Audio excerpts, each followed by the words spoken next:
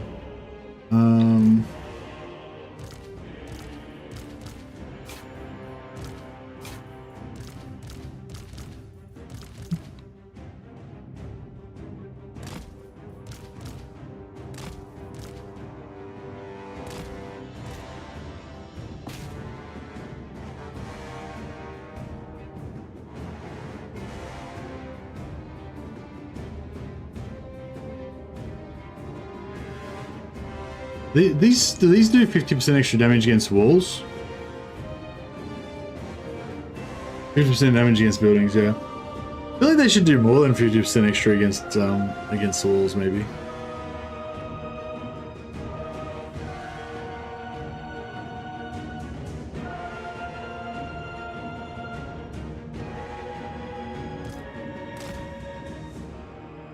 Yeah, it's doing like not much damage, hey.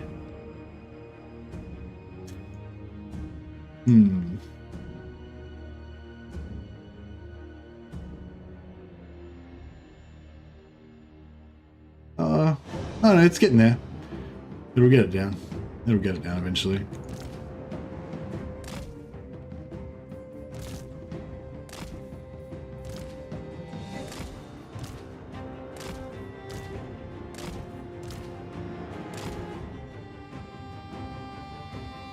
So, so they've got warplayer throwers, so I can't really go in with a blob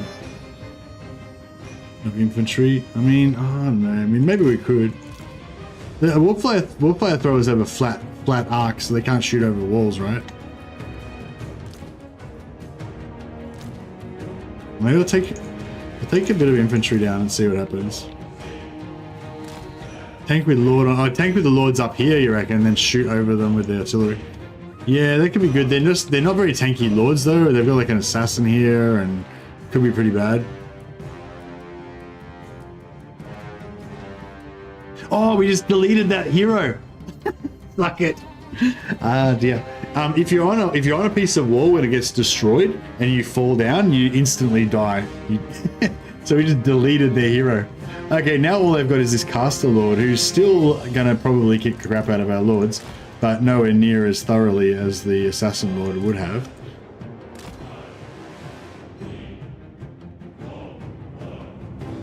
Intriguing.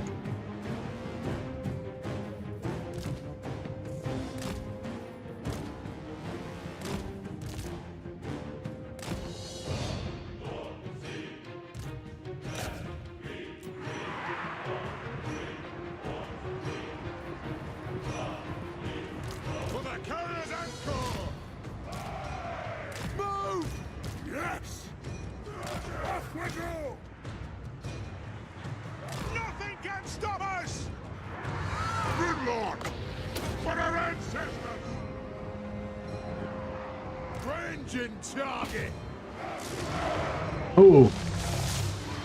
Oh. Oh, that's all right. Not too bad. Grudge thrower! Anu!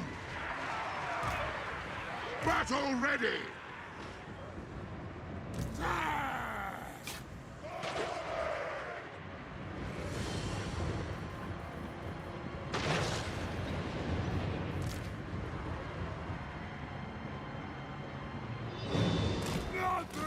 Stop us! Come on! Off we go! Yeah, I can't get up the hill. Like as far as we can get. Move off! War of vengeance! Stop! Can't shoot! Start shooting like.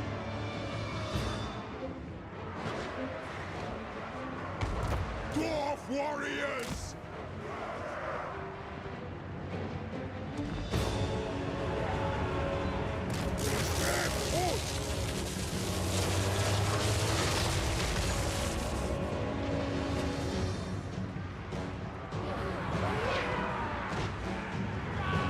Taking a bit of damage, but yeah, we're gonna try and we get. Yeah, I was a bit slow to get my range. I'd send him in too early. But yeah, I think it's gonna work out now. If we can get it happening for too long. We fire on your command! Grudge thrower!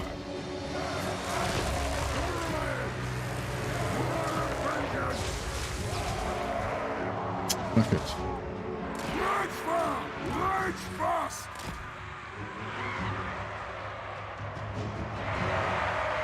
Ready! Fine! I am ready!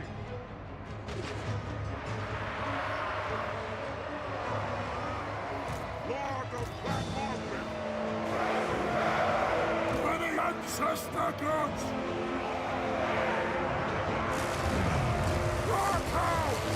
Let the vengeance begin! We demand blood! Range far! Range fast! Yes!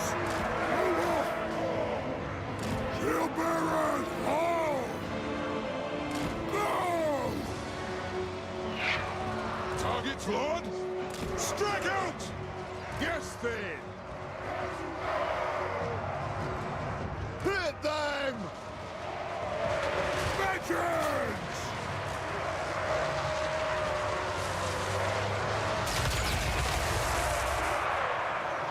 This guy's gonna throw or no? Fuck no. No throw. Throw, no. Alright, we got some guns there. Artillery's That's good. ready! On the way! Get moving! Go! No!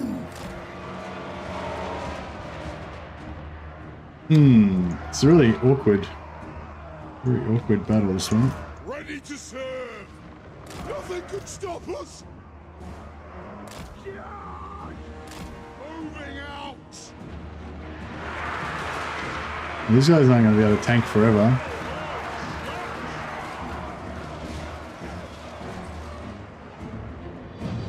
Miners! We'll guard it!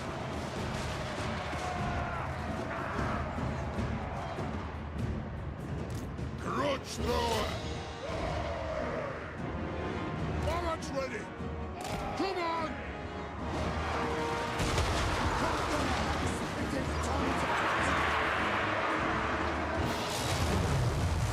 Yeah, the blasting charges are really hard to use though because we need space to get in there to be able to use them. Oh, there we go. Blasting charges away. We demand blood! You got some in. You got some in there. Kill them! Move now! Yeah! Well guard it! We demand blood! Move! Rage fire! Rage fast! Starting to look all right. We can get it to a certain point and then start. Yeah, throw down some more blasting charges on there. Yeah, maybe we'll try and get him up the top there. That might work. Alright! We stay put! Move now! Chuck him in like there and see if we can randomly chuck him. There we go. Some more blasting charges in there. Yeah, actually, yeah, blasting charges up on the wall here is working really nicely. Yeah, good call on the blasting charges. Just was a bit awkward to try and get him in there. I am strong! No faffing about! It is an order!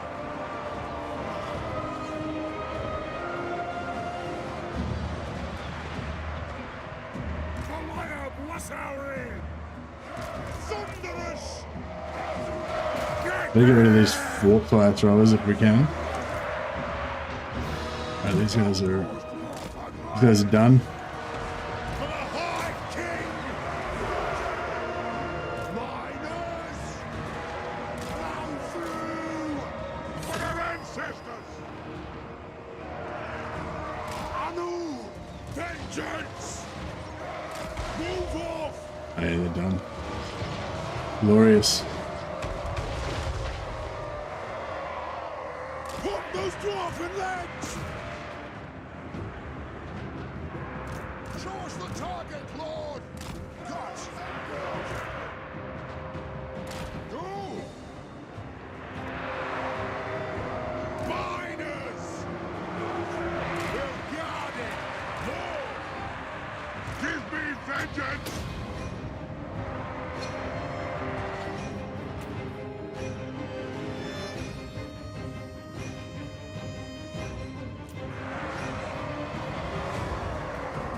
Miners! It'll get There we go.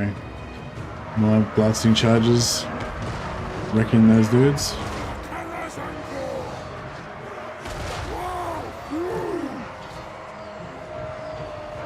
Move! Blow through!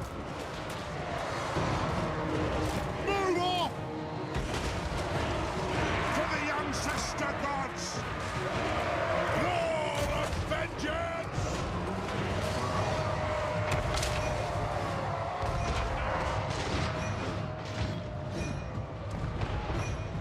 Bring death on them!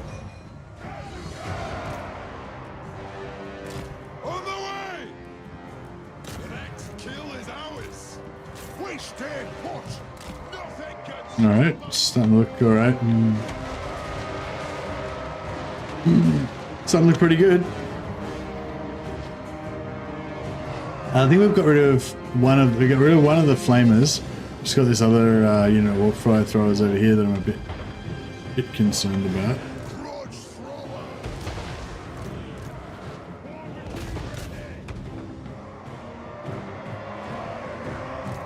Bring your targets, world!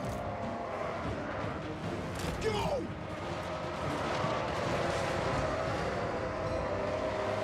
We'll guard it!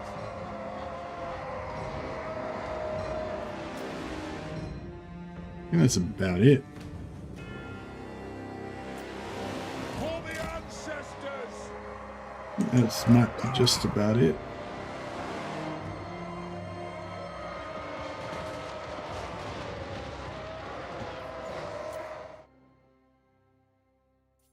Ordnance ready! Charge! Orleans! Charge! For the ancestors! Go! For the High King! Yeah, we can send the infantry in to clean up if there's anything left, but I think that's pretty much it.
Alright, it was pretty brutal, but got the job done.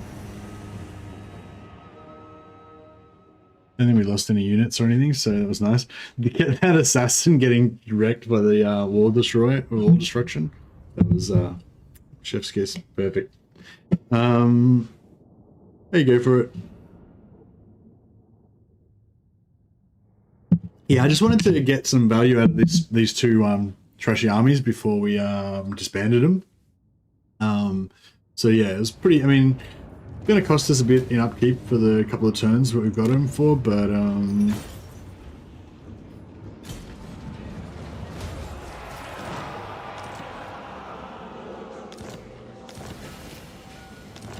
got spur gear.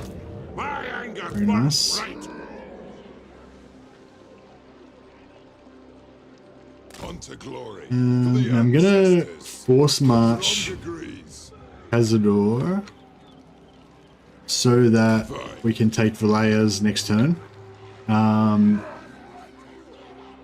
More grim scares of war nears Hopefully. completion. I might disband this other army with LG Gammon. Aye up. Because it is costing us a lot of money. Vengeful Runelord. We'll just respec him so we can get him back in 3 turns. We so wish. For the wisdom of Valaya. And yeah, if we can sneak Valaya Sorrow as well, we can potentially sell that to Carrick 8 Peaks too. Well cooked, King. And How may the High King serve thee? yeah, get a heap of cash out of it. Should be good. Ooh, can we sell it to... So we could get 2,000 out of Carrick 8 Peaks. Wonder if we could sell it to Barrack Farmer. Make your proposal. No My good. Longbeards grumble, so make it We quick. get a non-aggression pact with them, won't we, as well? Agreed. Yeah, we'll sell the Carrick 8 Peak. Oh, we sell Black Rag to them as well. Another 2,000 gold for us. This is going to pump his relations up super high, so hopefully we'll be able to get a confederation with him maybe, if we want it. You know, I don't know. Sometimes I like to roleplay and just like kind of let Thorgrim, the High King, do his own thing, and me just be his loyal subject kind of thing. But yeah, sometimes it's nice to just take over. Ready. Urks. Talk. Ready. Talk. Yeah, all right. I think that's working out pretty well. So we've got two of our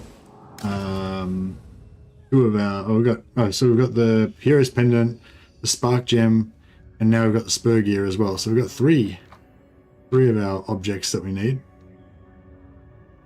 And we're about to get... Now they'll see. Does it tell you... How do you tell what the gear is that there is there? How do you tell where they are? I shall punish Oh, you just the have to thieves who click on took them. it. Oh, right, there's a little symbol next to it, right. So, okay, so that's the little enchanted alchemy vial. Right. It's this one. But anyway, that'll be cool to knock that off so that when we do need it, we've got it already. Yeah. It costs us another 3,000 gold. But we should get 2,000 gold back if we can sell that to Carrick 8 Peaks, maybe.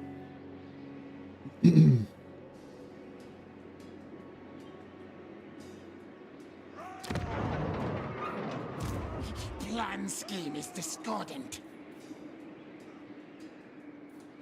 THOREK Ironbrow. Right, I'm gonna get Volley Fire, just finish off making our Corralers as strong as we possibly can.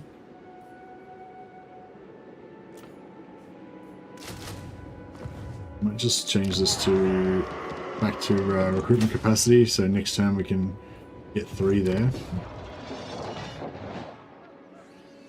We should maybe recruit another army here, hey? Yeah.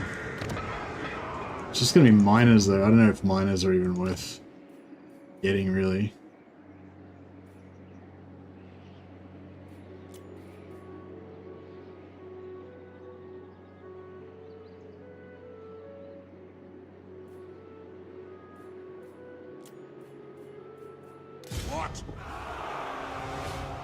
what? Yeah, that's right. Yeah, I confederated Karak Azul and then sold it to Thorgrim. Master of Runecraft. I also sold a couple of regions to... Well, I sold one region to Imric as well. Runelord. Armed and ready.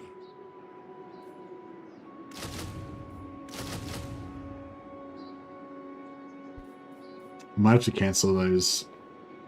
Might have to cancel those. Might have to cancel those quarrelers, but we'll see how we go.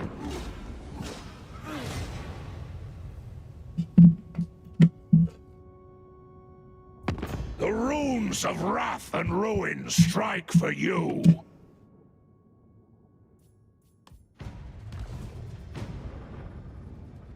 Can Thorgrim be revived if he's wiped out? Yeah, he can, yeah. Yeah, you just have to get a rebellion in Karak Peaks, I think. If you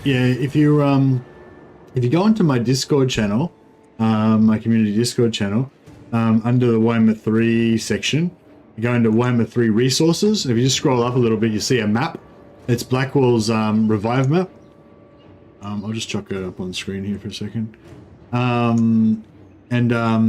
Blackwall's revive map shows you where every faction in the game can be, what faction is revived in each region of the game.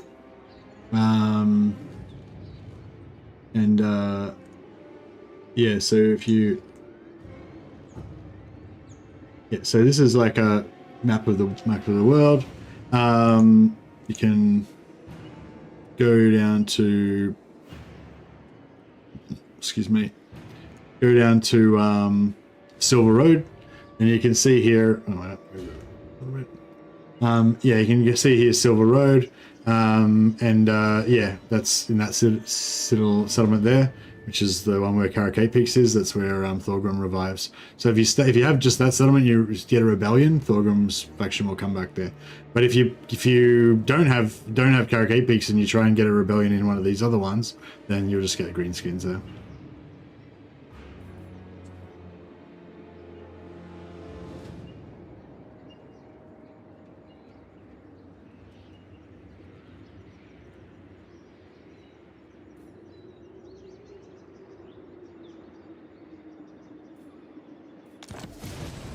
Okay, so hopefully he's got the siege already. Bummer. It's okay. Hopefully it'll be alright. Alright, so let's take Loom Glade. Casting the runes. I'll get on it. Can I help you? It's as good as done. Old's repaid. I think we can just auto-resolve this pretty safely. Oh no! Antarnoth! Oh no. I didn't check the auto-resolve. Antarnoth got dead. Now F's in chat for Antar. Shit. We've got our first death of the campaign. Alright, sorry Antar, that was not intentional, but on the plus side, you've been the one that's been able to win glory. You're the only one who's given his lives for the hold, so you've won the most glory. That's what it's all about, though. Like that's what everyone hopes, really, isn't it? To give your life in defense of the hold. Everyone owes the Emperor a death.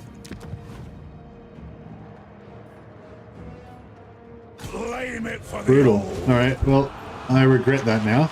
I should have checked. I was thinking about fighting the battle just to minimize casualties, but I thought, like light casualties will be fine. And yeah, now Antar's dead, but his name will live on. Now his watch is over. We will never see his like again.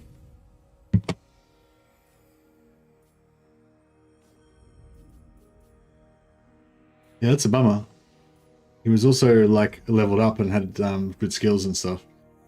So he's it's damaged the cause a little bit, but it's all right. We'll carry on.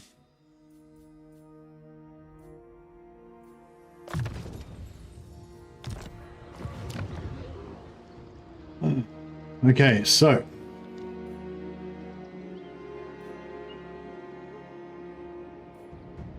Rumney's will. So if we were to trade him Doomblade, right? Yeah, it's worth 27. See, so yeah, so money buildings aren't worth as much as barracks. This has got a money building in it, so we get like 27. If it had a barracks in it, we'd probably worth 37. So yeah.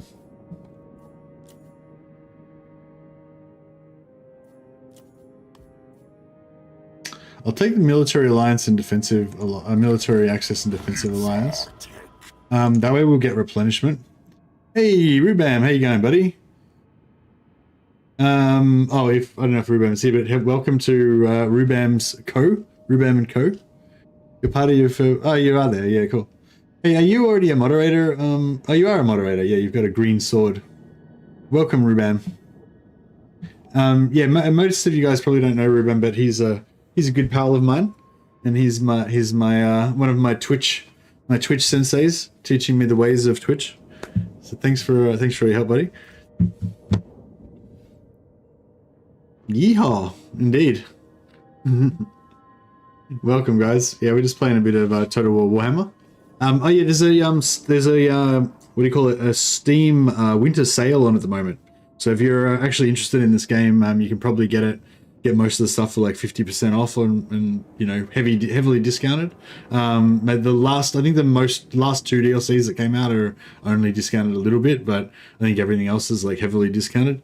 Hey, Wolfspaw just gifted 10 Mercy of the Mad memberships. Thanks, Wolfspaw. You know, much appreciated, buddy. You're a legend. I suppose I don't know if you get a military alliance, military access comes automatically. No, I don't think so, Moses. Sorry. I think military access is separate, isn't it? Oh, maybe. Actually, yeah, maybe. I'm not sure now. I didn't think it was, but maybe it is. But anyway, I didn't get a military alliance. I got a defensive alliance. We honor the ancestors. But yeah, maybe if I got a military alliance, I'd get access as well. I don't think so, though. If you get a vassalage, then you get military access for sure. I'm not sure about military alliance. You didn't used to, but maybe it's changed. Yeah, thanks, We'll spoil your legend. And welcome to our new members, Dastalunda, D Jones, Del AM, Carnivora, Deuce00, Archaic Huntsman, Matteo Wolf, Shako, Kaljin, and The Stash. Welcome, guys, and welcome back. Some returning members there as well. Lord of Clan Morgan. All right, I don't think he can hit us next turn, but yeah. Anyway, so now that we've traded him Doomglade, then that means. Oh, I should have traded it for Temple of Skulls, but we couldn't have really. But yeah. I wanted to try to trade for Temple of Skulls, but I'm pretty sure we can't. It won't be high enough. Not to worry. We'll just trade him Liberus anyway.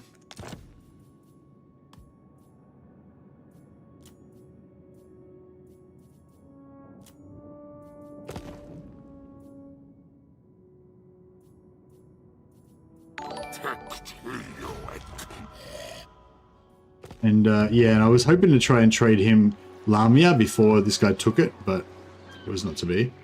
But yeah, we might be able to see. Temple of Skulls does not have a barracks in it, so it's not going to be worth like that much to him, but it is going to be worth more to him because he owns the other two regions. But if we could like take Lamia, yeah, it's probably a bit late now, but if we could take Lamia, build it up, put a couple of barracks in there, it might actually be worth enough that we could trade it for Temple of Skulls. If we could eventually take like Temple of Skulls, Serpent Coast, and Cursed Jungle down here, they're all green, so that's the perfect region for us. And then we'd have him defending us from the north and from the south. We just have a nice little verdant landscape here that we could use to get some money. Yeah, you might be right, Moses. I'm not sure about that though. Iron-willed. I do. Yeah, we'll get this guy to move up just to the edge of the border, so the border ends there. Get him to come right up to the edge there, and then he should still be able to recruit. 3 more crawlers for us. Very nice. Alright, so this is all kind of working out. One more grudge, Unfortunately, we can't hit that next turn. But we'll work it out. What do you want? And then if we can get rid of this army up top here, our financial woes should be sorted. I wonder if we can take Carap. What's the...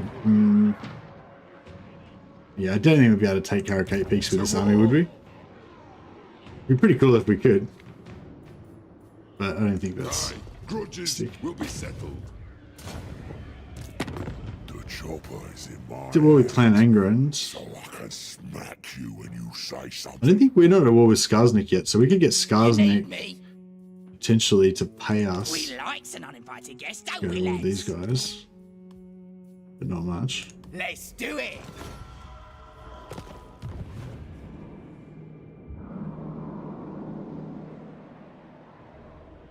What's that emoji? Dogs with sunglasses? Nice. I don't really know what all the emojis mean. I'm a bit of a noob on Twitch.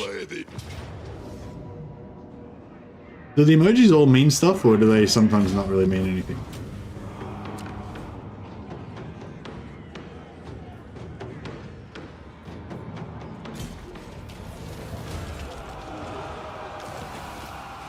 Alright, we got the alchemy vial. Let us begin. All here are honored dwarfkin.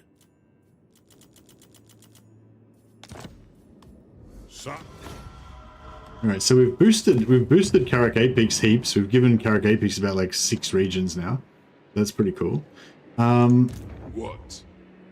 Kind of tempted to take Karak Apex as well, but I don't think it's going to be that valuable to us. And I kind of want to get these guys out of here. So yeah, I think we're going to just. Actually, before we get rid of the army, we'll just check if we can do any more diplomacy with anyone, because the extra faction strength from having Ready to defend. more You may. more armies could be Bring me useful. Neferat. Storm Dragon. Precious few lesser beings. The Storm Dragon. They're pretty cool. Before your king. All right, we get some more trade. That's good. That's good. Very nice. Summon me if you dare. We'll get rid of all these guys. For the wisdom of the And land. we'll respec him out. That means we get yeah, we got an archivist on him, which means we get our research rate up a little higher. That's nice. Respec him out. We can bring him back if we need him in 3 turns. So now we're only rocking minus 578. So we got 10 turns of war chest that we can just keep going. We can keep losing money for 10 turns without going broke. So that's really nice. How's that trade looking now? 333 trade. I had like 40,000 gold a turn trade going with my Empire campaign last time. That was pretty cool, actually. My High Elf campaign. I think you can get pretty mad trade with High Elves as well. Oh, with Empire as well. Oh, we haven't actually tried bumping that up yet. Tried and tested.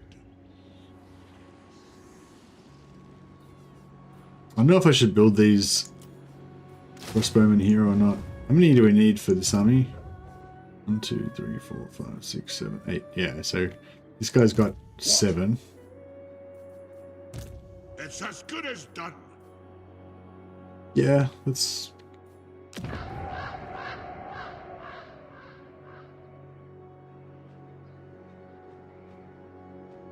wonder if...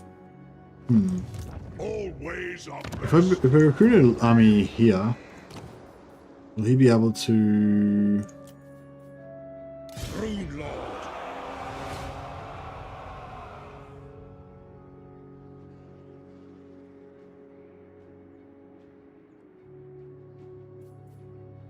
Vengeful Rune Lord. Yeah, okay, nice. So he can initiate next turn. That'll save us because he can force march into range and then we can get it done. Get it done a bit quicker. Save a turn.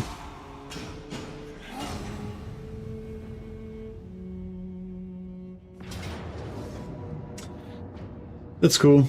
That was a lost cause. Fine. So yeah, we can maybe take that back eventually and then sell it to Krokkar. And Krokkar's not at war with Team as far as I know, so that'll give us a little bit of a buffer. But maybe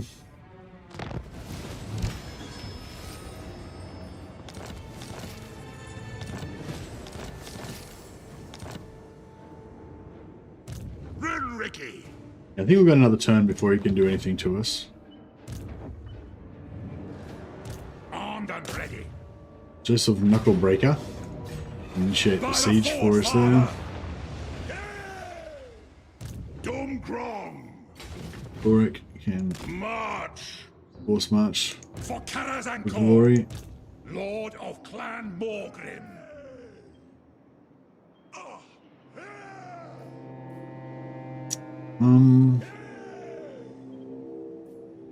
Master of Runecraft, my anger burns bright. Vengeful Runelord. Alright, we can get Runelord Nikki. Setting off. Lord of Clan Morgrim, can I help you? And then Diedrich If you say so, can dear force march back to here, Got. where our barracks is, and then we can switch him out for another lord to recruit more.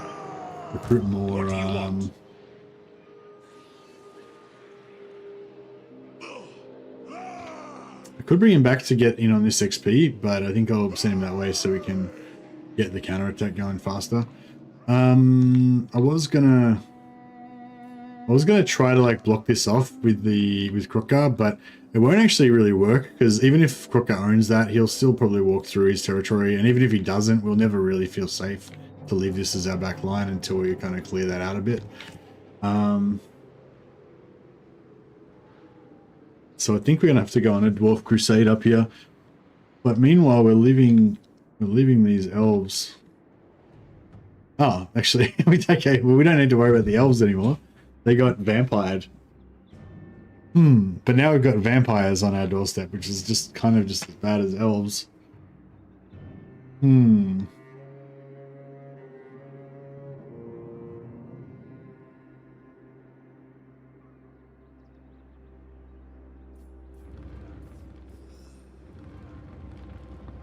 What's that? Is there a bad like ratio on the video?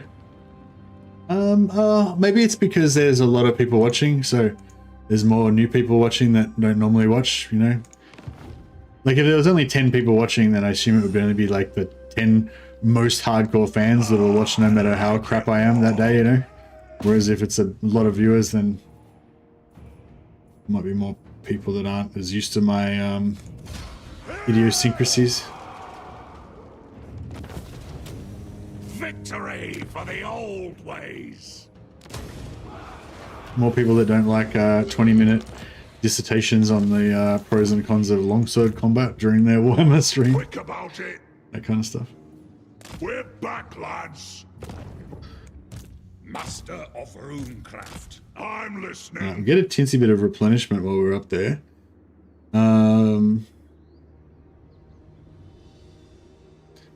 You always forget to like streams on YouTube because you're a Twitch guy. Okay, nice. Yeah, I don't know. Yeah, I'm not really used to Twitch, but Yes. all right. We'll let Joseph Knucklebreaker. We'll get him out of there. Save a little bit of money. What? Vengeful Rune Lord. I don't really want to force march him up there because Also, there's a chance that he might get wrecked, but Rune Ricky.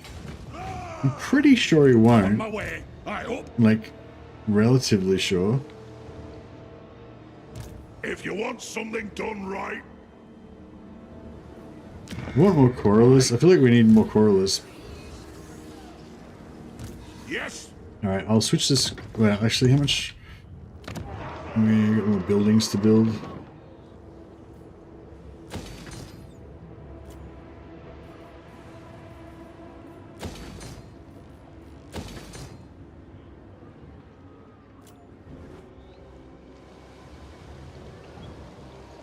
Master Rune Lord.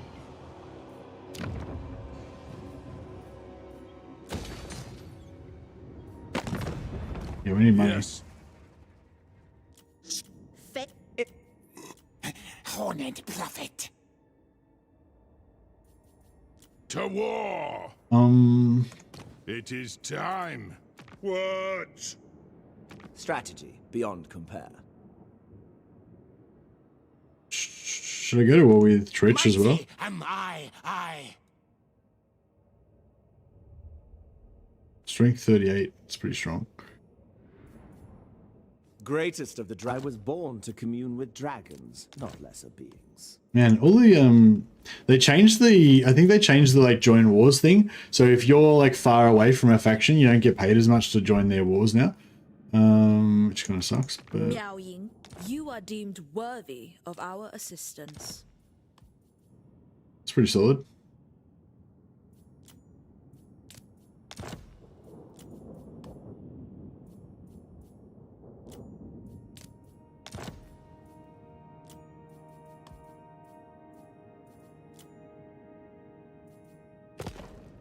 Hey, Adrian.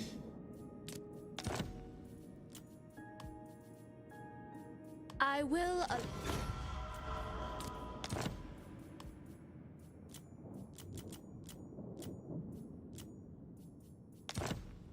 The storm.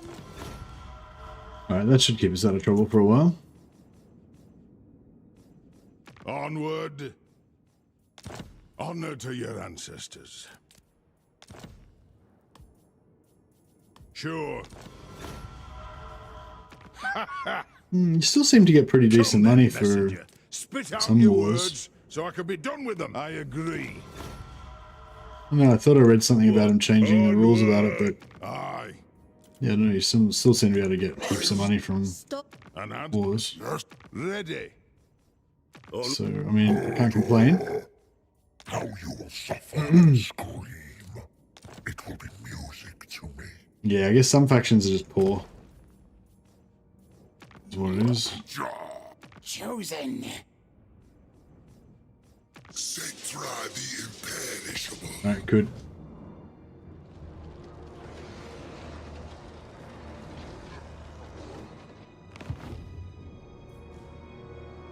Yeah, I'm a bit sad they don't do FLC Lords anymore.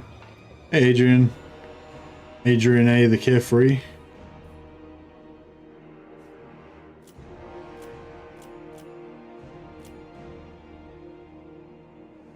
Oh, we got Rebellion.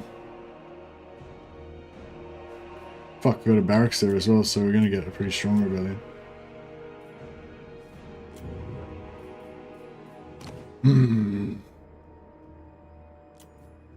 Yes. I'll cast the runes. Armed and ready.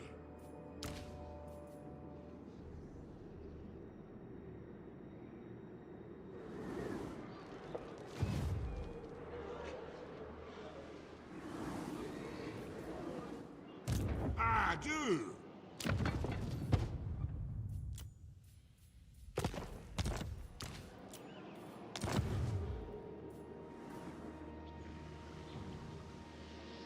Let's see a legendary lord for the dwarves that start in Norska.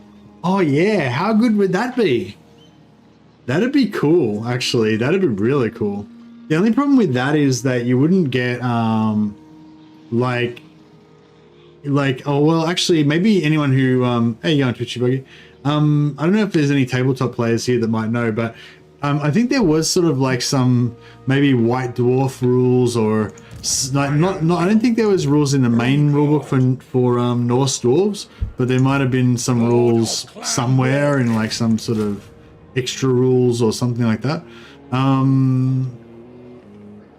But yeah, does anyone know if there's any rules for like Norse dwarves? Armed and ready.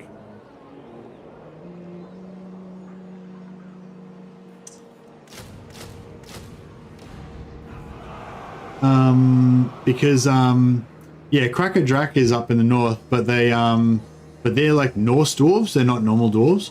So I think there were some special rules for them, but I don't know if yeah, I don't think there's any like in the normal dwarf army book, I don't think there's any Norse dwarf units. So that would probably make it unlikely, because if they did like a Norse dwarf DLC as part of the Lord pack, so they have like you know, Thane, whoever is in, I don't know who the Crackerdrack Lord is, and then they had like, you know, Dwarven Berserkers or Dwarven Huskarls or something like that, you know, Norse, a couple of Norse units. It'd be kind of a waste because you wouldn't be able to use them in the normal dwarf, you wouldn't be able to use them in the normal dwarf armies. My anger burns bright.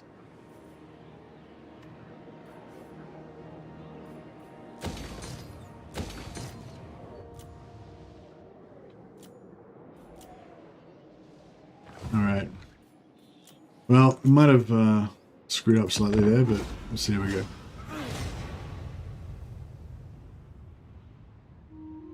What brings you to the halls of my ancestors?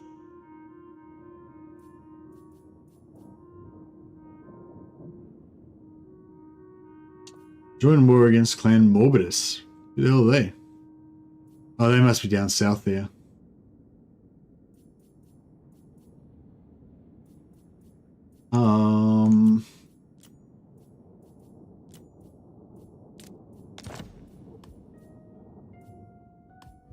Sure. We'll take your 200 golds. There's a Norse army list in White Dwarf 106. Yeah, that sounds about right. Clock Monkey. Yes, that's what I'm saying. There's like some like alternate rules for Norse dwarfs, but as far as I know, there was never any Norse dwarf units in the normal dwarf army book. So that's what I was saying. Like, I feel like it's unlikely they're going to do a Lord pack, because it wouldn't be a Lord pack. It'd be like a race pack essentially for a whole separate race. But it wouldn't really be a whole separate race because they share some of the same units, and it's like, I feel like it'd just be weird. But that would actually be really cool if they did actually do that. As you like. THOREK IRONBROW. Seeking knowledge. Right, let's see if we can trade Resetra for anything. So what I really want is Temple of Skulls, but I feel like that's a big ask. Oh, nearly 9.9. Oh man, if we had like a heap more cash or something, we could almost do it. We really, like, we need at least one settlement in there, otherwise we can't. Tried and tested. So what do we want? We want Temple of Skulls, Cursed Jungle, or Serpent Coast. Yeah, that's the only one we can do.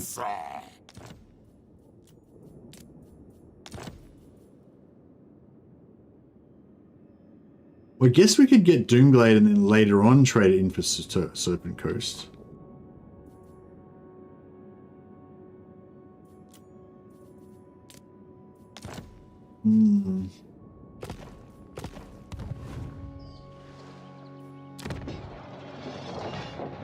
See, the growth is... Oh, there's growth. There's already one growth there. 6 turns. Oh, we could almost do it. If we do 6 turns and then we build a siege workshop there, then we could probably trade that for Temple of Skulls, if assuming he doesn't get to tier 3 before we do it. Why do you want Serpent Coast? Just because it's green, and also because it's sort of safe. Because he owns this orange area up here, so our north would be kind of blocked off, and he owns down south as well. So then we'd have like this nice little safe three port region in the middle here. It's not like 100% safe, obviously, but yeah.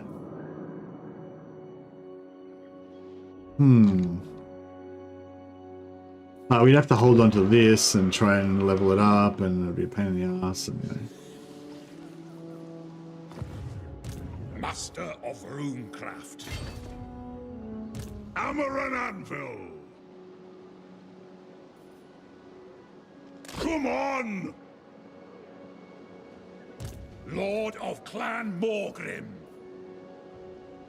I'm leaving. If you say so, Beardling. Nurgle might sail over, yeah, that's true. Getting out of here. I'm going.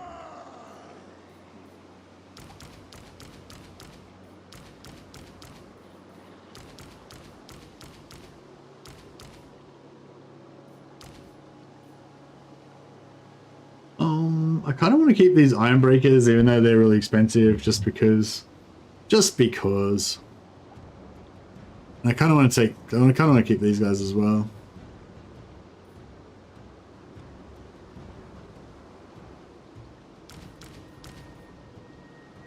Yeah, should I keep 1 unit of iron breakers in there just because?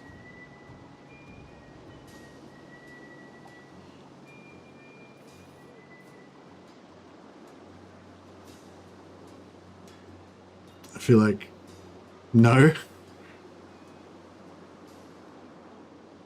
Why is that? They're too expensive, you reckon? They're too, like, they're cooler. They're so cool. No, you got to keep it. You got to keep the iron breakers. Has to be done. No honest work without sweat.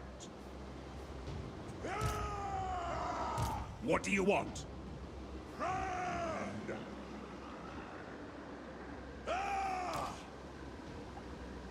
General's bodyguard, yeah. No, she'll get rid of these miners. Rune Lord.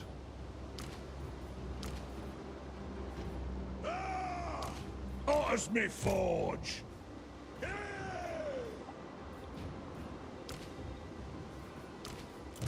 Rune Ricky. It's as good as done. Vengeful Rune Lord. My anger burns bright. These longbeards with great weapons are pretty cool as well. They can be this guy's. They can be Omniki's bodyguard. What's up? Yeah, I think this army's pretty nice now.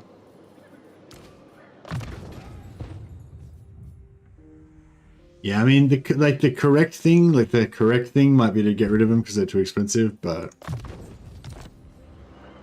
I've been like putting up with it this long. May as well hang in there. Aye. For the king, I hope. Should we farm? Do you reckon we should farm the public order here for a bit, maybe? We can get 2 battles out of it anyway for a bit of extra magic item drop chance, but if we maybe I don't know if I want to. I mean, this army's pretty expensive, so maybe it's not really worth it. But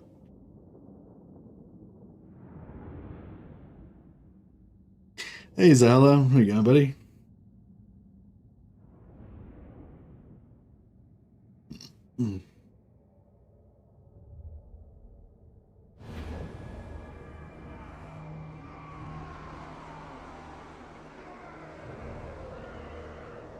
Holidays went well for yeah, my holidays are going well for me.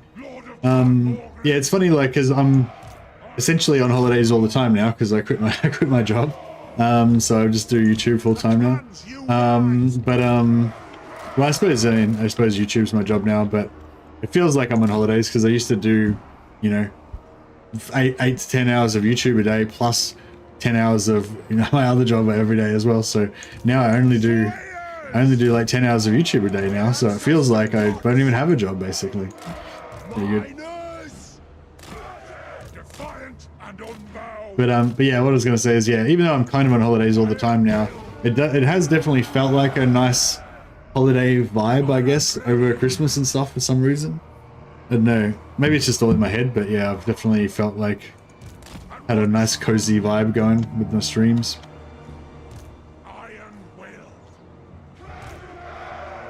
Alright, I guess we should try and, what am I doing that way? Try and advance a little bit that way.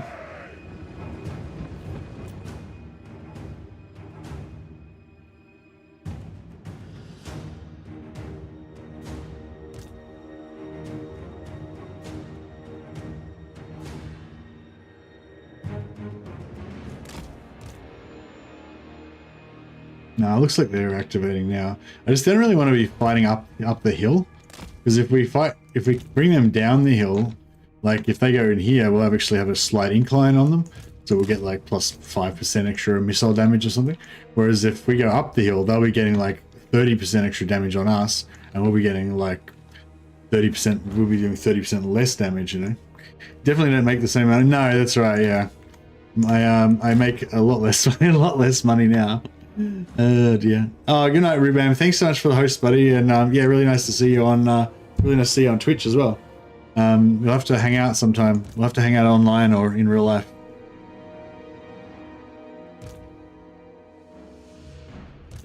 But yes, no, my income is in the toilet pretty much now. But I am actually been doing okay on this month. This may be my first month of actually being able to support myself, so that's pretty good. I think we're gonna have to try to lure.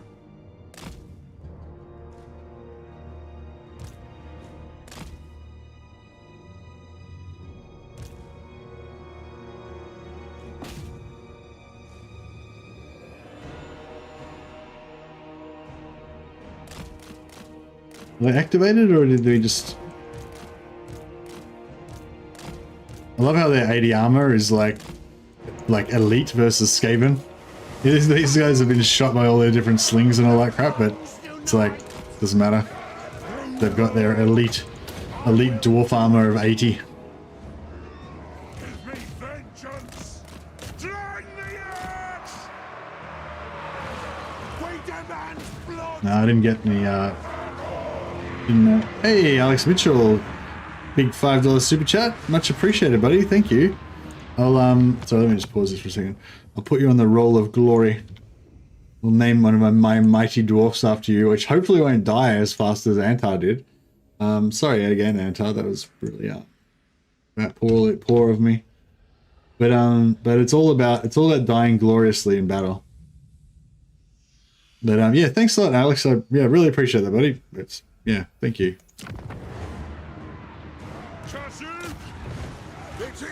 Yeah, I don't know. I mean, yeah. I mean, like I said, I think this might be the first month I might make enough money to actually support myself, which would be cool. But it might be just a bit inflated because of, maybe people have been feeling extra generous because of Christmas or something, but we shall see. It's definitely a good sign though. It's definitely encouraging. Like, maybe I can do this for a living.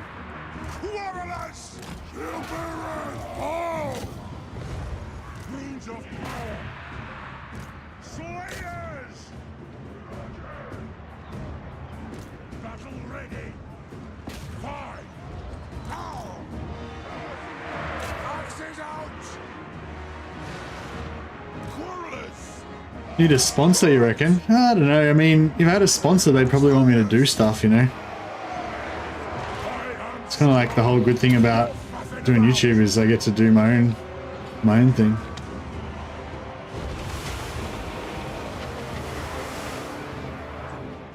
Yeah, I don't think I'm big enough to really be worth, I don't think I'm big enough to be worth it for sponsors, really.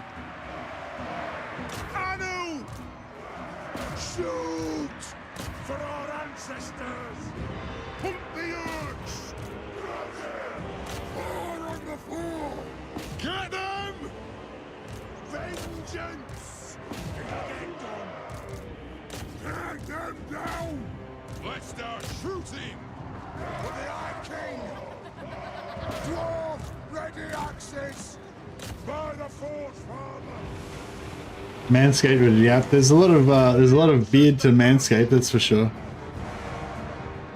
How you going, Scott? For mountain and home! Unbending. Slayers! I'm trying to shoot this guy, but I think the grenades are knocking him over. So he's getting like invulnerability frames, which is making him not get shot by the Corylus, so it's kind of counterproductive.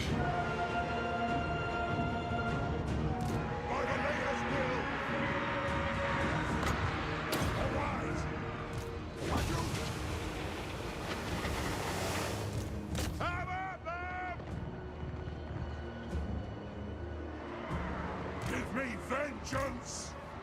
Karazanko! Need a blacksmith to sponsor me with free swords. That would be pretty cool, actually. Miners! Move! Lord of Clan Morgrim! Zoning!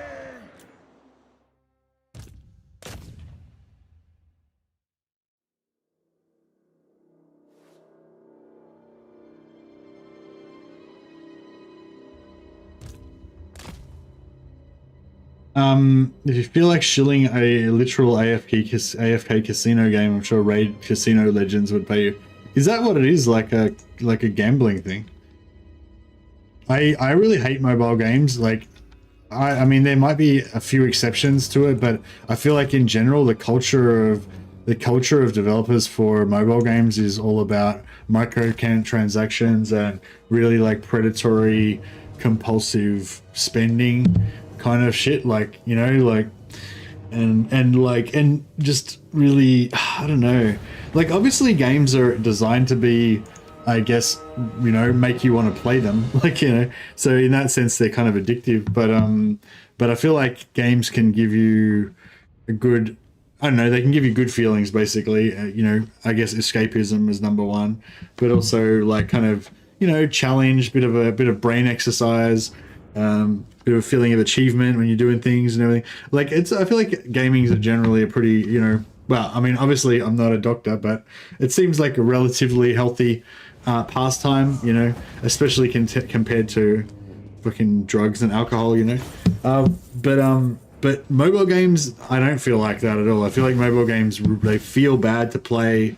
They feel, they're like, yeah, I don't know. I don't like them at all. But yeah. Yeah, it's like, I don't know, like gaming is like almost like my fucking religion, you know what I mean? And like, and mobile games is not my god. That's like the other god that I fucking jihad on. Armed and ready.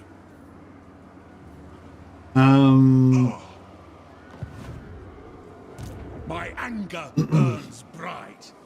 Yeah, Total War is like the ancestor gods, the righteous ancestor gods, and mobile games are like those dark old gods that we don't like. Aye. The ones that raise undead zombies to take over the world and things. I feel like Manscaped would fit really well. Well, I'll have to wait and see. Maybe Manscaped will will hit me up one day. Think me full. How much is this little army costing me per turn? I do. 1,300. Yeah, I do want to farm that plus 20 public order a little bit more though.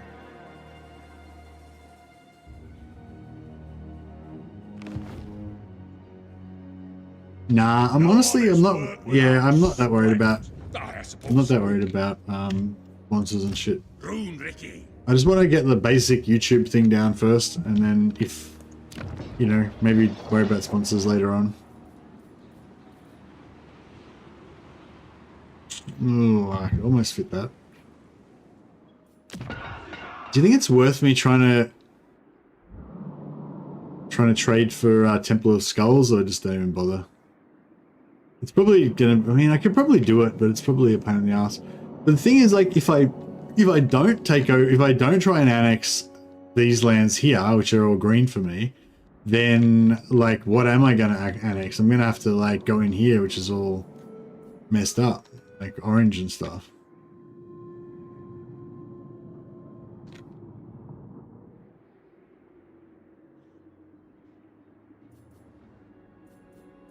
Because I sort of opted out of going up here, which is the natural sort of way that you would go, I guess. I kind of more want to go south just for fun.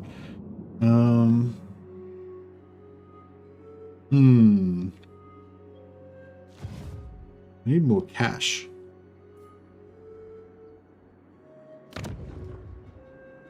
Iron-willed. Alright, well, we'll just wait a turn. We'll see how we go. See how things start looking after next turn. Oh yeah, I forgot to save my points so that I could get proven tools. Crap. Alright, we need another level. Can I help you? Anyone got any Draz tips for me? I was actually thinking of playing Draz tonight. Damn, sorry Mike. I would have been able to help you out. I think rushing Imric is bad because it leaves you too open to too many attacks. Yeah, I don't know. I guess I usually go for Tretch first. I'm guessing you already took Tretch.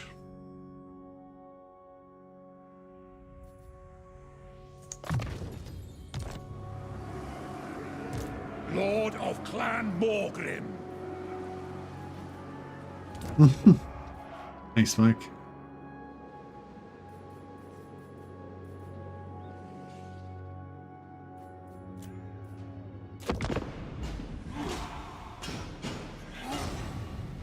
Be cool if he would go after this after this force march here, but I doubt it. Nah, he didn't. Oh, he didn't go for it. Interesting.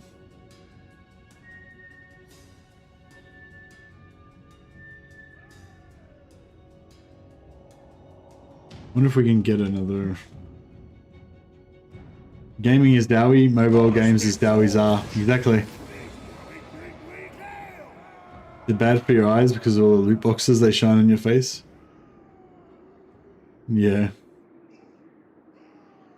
Narc should sponsor you. They haven't made any progress in the sword fighting Total War Warhammer community, so you'd be a great start. Nice one. Hey Arrowhound, how you going, buddy?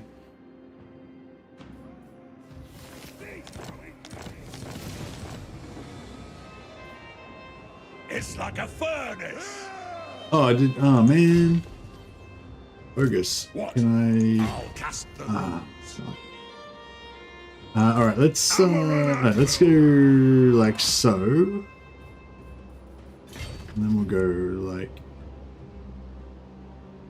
so. Off we go.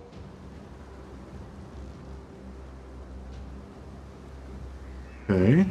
So far, so Lord. good. Casting the runes. I feel like this guy's gonna get ambushed. It's done. Oof. No, that's all right. By the ancestor gods, we push onward, seeking knowledge.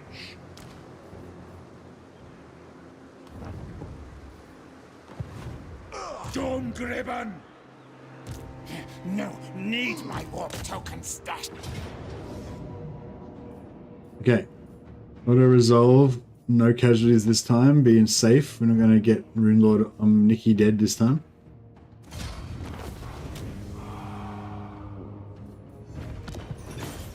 Only got 600 gold. Man, dwarves get so screwed on the post-battle loot. Only got 600 gold out of that big fight. It's really shit. But I was wondering, I can't remember whether we answered this last time, but I was wondering whether if you stack post-battle loot bonuses, if it would actually be really good.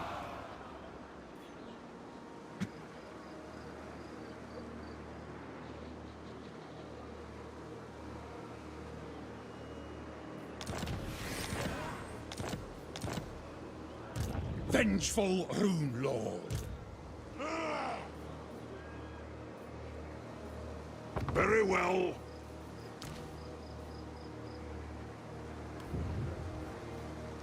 I hope. By Grundy, master of. Oh, Lamia's got a barracks in it. Yes, Glorious. on my way. Can we do a deal? Carcrow, you sick eye. Where we go? Will this work? Lamia for Temple of Skulls. No, damn it. Fuck.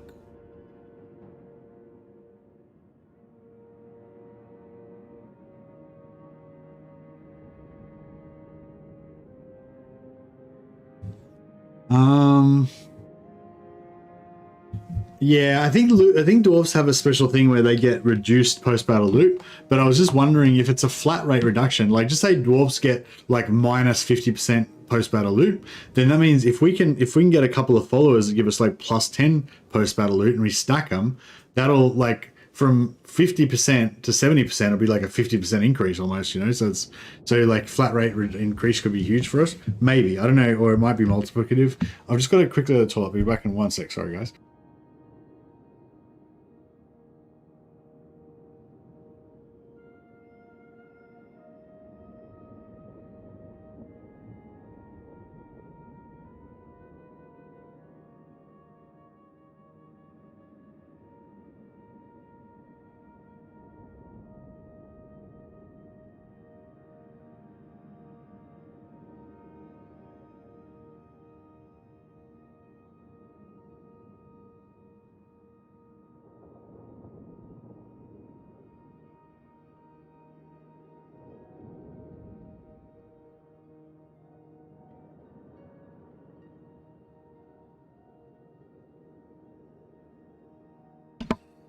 And yeah, no wonder he called me a beardling. I don't have a very good dwarf beard at all. It's not even a good empire beard. It's like I've got like a dark tide beard going on at the moment. I look like my dark tide zealot at the moment. Well, that sucks.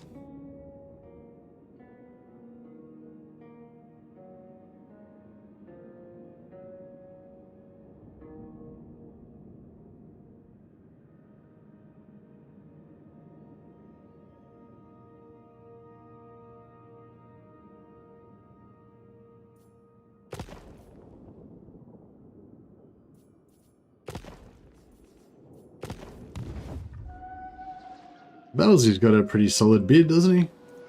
I do. I don't know. I can't remember now, but I feel like it was, you know, just quite decent.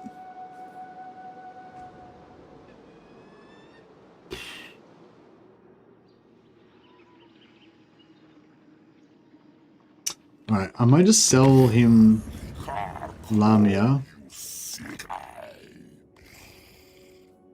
Man, why is everyone so broke all the time? Povo bastards.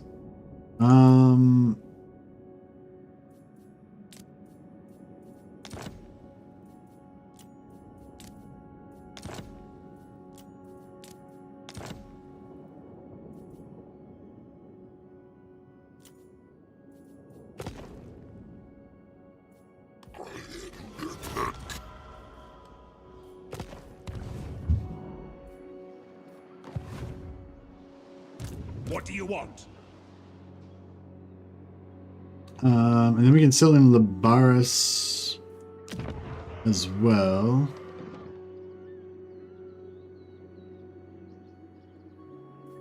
We can level it, we can build Resetra up. The thing is, we could totally, if we could just get Resetra up to tier 2 fast enough before he gets Temple of Skulls to tier 3. But I don't know, I feel like he's going to get it up, he's going to beat us.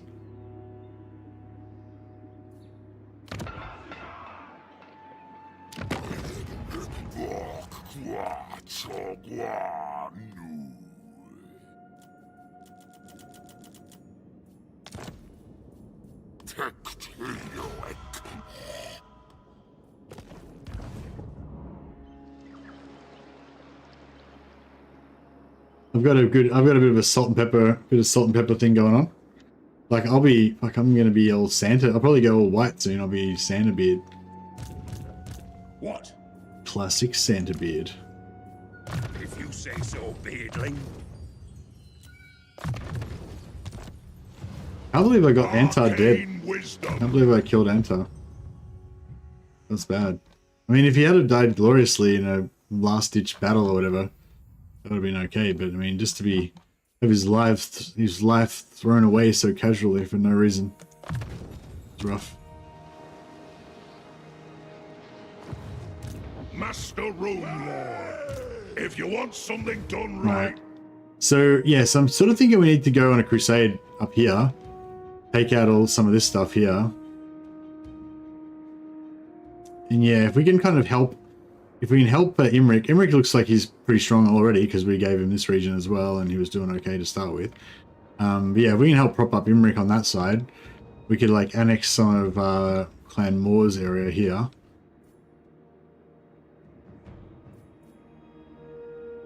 Could be good. Could be good for us. Lord of Clan Morgrim.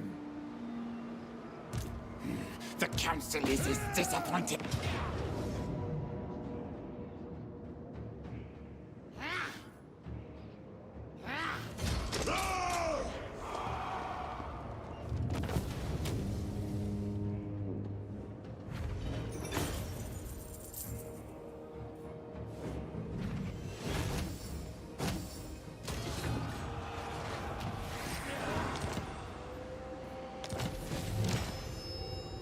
Armed and ready. My anger burns bright.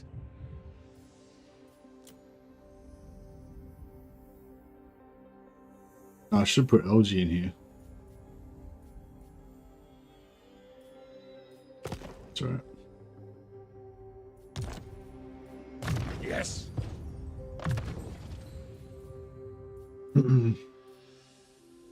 Started a Grombrindle campaign, took the first settlement, went to create more warriors. The dwarves get only one local recruitment slot now.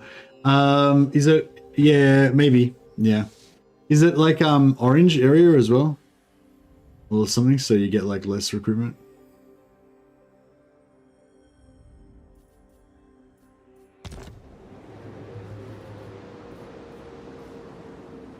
Can I help you? Oh, okay. Yeah, I'm not sure.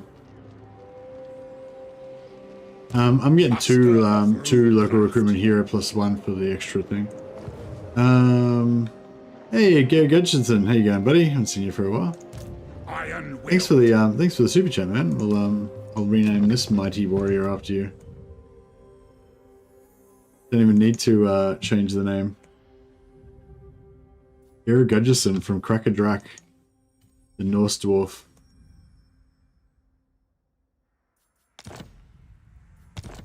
Yeah, thanks for the super chat, man. Yes, indeed, dwarfs. Yeah, I think I remember that when I played it as well, Strike Run, yeah. Can't remember what the reason was now, though. Alright, yeah, 60 and plus 8 from Crackdown, so that's not bad. We can get rid of these layers, or at least merge them. I suppose so. Looks like it costs 243. Yeah, it's a bit excessive. Rune Lord. I'll get on it. Can I help you?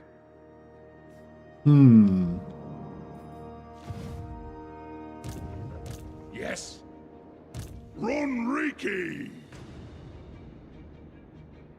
Yeah, I mean, Misty Mountain is another one that we need. So is Karakazul. So I guess it would behoove us to do some crusading up here.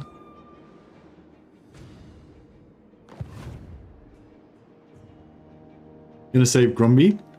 Not gonna save Gromby. I mean, if he's still alive by the time we meet him 1,000 years from now, then we'll try and confederate him. But no, I want to focus on local affairs. That's kind of like my theme for this campaign. I wanted to sort of focus on the south area down here, but I feel like I'm getting drawn up into the north. Slowly but surely. To war! Welcome, friends of the Dowie. Aye, hail. Do not be intimidated by the throng of Drengi.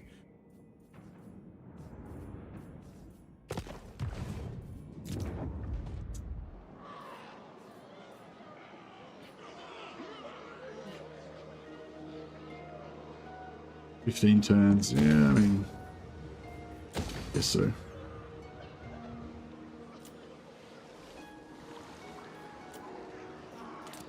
Another imminent rebellion. Holy Jesus. Armed and ready.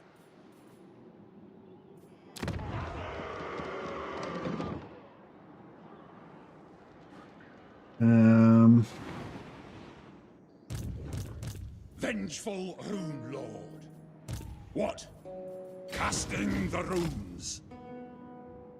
It's as good as done. I could stop collecting income for one turn. I'm not sure if that would really What do you want? help a great deal, though. Iron-willed. We might be able to get close.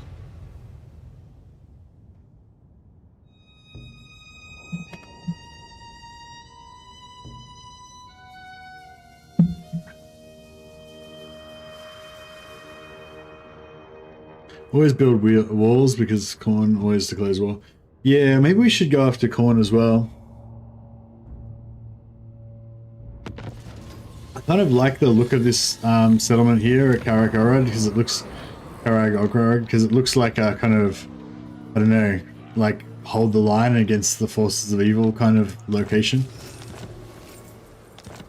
Looks like a good spot for a Thermopylae. If you say so, beardling. My anger burns bright. All right.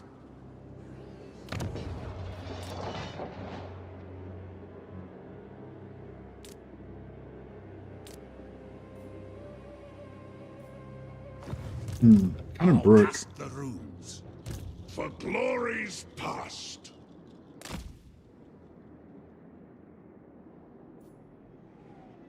Hey DPS, ancestors be praised indeed.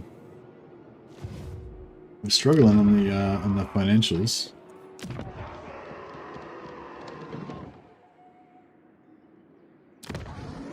See, if he gets to tier 3 here, that's okay. But if he builds a barracks there before we can build another barracks here, then all is lost. All is lost. I need 50 gold. Can somebody hook me up with yeah, let's go non-aggression with Citra. How many regions got? 4. Petition me.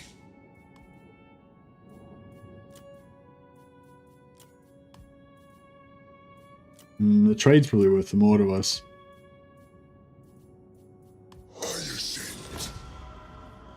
Ready to defend. Alright, that'll get us through another 1 turn. That's all we need. Yeah, thanks for the likes and the support, guys. Much appreciated. And yeah, welcome all the people on Twitch. I've been getting lots of people showing up for the Twitch streams as well, which is cool.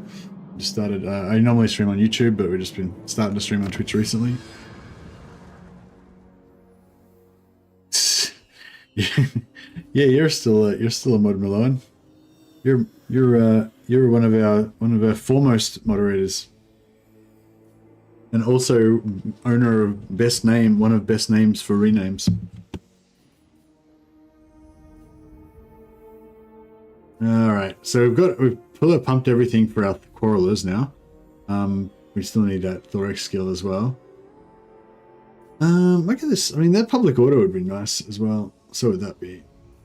All of it. It's all good, really. We want all of the technologies. Okay.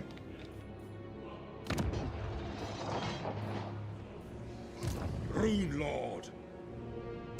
Tried and tested.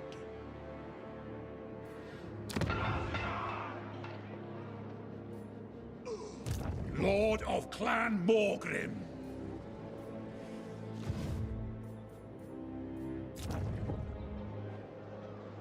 You have a pretty bad name for renames, Halo. I feel like it could be.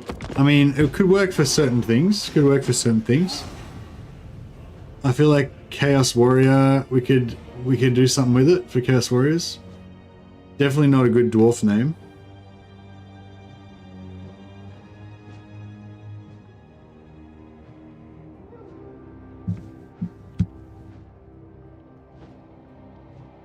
Yeah, we can do stuff with it, but we'd have to rework it a bit, you know what I mean?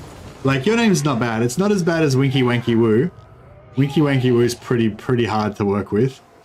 But Merloin's like is good because it's just, if you're playing greenskins, like boom, Merloin the Goblin straight in there. Don't even need to change it. You know?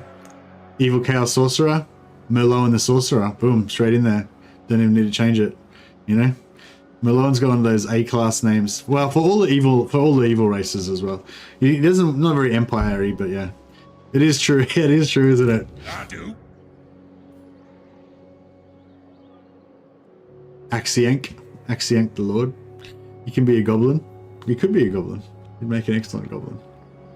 Alright. Vengeful Rune Lord. Let's put down this rebellion with extreme prejudice. Garrett Gudgerson. Armed and ready. Let's do this. We'll get Rune Lord Omni in here to back you up. Setting off. My anger burns bright. For Karazankor. I might farm this one. Sir Mom Square Core has it's yeah, I guess so. You won't see a Warlord called Supertramp. Supertramp is pretty bad. It is pretty bad as well. It can, it can work though with a bit of it's, it needs a bit of reworking, yeah. None of these are on the level with Merloin though. Hey Baal, how you going, buddy? Dowie's best Dowie, prove me wrong.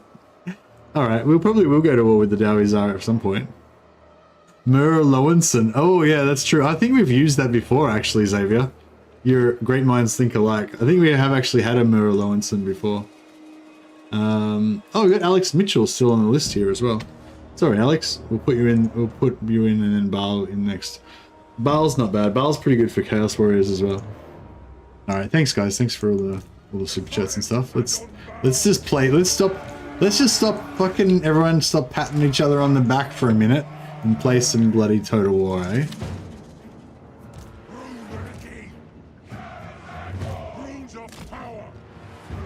But yes, Merlin has the... Well, I don't know if Merlin has the best name, but he's got definitely one of the A tier names. Block Monkey has a particularly shit name as well. For it's a good name, but it's a bad name for renames. Block Monkey's got is not a bad name for Empire though. I can do some Empire, some Von Clocks. Wolfspool has the best name. Wolfspool has actually, yeah, Wolfspool does have a pretty solid name. Because like Wolf works for German. Well, Wolfspoler kind of works in German Empire, perfect. You know, you can go for like Wolf, WULF for a bit more of a Nordic Norska action. You can go Wolf Rider for goblins. Fucking just works. Black Monkey's really good in real life. Like when you go to like a funeral and you write your name in that book. Perfect for that sort of stuff. Those somber occasions. Hey Somni. You're still alive. Unfortunately Antar did not fare very well.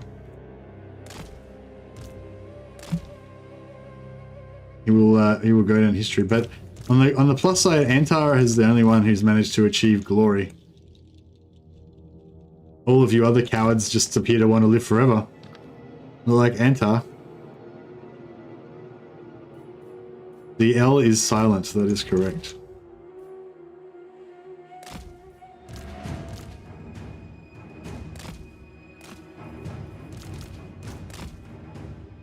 Alright, I do like me a bit of a choke point.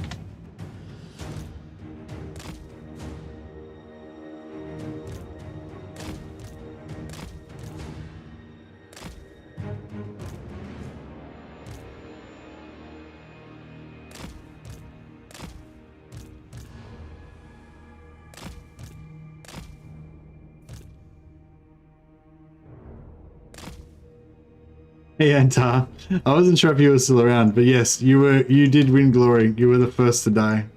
You gave your life for the hold. I hope I can win this as well. I hope, well, my hopes are a bit beyond winning. I hope I can win it, but also win it with minimal casualties. And also do quite a lot of damage to them. That would be ideal.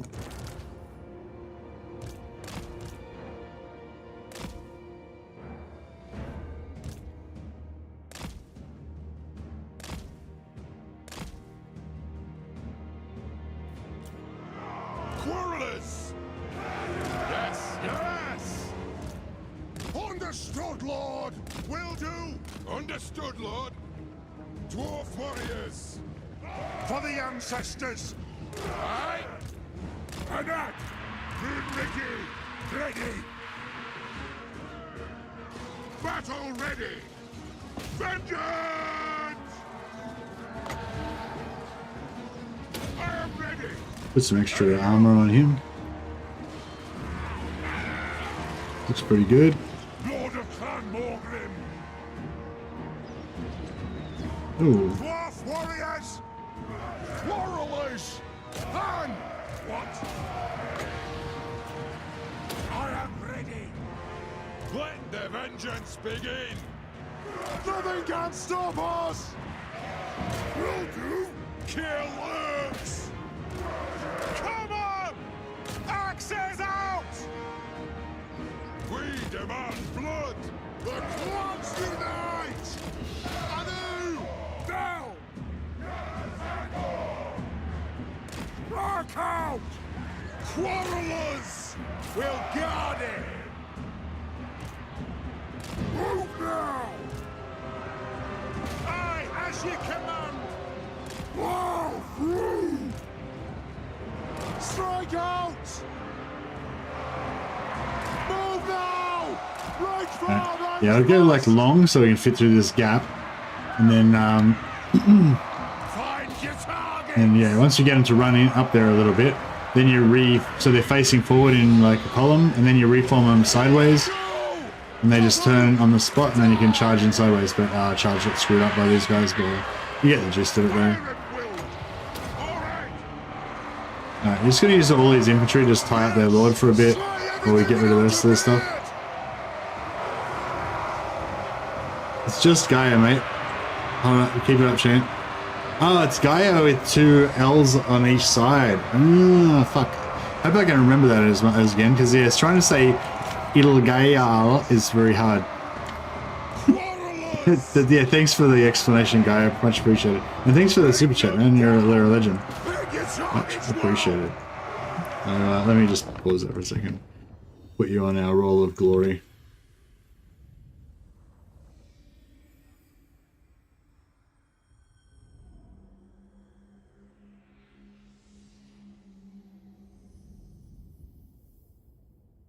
Alright, we've got Alex Mitchell, Bal, and Gaia. We've got to get in there.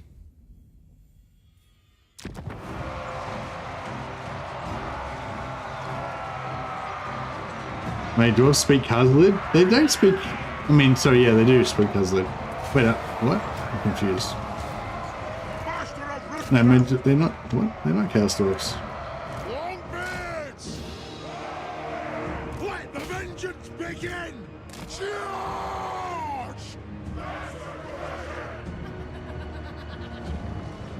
Ready! Unbending! Kill the oath splitters! No need to guard! Slay him.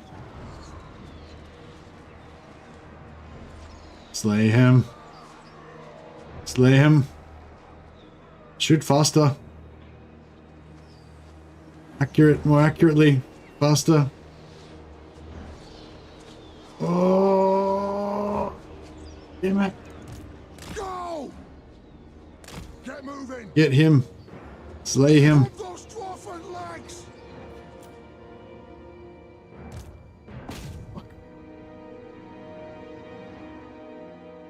Ah. Well, I think we screwed it up. That's all right. That'll be hopefully good enough. Might be better actually, because I mean they won't respawn a new legendary. I mean they won't respawn a new lord next turn. I'll just keep that prepped out one. So it should be easy to smash them.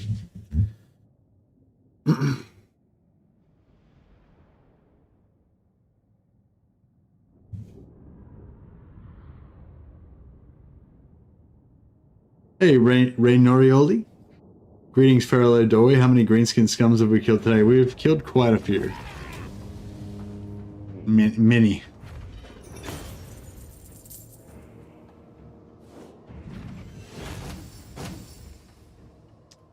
Oath gold and money or a bit of growth? Maybe we'll go for the bit of growth. Oh. Did we... What... Wasn't that the first time? Oh, we pushed him into the wall. Crap, I thought we were gonna... do with some slayers, yeah, for sure. I'm just trying to, be a little bit cheap. Master of Rune Lord Omni is like 4 and a bit. He's like 4 and a smaller bit. He's got the buff on him though. Yes. Alright. It was a pretty close one, but... Rune Lord Omni doesn't have the buff on him, so... Rune Lord. I suppose so. I'm going. Iron-willed. Lord of Clan Morgrim. So Rune Lord Omni might have to sit out for a bit. What?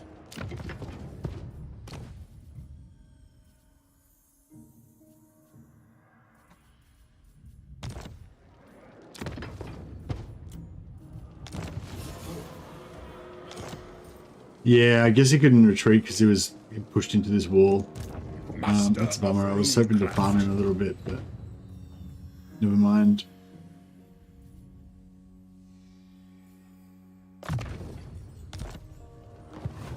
Vengeful Rune Lord. Alright.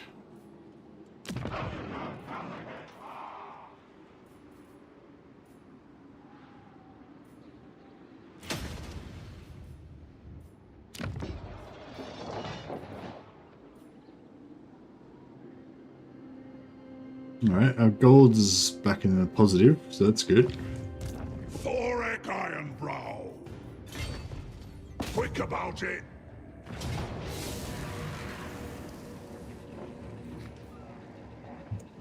Okay, this could start getting a bit hairy here.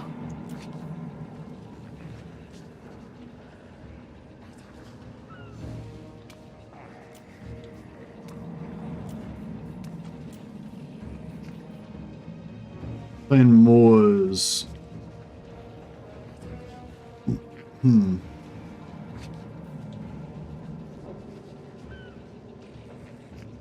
feel like this, I feel like six dwellers below, menace belows are going to be, painful.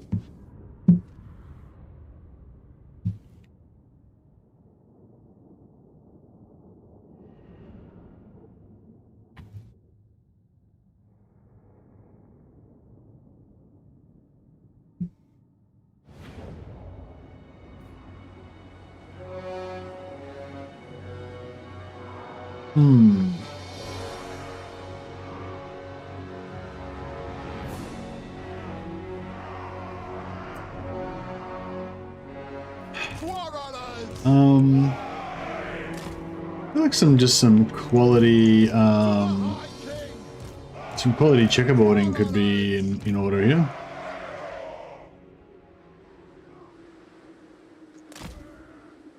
For this section. For the ancestors! Ranged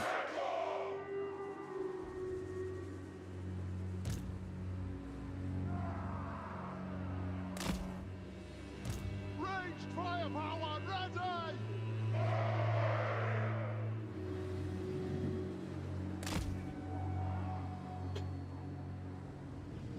Quarrelers!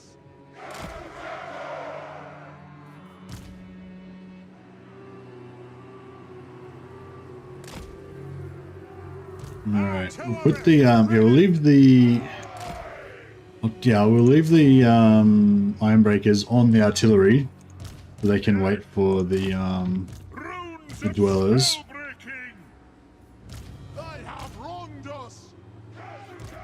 There you go, you encouraged me to play Warhammer 3 again while others just keep complaining, so thank you. And wish you and the rest all the best. Ah, fucking thank you, man, you're fucking double generous today. Thank you. No worries, buddy. That's kind of part of the reason why I like to stream. You know, I like to try to just come up with like fun ideas for people, or just exactly. I don't encourage people to play the game, and also to kind of be in contact with you guys, so you guys can kind of encourage me to play the game. You know, kind of like hopefully come up with sometimes come up with cool campaign ideas and stuff. But also I get a lot of campaign ideas from you guys and just general discussing the game. You know, I just really enjoy just hanging out and chatting about the game and all that. So yeah, I'm glad you are also enjoying.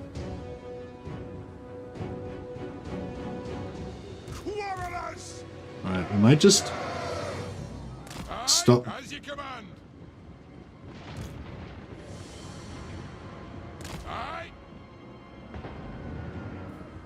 Let the vengeance begin! Alright, got these guys over here.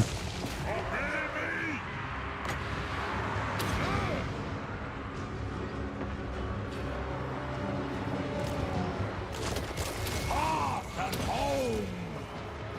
THOREK Ironbrow! What? Oh, did I double select? Ah, crap. I double selected them and popped both their buffs at the same time. Which, yeah, kind of sucks. Understood, Lord! Quarrelers! Anu! Yes! Yes, yes! Pump those dwarfen legs! For the ancestors! Kazukan Kazikeha! Axes out, lads! Come on! Blow through! Let the vengeance begin!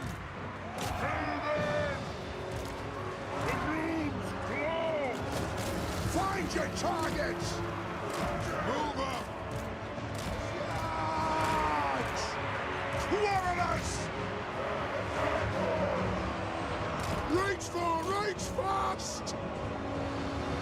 Go! Nothing can stop us! Blow through! Mercy just being spiritual? Yeah, that's it. Warhammer spiritual. Will of iron! It's my vibe. Runesmith! It is an order! That's pretty good. So we routed them, and they've still got more dwellers left. They've still got more menace belows left. So yeah, I think we're still going to see them, more of them come up.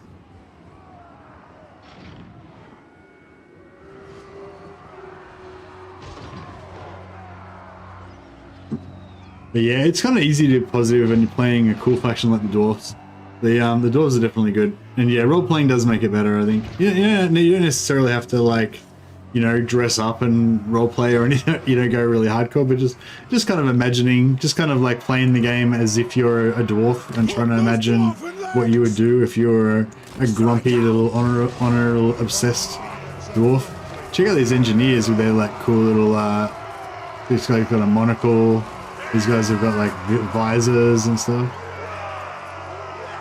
Little visors and stuff. Oh, that's not actually their beard. That's like a welding mask that covers their beard. What was that? Be small and angry, exactly. Most of them add proselytizer of Warhammer, hierophant of Total Warhammer, captain of Chaos Gate, and marauder of Mordheim. Thanks. Is that my Is that my what do you call it? Cetra, you know, Cetra super long title. We haven't got any more. I don't think we've got any more characters left to name.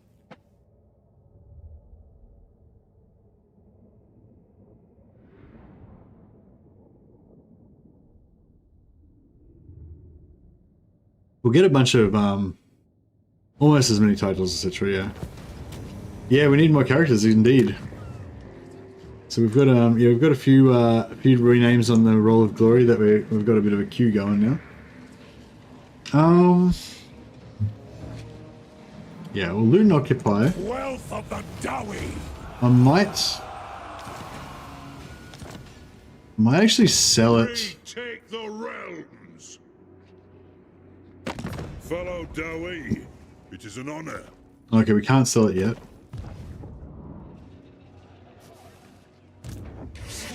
So he's got a fairly solid army there. THOREK Ironbrow.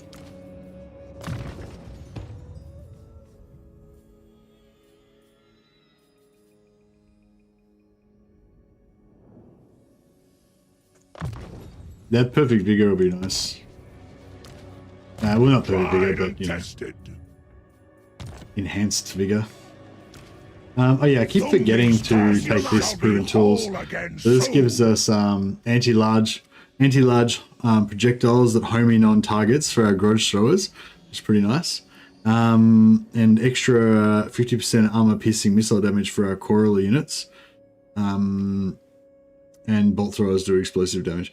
So yeah, it's only the armor piercing missile damage that gets increased by 50%. So it's not that big of a deal because our yeah, mystery. So AP damage is only 7. So I'm guessing it's going to put our AP damage up to 10. Total damage 34. Rune Lord of Karakazol. AP damage 10, yeah, but now our total damage is 42. Per, what is that, 42 per 10 seconds? Yeah. But yeah, still it's a solid chunk. If you want something and once we get right, these guys chevroned up, once they get higher. Actually, what's this guy doing? He does 10 DPS versus 38. Yeah, so that's a pretty big difference. You can see 42 damage per 10 seconds versus these guys doing 35 damage per 10 seconds. So the DPS goes up quite a lot with the rate of fire once they get more veteran levels. That's just because they're firing faster. So that is nice. Rumney's will. Mountains. Yeah, so we could probably take over Prad Tommen and Karak Asgar.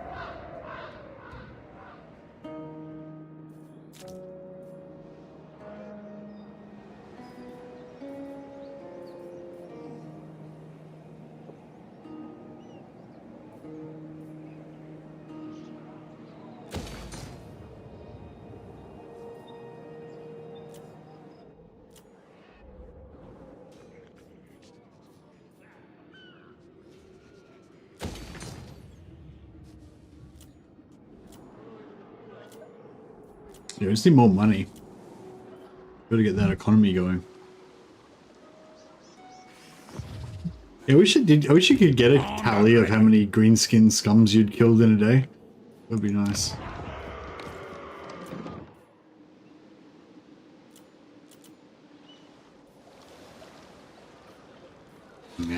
Nah, I think we'll just give up on this, eh? Not gonna happen.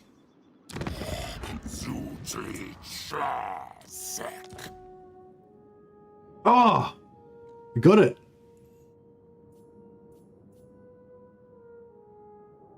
And I wonder why that happened.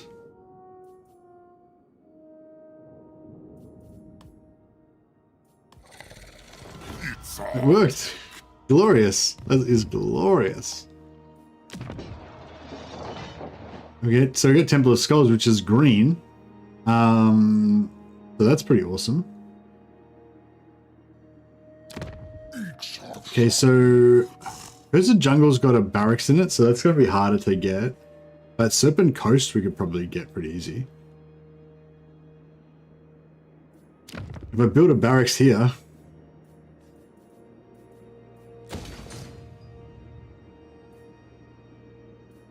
Yeah, maybe I could switch that. I wonder if we can... Misty Mountain? Yeah, we can do Misty Mountain. That's pretty cool. Alright, we did it. Now the only problem is I think he's still at war with some Skaven down here. And he hasn't dealt with that situation yet. So we might need to... If they come through his lands and attack Temple Skulls, that could be awkward. But yeah, that's pretty cool. I'm digging it. Iron-willed. See? Good things do come to those who wait, I guess. Yeah, I'm trying to build like a safe little zone with my allies protecting it from the sides so that we don't have to be worried about getting attacked from every direction.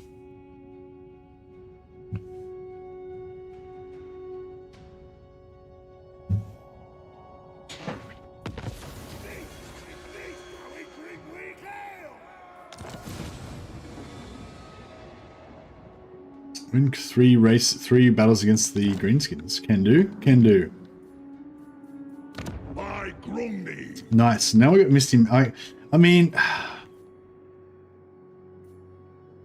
we want more Misty Mountain more, or do we want this more? I don't want this more because I feel like it's more safe.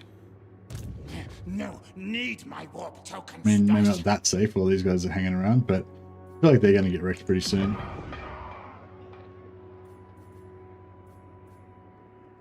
What?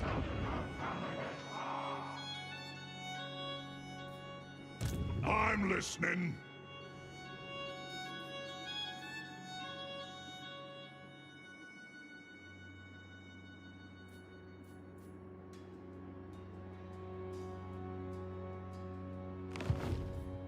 Hammer and anvil.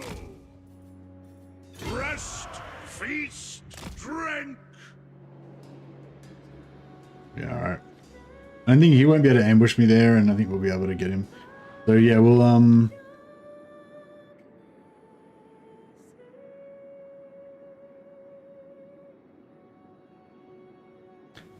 Hey David, why do dwarves not have any tier 4 or 5 units? I'm pretty sure dwarves do have tier 4 and 5 units. I'm not sure if they got tier 5 units. They definitely got tier 4 units though. Yeah, tier 4 is the highest. There you go.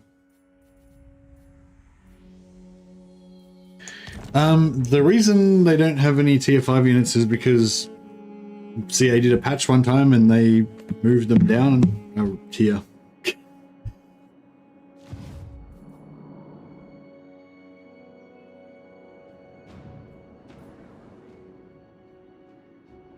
Oh, you mean like in the, because now units actually have a tier rating on the actual unit themselves. Oh yeah, see they're tier. Oh, I get what you're saying. How they're tier 3, tier 2. I don't know. Do any races have tier? It's tier 3 is like maybe tier 3 is the highest. Where is Chaos? So what would be a high tier unit, like Chosen? Chosen, yeah, tier 3 is the highest. Yeah.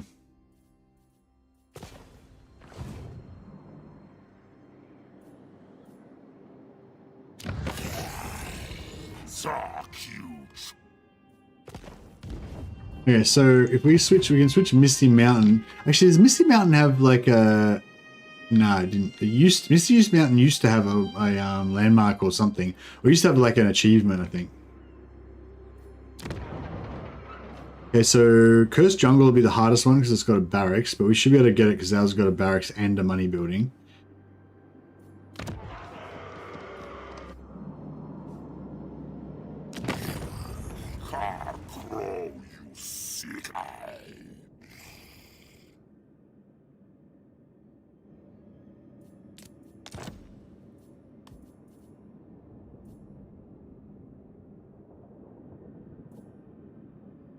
And maybe I should take their capital. Take another fucking capital.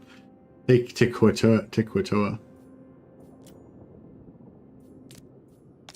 Yeah, nice. We could take Tequatoa. Down here. If we wanted to.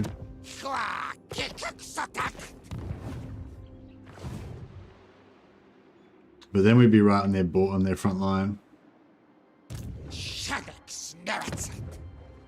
It's tier 3. And that'd be pretty nice. But yeah, then we've got this army here, 20 stack, which we can't defend against. But I feel like Cursed Jungle is quite close as well, so they could lose that almost as easily as Tequatoa. And I feel like because of the anti-player bias, they're more likely to lose it.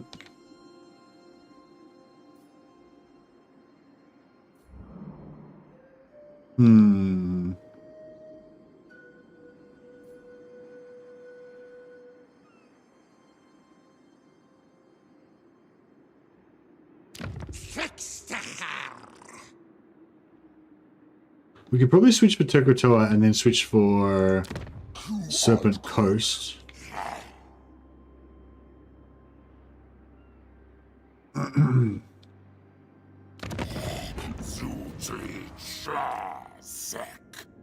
So if we go straight for Cursed Jungle, and we got plus 62, but we can only get like 5 of that, so it's kind of a waste.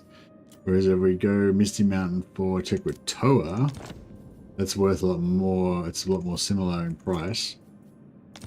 And then we can switch Tequatoa for Serpent Coast.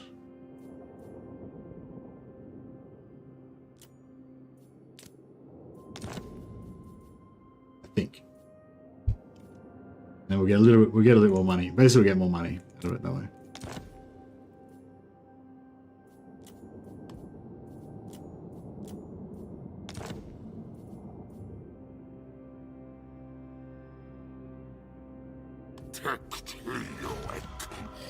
Now we switch Tequatoa for Serpent Coast.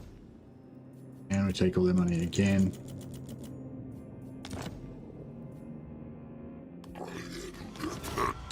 Cool. Alright. Now we got two settlements in this land. This is kind of cool.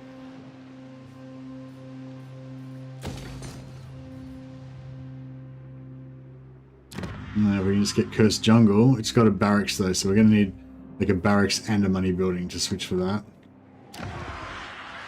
As good as done. Rune Ricky. I don't think we need to bring these guys down and get rid of these Skaven down here for them. Stop that, Scott.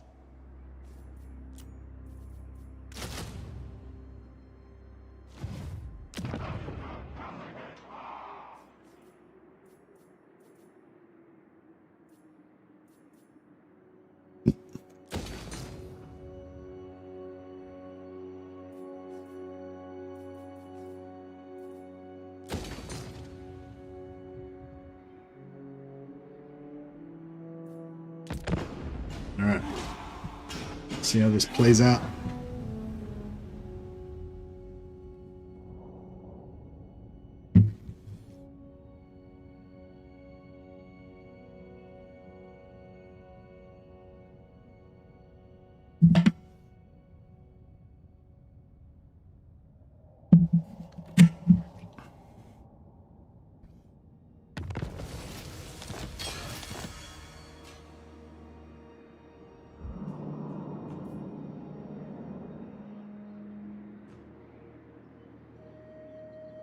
Okay, it looks like he's kind of pushed them out. Oh, they're maybe going to try and jump into my... Casting the runes. Actually, we'll force march these guys down. And then we'll switch out the Lord for LG. Summon me if you dare. I'm ready. I'll cast the runes. And we get some more soldiers in there.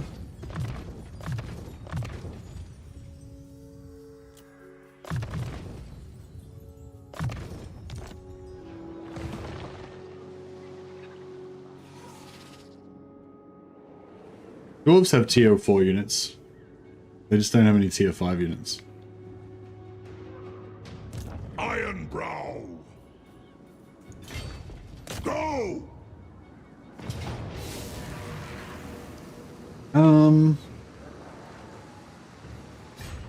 Kazook! Oh, this is tier 3. Yeah, wow, we're gonna have to take a tier 3 belt, so we'll get tier 2 settlement. Looks like it's already got 2 barracks in it as well. So this could be exactly what the doctor ordered. Dring 'em!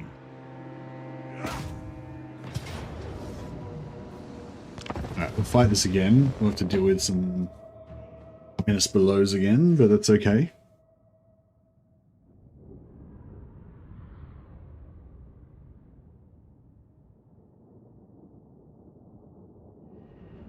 Subterranean siege battles. I'm pretty sure like if you fight Karak Izor, you get a subterranean siege battle. It's like it's just a siege battle, but it's in the map is underground. Like the sky, instead of the skybox being a sky like that, it's like a cavern when you look up. But it's still just like a siege map with a fortress and stuff. I assume that's what they're talking about. I don't really know. Yeah, I hadn't really paid attention to the skills the belly guy had, but yeah, there's siege battles that are, you know, underground. Casting the runes. Yeah, Skaven settlements. Yeah, the Skaven settlement map is underground. Yep.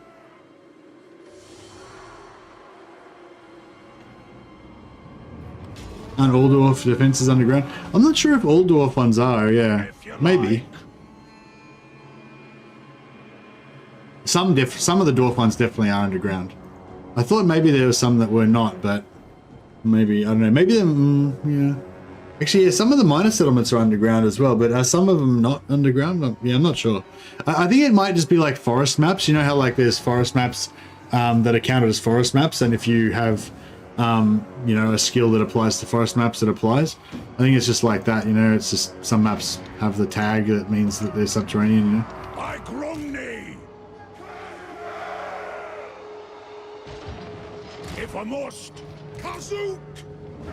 Charge! Holding ammunition! Strike out! Yes! Move to attack!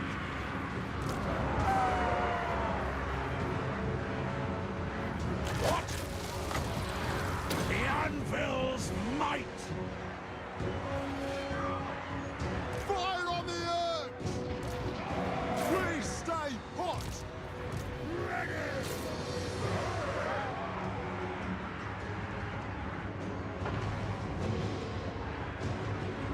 THOREK Ironbrow! Oath and steel!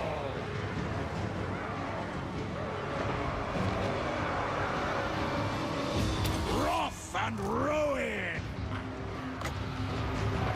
Slay the Oathbreakers! By Thumni's hammer! Take him down! Fight! Strike out! Move now! Move! Warriors! Plow through! Move now! Right,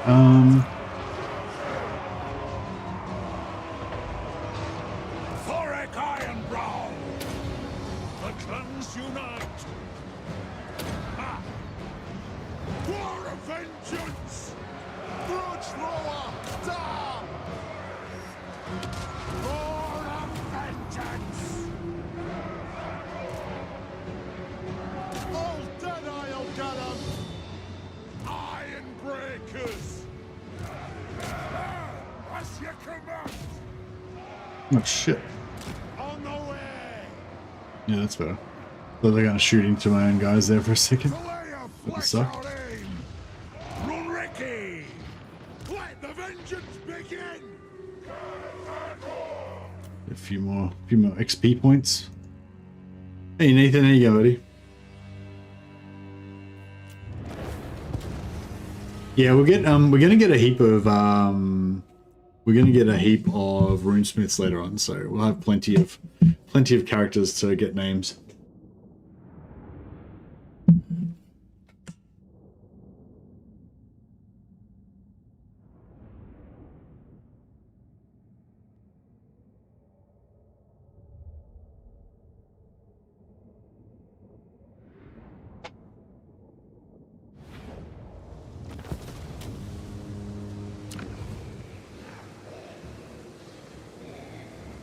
Reclaim what was lost!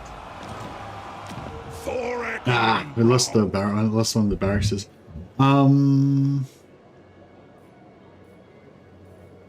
I think the barracks less money should be enough to get it done for us. Unless they build a money building. They've got a barracks, they're probably going to build a money building there now. Yeah, that post-battle income, that post-battle money that we get is so shit. We need to... what can we do?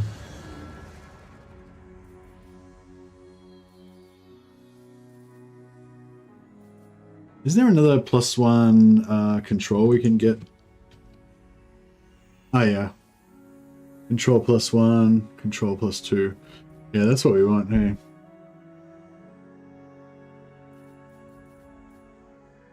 I mean, more money would be good too.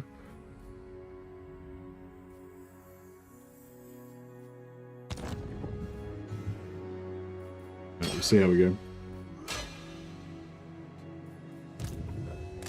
Rune Lord of Garakazzle. Yeah, I don't know if we'll get... Actually, I can just try now and see if we'll get it straight away.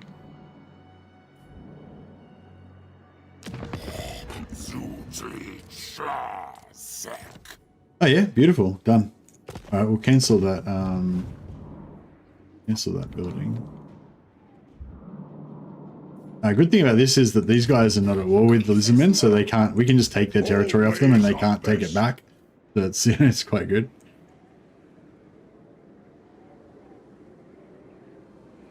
Glory for Garakazzle.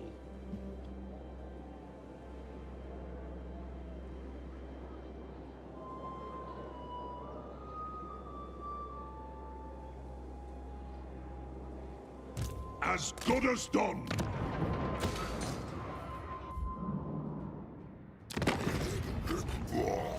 So yeah, so we give him Craig Trine. He gives us the Cursed Jungle. Yep. And then we've got our beautiful territory.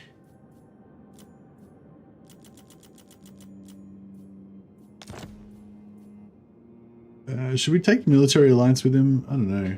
I mean, we could steal... Nah, we can just do that later. Whenever. Oh, should we make him... Try and make him go to war with somebody? Don't really need it.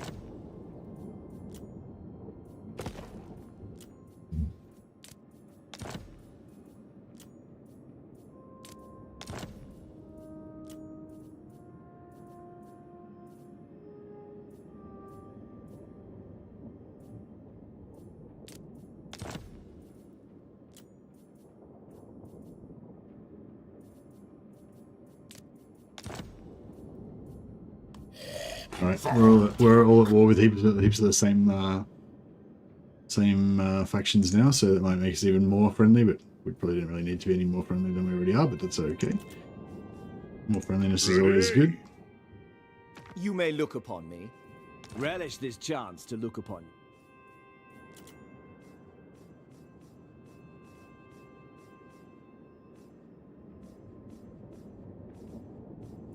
How was our trade anyway? Are we maxed? We're probably maxed out on trade, I imagine. 100% exporting, yeah. Actually, let's have a quick look at our followers, potential followers that we can get. So yeah, so if anyone who hasn't seen it before, this is the Ultimate Ancillary Guide. This is done by a guy named Specific. So yeah, basically you can. I'll chuck a link in the chat as well. If you haven't already got this bookmarked, I'd highly recommend that you bookmark it and use it for all your. Whenever you start a new campaign that you're unfamiliar with the followers, it basically shows you every single follower ancillary that you can get and how you can get them. So, so Archivist is a good one for the Dwarfs, gives you extra research rate. Also, you can get Student, extra research rate.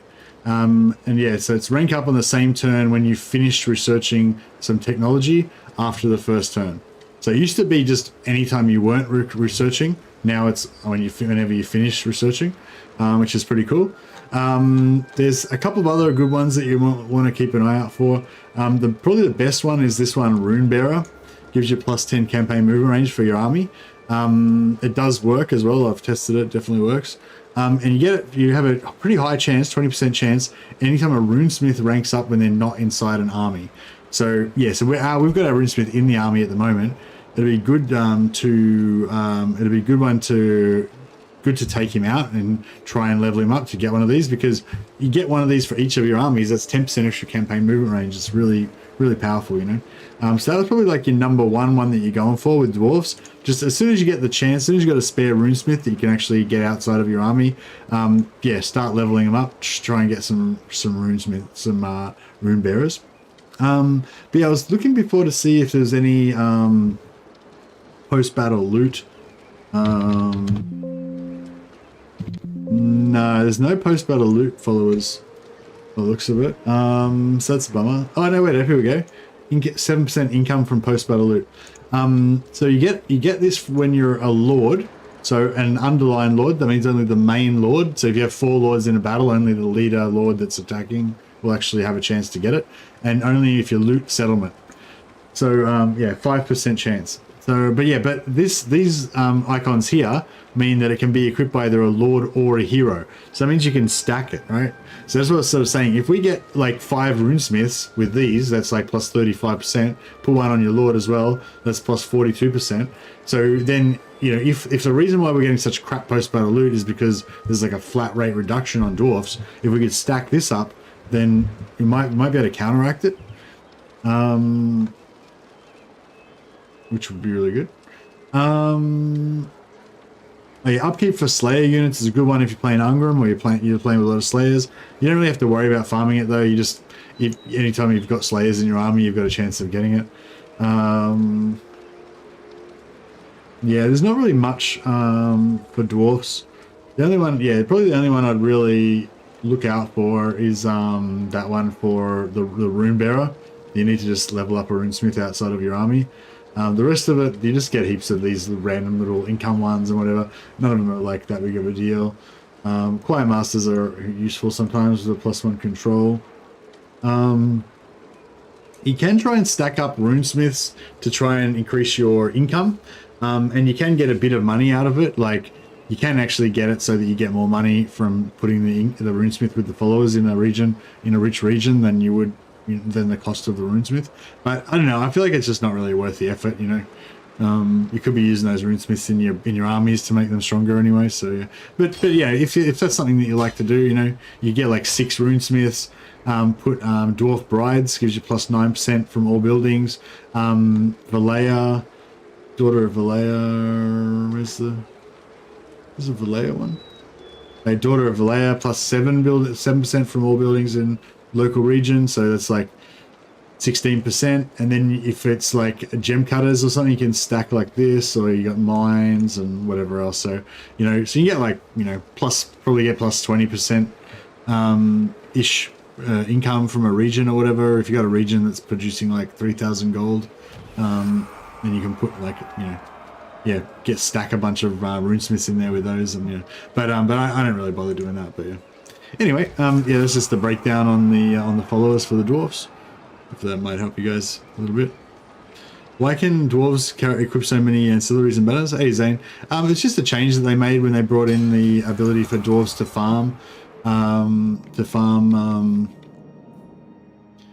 farm stuff. So yeah, so we've got the whole region now, which is pretty cool. Got a barracks down here. I don't know if we should keep it or what. I'm kind of thinking we should declare war on these. I mean, we're already at war, but we should go after these Skaven down here. Lord of Clan Morgrim. We've got an army coming down.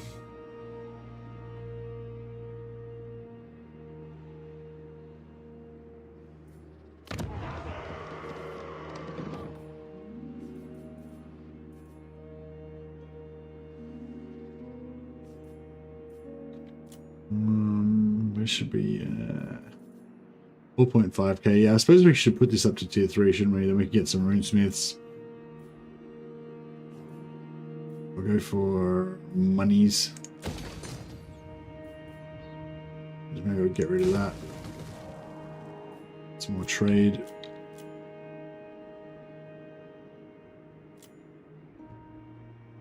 Alright, I think this might work out alright.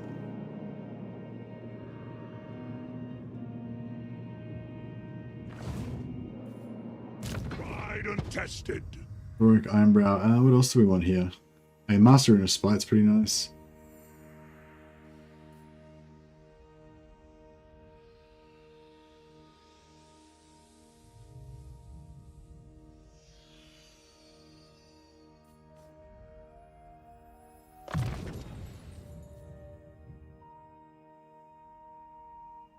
What do these things do?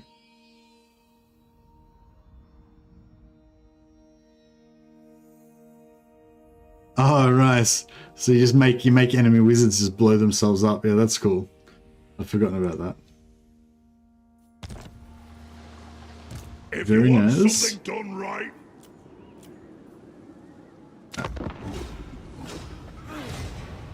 Yeah, it's the dwarves are kind of frustrating because you like they're just kind of slow, you know. So you want to kind of like slowly build them up.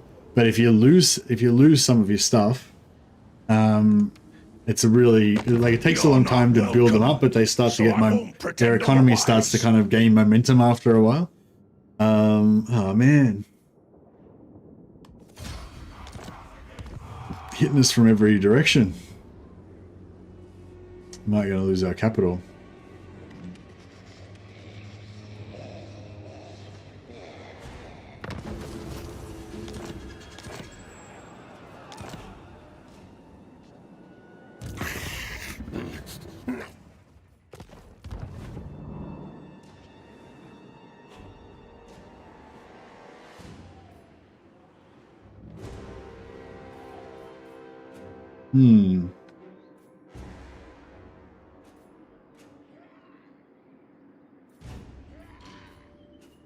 What?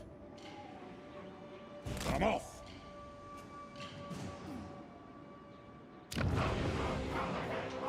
Aye. Casting the runes. Can we switch him out for another lord? We get Rune Lord of Nikki back in. Vengeful Rune Lord.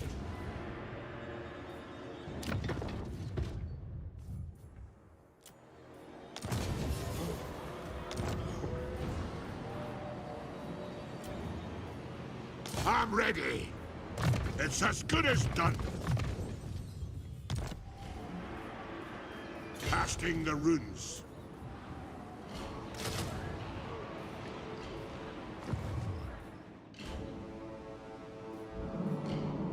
All right. All ways are best.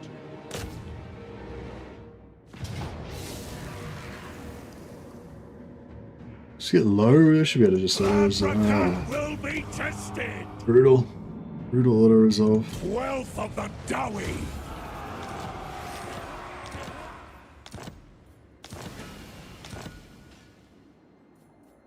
As you like.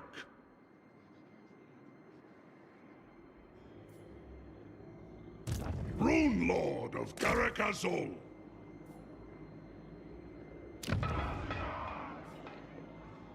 Fellow Dowie, it is an honor.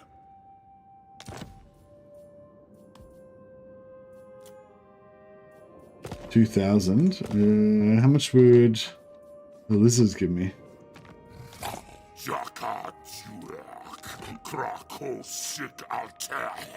I suppose I should give it to the dwarfs because it is a dwarf. A dwarf hold. Be the right thing to do. Aye. Welcome, Ken. How may the High King serve thee?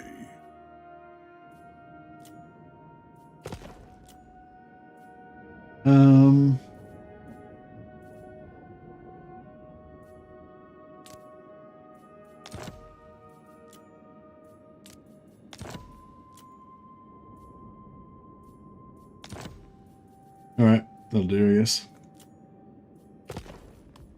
We.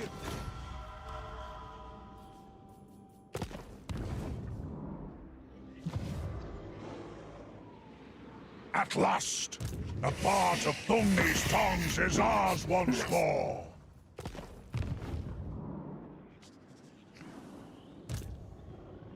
Lost glories reclaimed.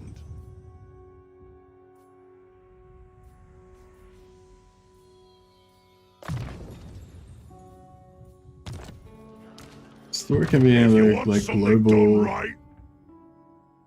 frenzy for Lord's army. Sounds pretty good.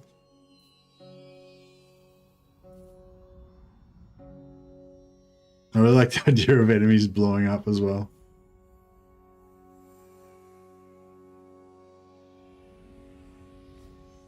Yeah, I want all of his traits. He's got all heaps of cool stuff.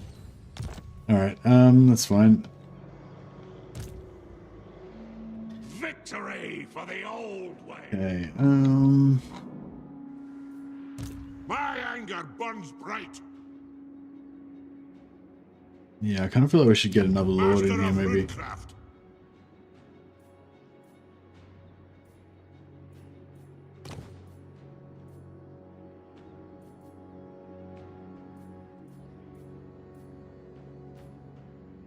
All right, we'll get another Joseph Knucklebreaker. Yes. Shall henceforth be known as. Oops. Shall henceforth be known as, like Alex Mitchell or something like that.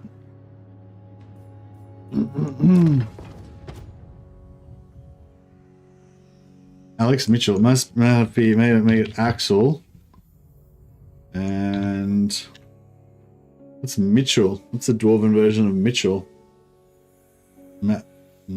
Mitch. Mind meaning. Axel Mitchell. Axel Mitchelson. Trying to think of some sort of mining tool that sounds a bit like Mitchell. Pickaxe. Hammer. Mithril. Alex Mithril. Axel Mithril. Boom. Nice one. Alright, I like it. Thanks, Alex. Thanks again for the super chat. Minuson, exactly. Yeah, Minuson. Yeah. Axel Mithril. Glorious. Alright. Yeah, let's hit tier 3 in the capital. We're gonna go all in on this. We're gonna hold the line. We shall not be defeated. Yeah, we got to build some artillery somewhere as well.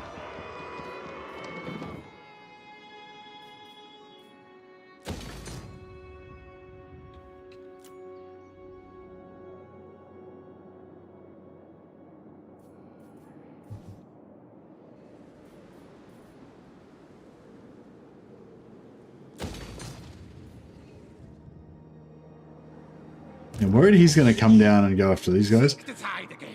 Maybe I should. Yeah, I should have probably made him go to war with Clan Wars.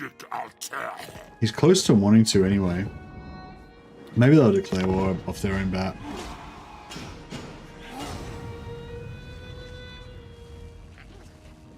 Oh, actually, I don't know. If he declares war, then he's going to lose all those territories. Oh, that's cool. They went back away. So yeah, it looks like our north is safe for the moment, which is good because we've got problems in the south.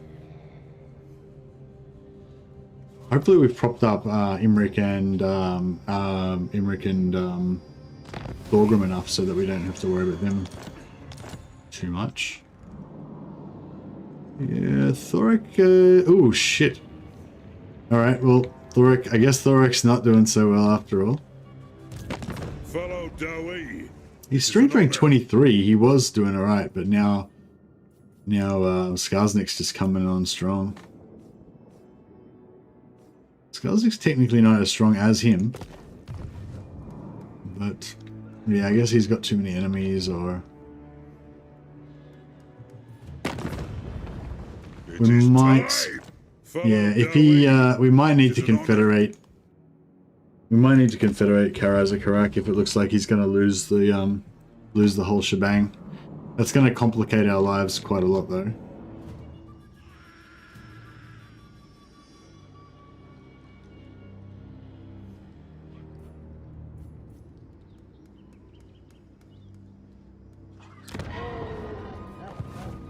Armed and ready.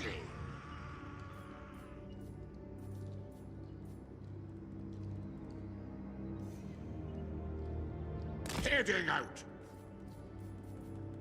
If you say so, Beardling.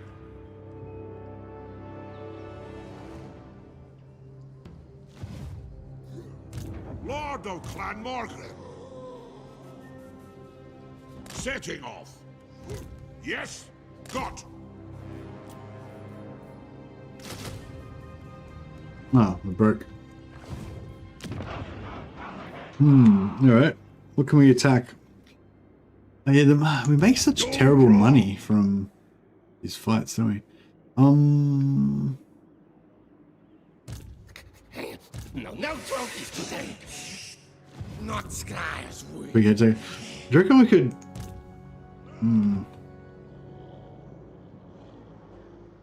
Yeah, I'm not sure if we could take them or not. Corn's got a couple of regions. Tried and tested. Rest, feast. Hey Dan, Dan Victory reporting for duty. Next available rename. Yeah. Thanks for the big £10 super chat. Much appreciated, buddy. You're fucking keeping me well. Fat loots for mercy.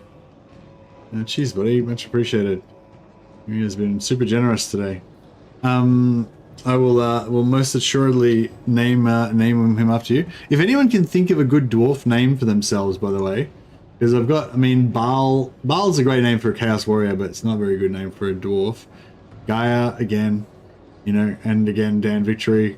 You know, we're going to need to work on these names. They're going to need to be modified a fair bit. So if anyone can think of your own dwarf name for me, help me out. Let me know. Otherwise, we'll work on it. Dane Victorious? I don't know. I appreciate the effort, but no, not dwarvish enough. It'd be good for a Roman name, or like maybe a pseudo empire name. Actually, Dane's not bad. Dane's good. Yeah, Dane's a good dwarf name. I think Dane was actually one of the names of the D-A-I-N was one of the dwarf kings from Lord of the Rings. Yeah, maybe we'll make it Dane. Rumpled foreskin. Oh, jeez. Alright, I'm thinking we do some unprovoked attacks on Khorne. Because I feel like it's like, I mean, they would do it to us, right? Balin? B with 1A was another dwarf from Lord of the Rings. I should have underweighed. Pretty sure we'll be able to make it, but I mean, I'm not that sure. I'm a bit. hopeful. I'm hopeful that we'll make it. All right.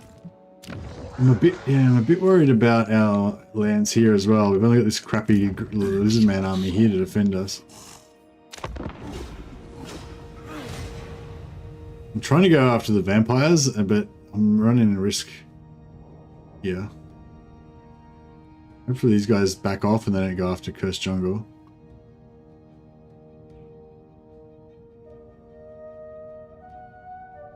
Dane Weebrow. How's Wee Man?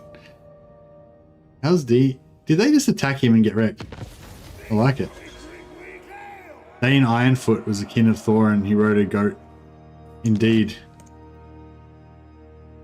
That sounds familiar. Hey, wait a second. So, oh, we haven't got military access yet. We've got to get the that military access, military alliance, so that we can get that territory there. Okay, well, it looks like he's defending our southern borders adequately, which is good. That's exactly what we wanted from him. And it looks like Queek's not going after our northern territories because of him here as well. So it seems to be all working out pretty well, except that we aren't in range to take that out this turn. But that's alright, we'll get it next turn maybe.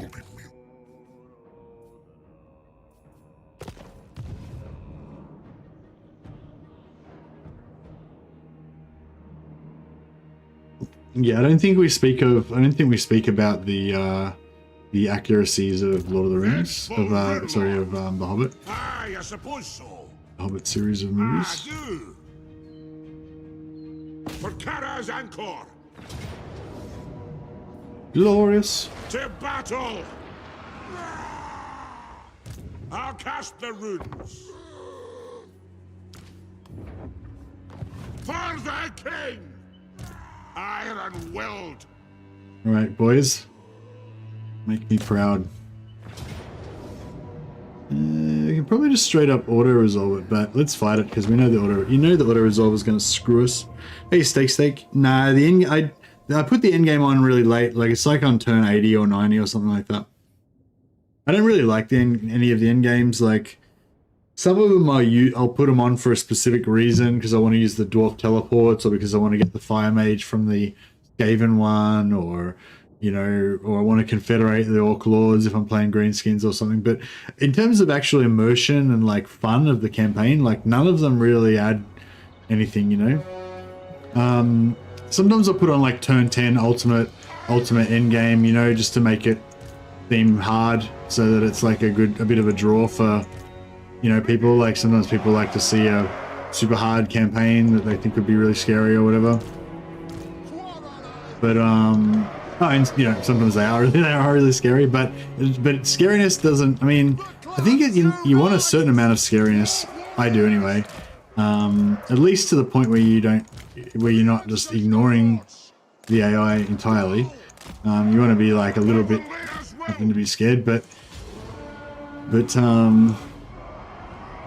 yeah, just having like scariness doesn't really necessarily equate to fun, and most of the time the end games aren't really that scary anyway.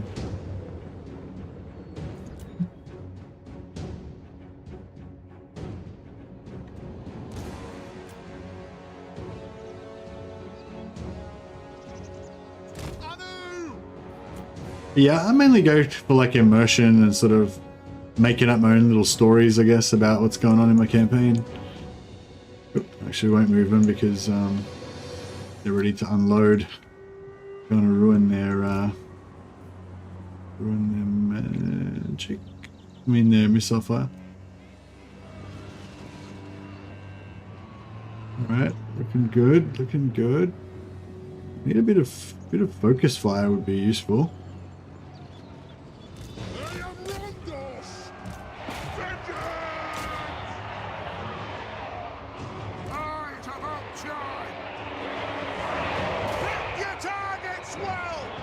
Charge one of my units in so that you can stop the rest from getting caught up in melee. THOREK! Vengeance! Warhammer! Yes!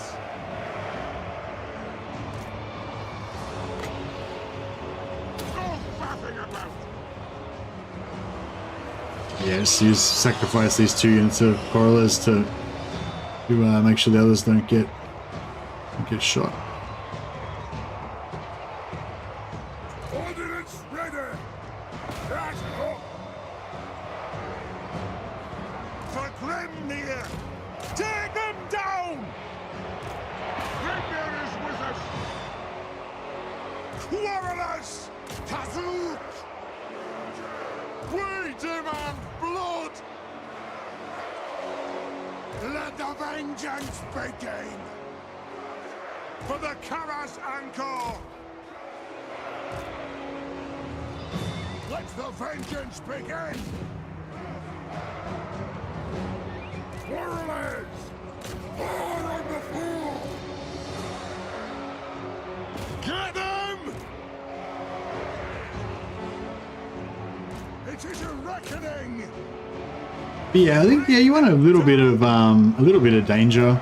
Otherwise, there's sort of no imperative. Like there's nothing to encourage you to try to figure out cool strategies and stuff like that. But yeah, but I think that it like having sort of like danger, but I mean having like enemies that arise in kind of a logical way that kind of makes sense and stuff, you know, that like adds to the whole realism and depth of the campaign. Whereas just having like a bunch of heroes just spawn randomly out of nowhere doesn't really do much for you.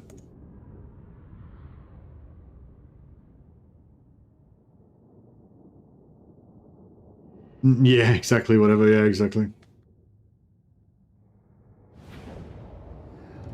Yeah, the whole thing I like. One of the big things I like about Total War is like feeling like your campaign is like a real, like especially when you used to play the historical games, you know, like kind of imagining that it was like a real like history kind of playing out, you know, like a real alternate history or whatever, and it kind of made a certain amount of sense and stuff. Man, these post-battle loots are so rough. Vengeful Runelord!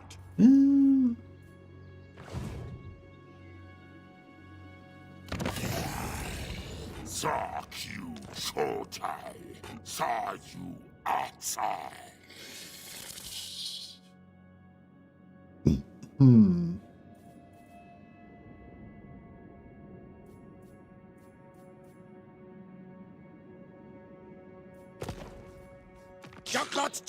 Maybe we should.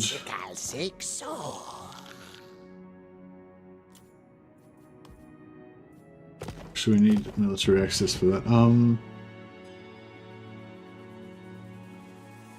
What? I'm down ready. Kasaba. Oh, we don't have any siege attacking weapons, do we? My anger burns bright. Level 16. We're probably not far off 16.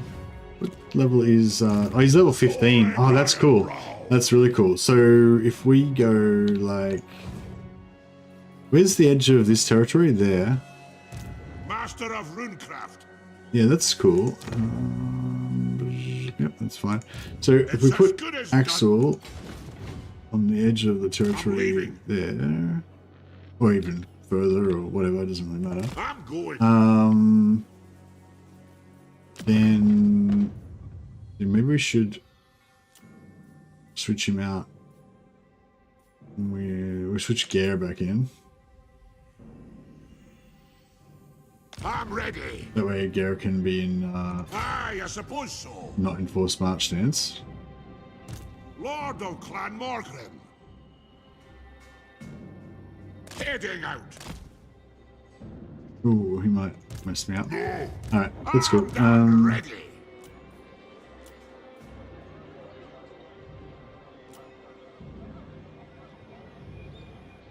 Cool, I think we're good. Assuming we can take this next turn, we'll get a level up and we'll get the money, and then we can use that to take out the other, so the vampire territory here. And I think it's going to be good.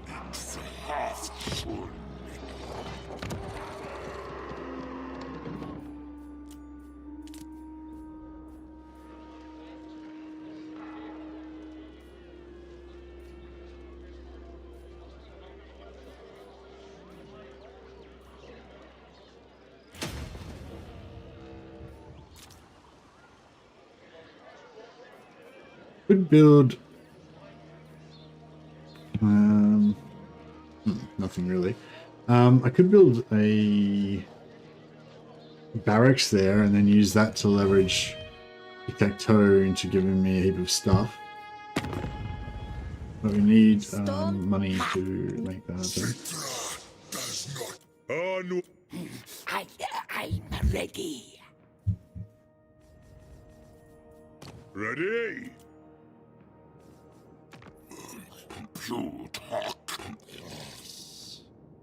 What? You may look upon me. Did we end up going to war with Trich? No, I never went to war with Trich. Relish this chance to look upon your better. It's probably not worth it at all.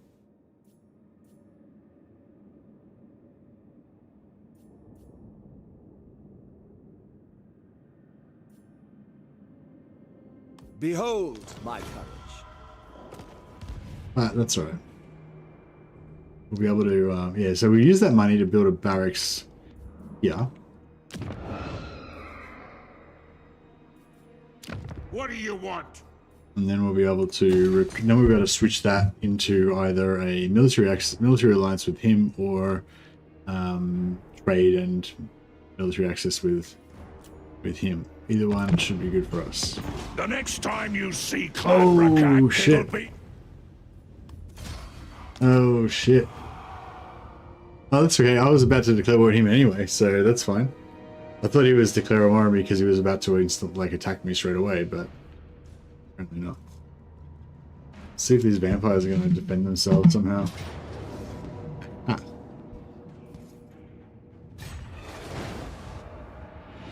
Yeah, that's bad. Now we might not be able to make it to Kasabar in one turn.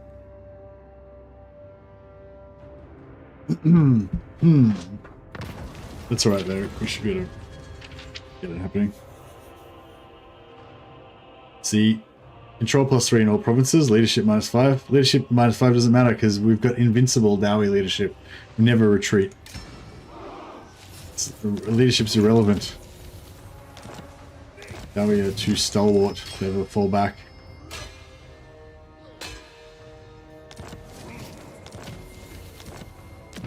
Alright, let's see if we can take out Death Gorge. Doomgrong! For the ancestor! They declared war on us as well, so we can't even say that it wasn't even our fault. I don't know if this map's good, particularly good for us, but... Oh, this is the High Elf map, but the Khorne version.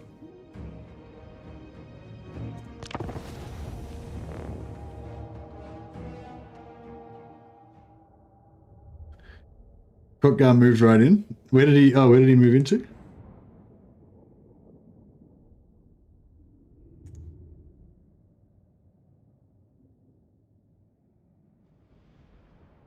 This map should be fine for my ranged, yeah. Yeah, hopefully we'll be okay.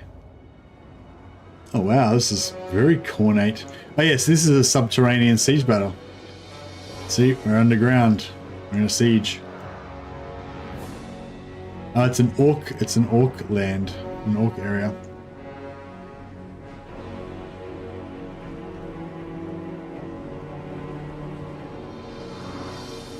So technically this is the best way to come in here and shoot. You can shoot over here, but no, I feel like this just doesn't, I don't know, this area here is just weird and hard to attack, and whereas I feel like this area just works better. Even though you've got this tower here, like just you can get in, like once you get through here you can get into here, and I know it's sort of nice, but on here I just feel like it's, I don't know, like this area doesn't feel as good, and these guys are like shooting down, and like one of your range units is getting drilled, and I don't know. I guess it's okay on this one because they don't have any ranged units, or you know, they don't have any good range units.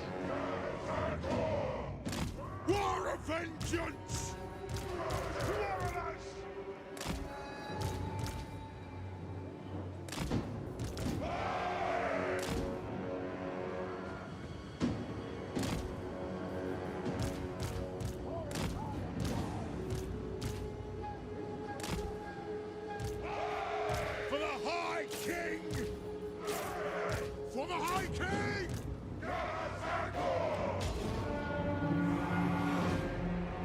if I must.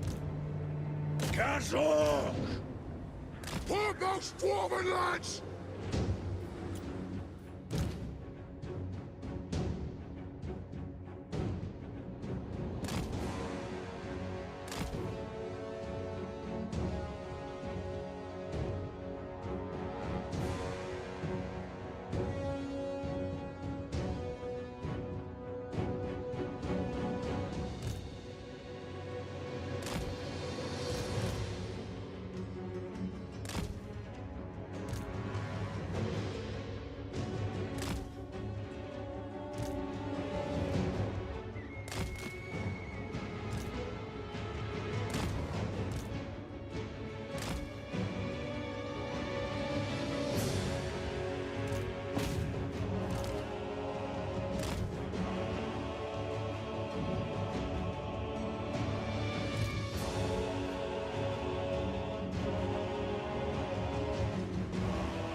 Just smashing this door down pretty effectively.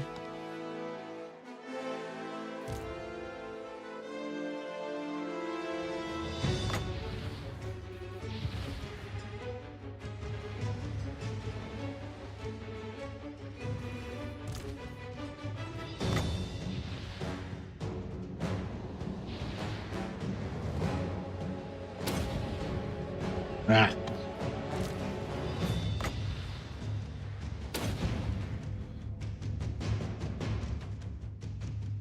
We've wasted about half our ammo already.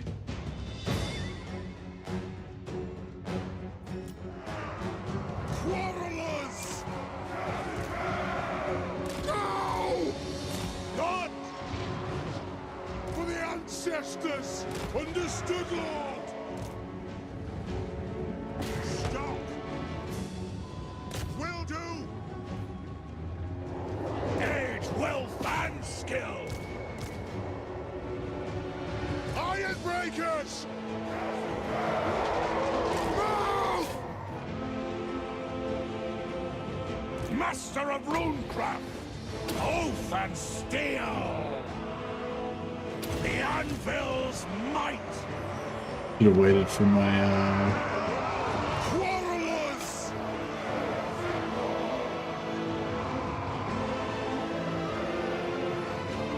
no angle. There we go. Get him! Should get some good satchel charge action here. Oh yeah. That's what I'm talking about.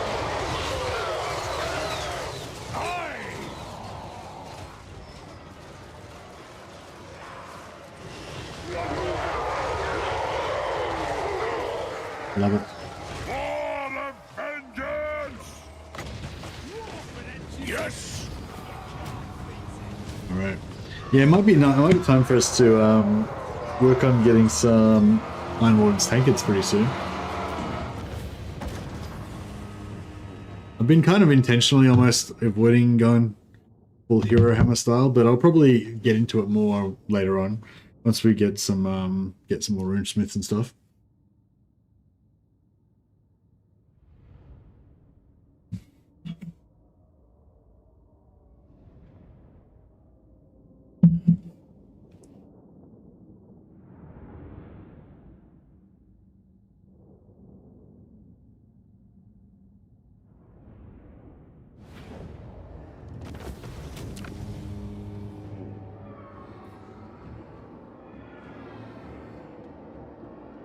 Oh, I just realized this is green. Claim it for the throng!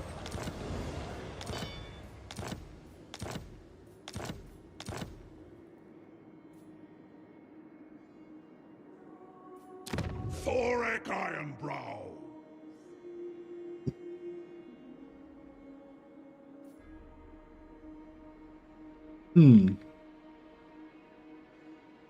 This is kind of like the territory we want to be taking, I guess. And like keeping.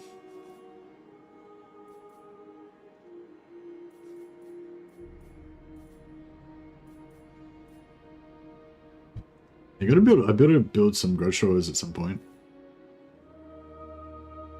Armed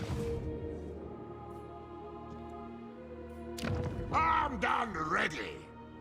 Master of Runecraft. I'm going. Lord of Clan Morgan. Can I help you?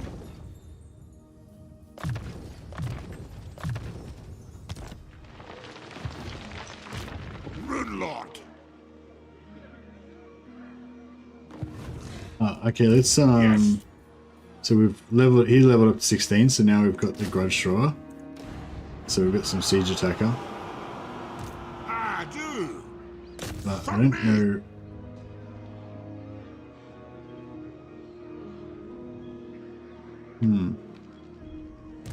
Aye up. Fool.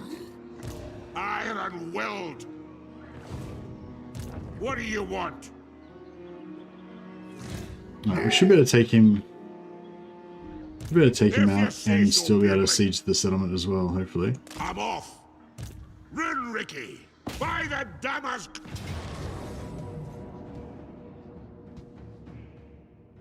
Yeah, we'll just fight it. We got this.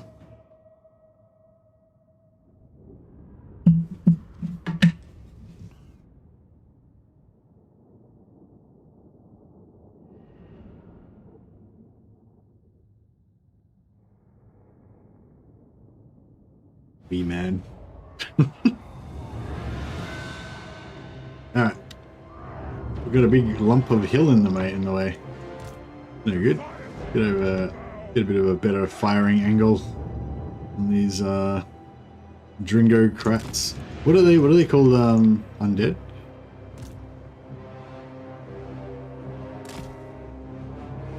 Give me vengeance.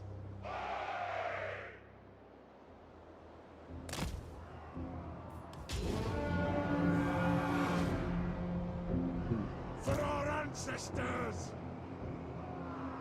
On! By the Layer's will.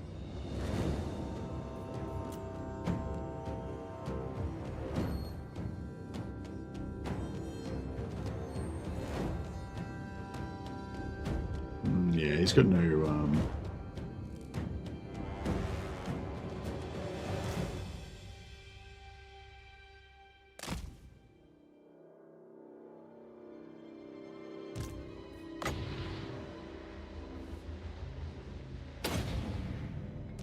Oof, that was a good one.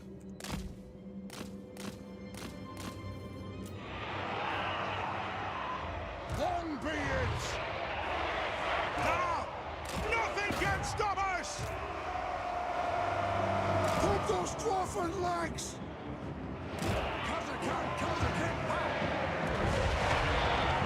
Armed and ready. You're solid. Selecting target! Move to attack! Scarf! Go! Yes, Lord! Kill Lurks! Shoot the wizards! Quickly now! Warriors!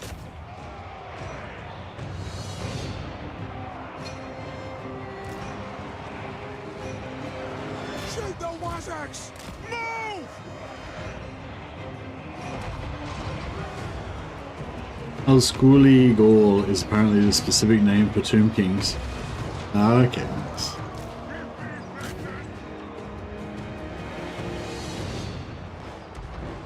Quarrelers! Anew! Put those dwarven legs! I am ready! Kill the oath! Bones and Sandy Bones. Okay, nice. Now, what's the name for vampires? What's yeah, I was thinking Dringo Cracks or Dringo Crats or something, but I think that's something else. Yeah, I'm not sure what the I'm sure it'll sound familiar, but yeah.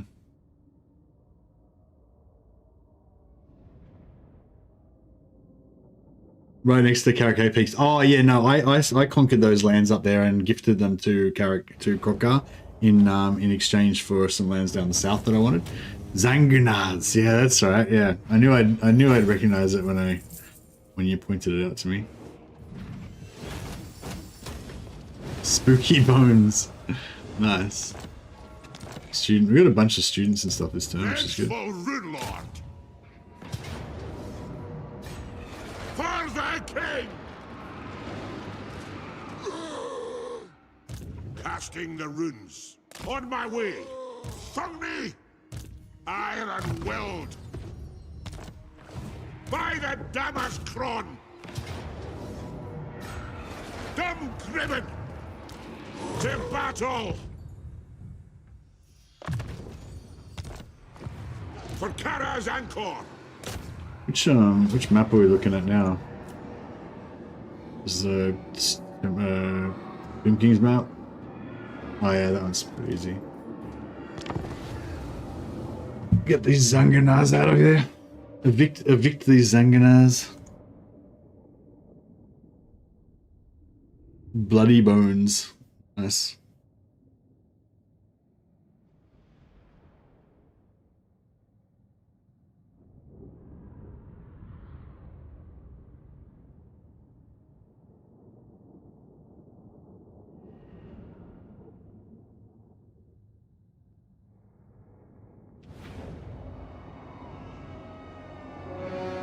Yeah, so we set up over here. So it's nice, you got no towers, so...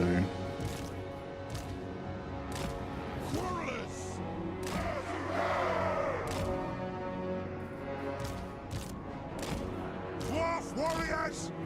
War machine ready! Grudge thrower!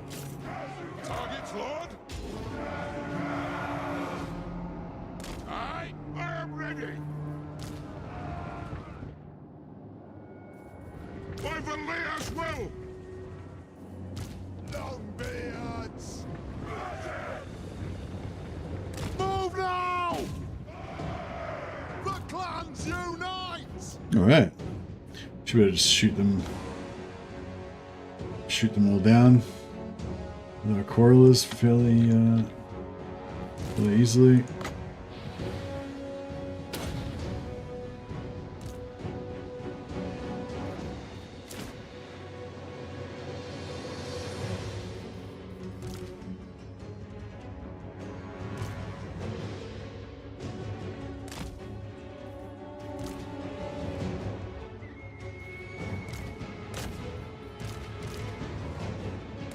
I didn't realize they had little crosses down here, so you can see already if they don't have anything available. Whereas you can see this guy's got stuff available. Yeah, I didn't realize it had the whole representation of their abilities and everything on there. It's pretty cool.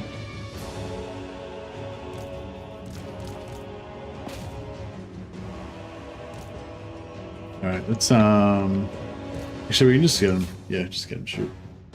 That's fine. They'll melt all that stuff pretty easily, I think.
Yeah, so I mean, we could have probably did it a bit more perfectly if I didn't put it on 4 times speed, but this is like good enough.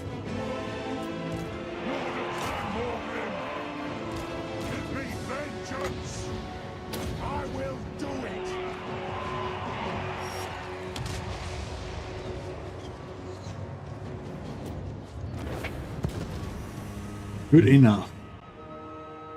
I'm doing well. Yeah, I'm doing well, Paul. Thank you, buddy. Thanks for checking in.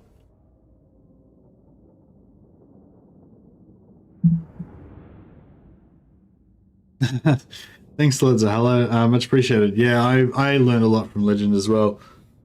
Like a lot. I'd say, you know, probably at least half of the things that I knew about playing Total War I'd learned from watching Legend.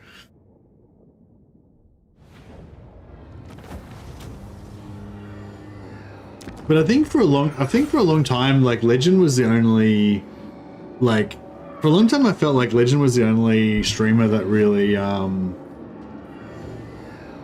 don't know, like that really did good informative content for Total War, you know? Like a lot of other like YouTube, like other YouTubers that I'd seen do Total War content at the time. This is like years, you know, 10 years ago or whatever, maybe not 10 years, maybe like 6 years ago or something. You know, like they were like entertaining or funny or fucking whatever, but like they weren't into like the, you know, the sciencing of the Total War. I feel like Legend was the only one that really, you know, I felt like gave good information and good knowledge. What's this thing? City of Bronze.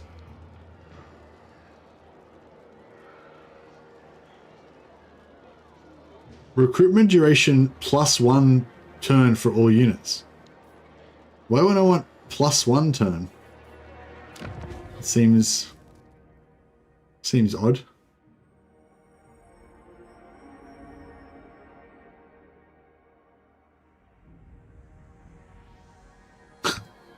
That's weird. No, thanks, Sal. I appreciate that, buddy.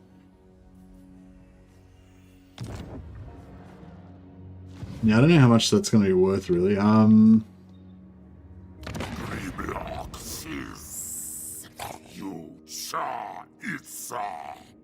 Yeah, we can't sell him Bagar. So I've got to sell him Orion's Camp. That sucks. I thought I built a barracks there. Did I not build a barracks there? Oh, it's still building. Crap. Alright. Yes. Vengeful Runelord. Should we -1? Maybe because it's damaged? Yeah, maybe because it's damaged, yeah. Armed and ready. Yeah, setting up battlefield formations is definitely good fun. I do. Sort of like therapeutic somehow, I think. I'll cast the runes. A good battlefield formation makes you feel good. Second stream when? I don't know if I'm going to do a second stream today. I think I'm just going to do a big old dwarf stream. There's honestly been so much support for you guys. Like, you know, had a massive turnout for the stream, and people have been throwing super chats at me all night and stuff. So I feel like I've got to keep going with the Dowie. So yeah, I'll probably go back to double stream tomorrow. But yeah, I thought I would just have a day off from double streaming today. I could probably do with a bit of a shorter. Because when I do 2 streams back to back, I end up going for like, you know, 10 hours and stuff quite often, or even 11 hours sometimes. But if I just do 1 stream, then I can just do like 8 or 9 hours, and that's fine, you know. Rune Lord.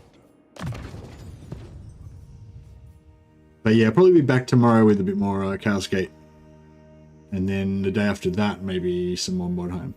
That's my currently thinking. And we're playing this campaign in the early part of the evening tomorrow and the next day as well. So we can the dwarfs can ring in the new year.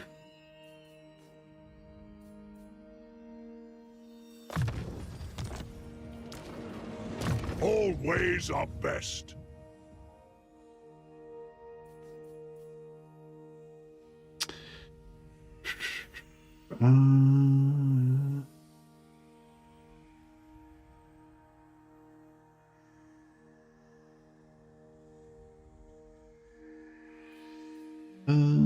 No, none of them. I've sort of taken all the things we really needed.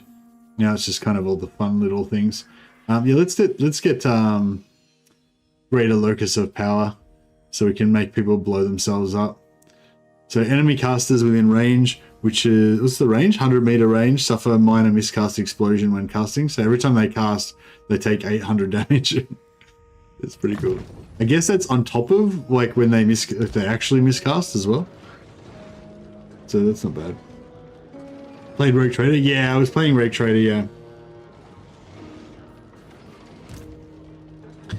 Playing rubbing your ass and maybe you need a break? Ah, well, there's no breaks. No breaks in this game. Arcane wisdom.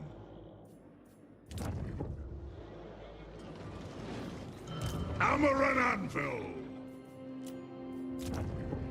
But yeah, maybe I should stop rubbing my eyes. It's probably not good for him. Not good for him. Man, I spent 2,000 gold on an outpost, and now he's going to lose his capital. No brakes on the Mercy train, that's right. God damn it. God damn it, Thorgrim. Aye, welcome, kin. Don't make me take over. Yeah, I think we might have to take over Thorgrim. I'm afraid. But that's alright, we can do reclaim. How do you get your graphics to be better in that game? Hey Evan, what game? This game that I'm playing now?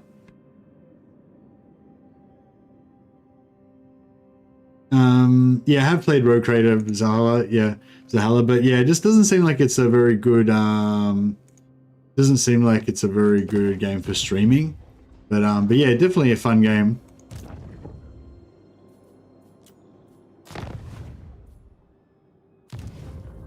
Might have to get rid of outposts available because it's annoying. Rune Lord of Karakazul. Alright. Yeah, Diff Gorge, I kind of wouldn't mind building that up, but I'm not sure if we're gonna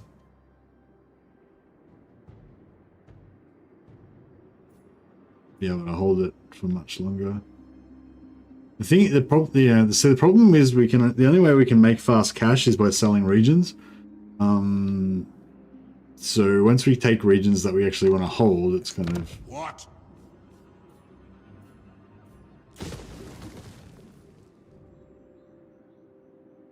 Yeah, I'm hoping we're not going to get ganged up on here too much, but if it's just that one army, we should be fine. But if there's like another 2 stacks over here that are just in force march range, they could screw us. I've heard it doesn't hold up to Mechanicus. I didn't even like that Mechanicus that much. Like, I think Mechanicus is good. It just doesn't have the same...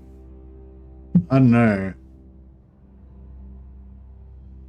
So, yeah, no, like, I prefer Rogue Trader over Mechanicus 100%. Heaps better, I reckon. Because...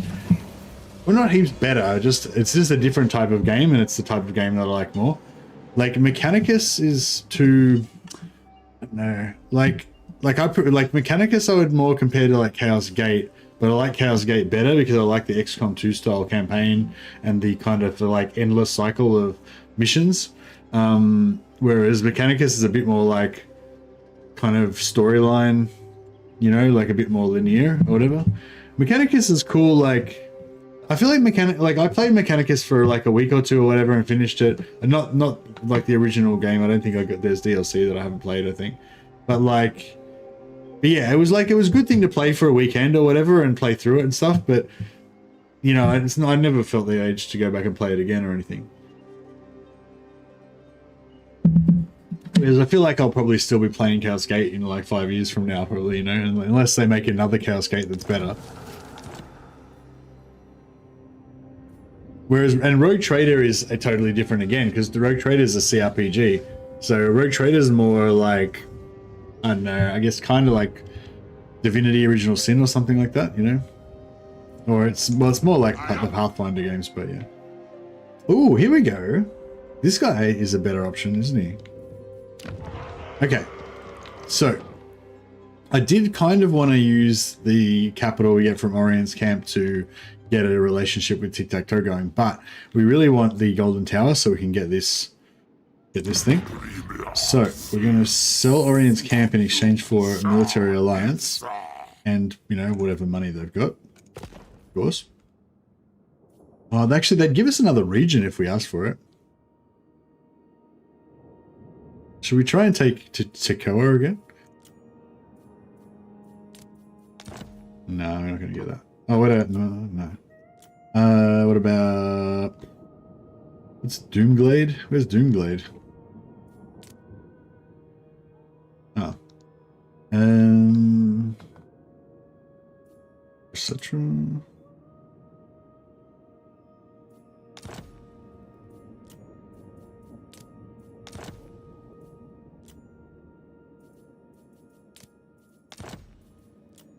Alright, never mind. We'll just take the money.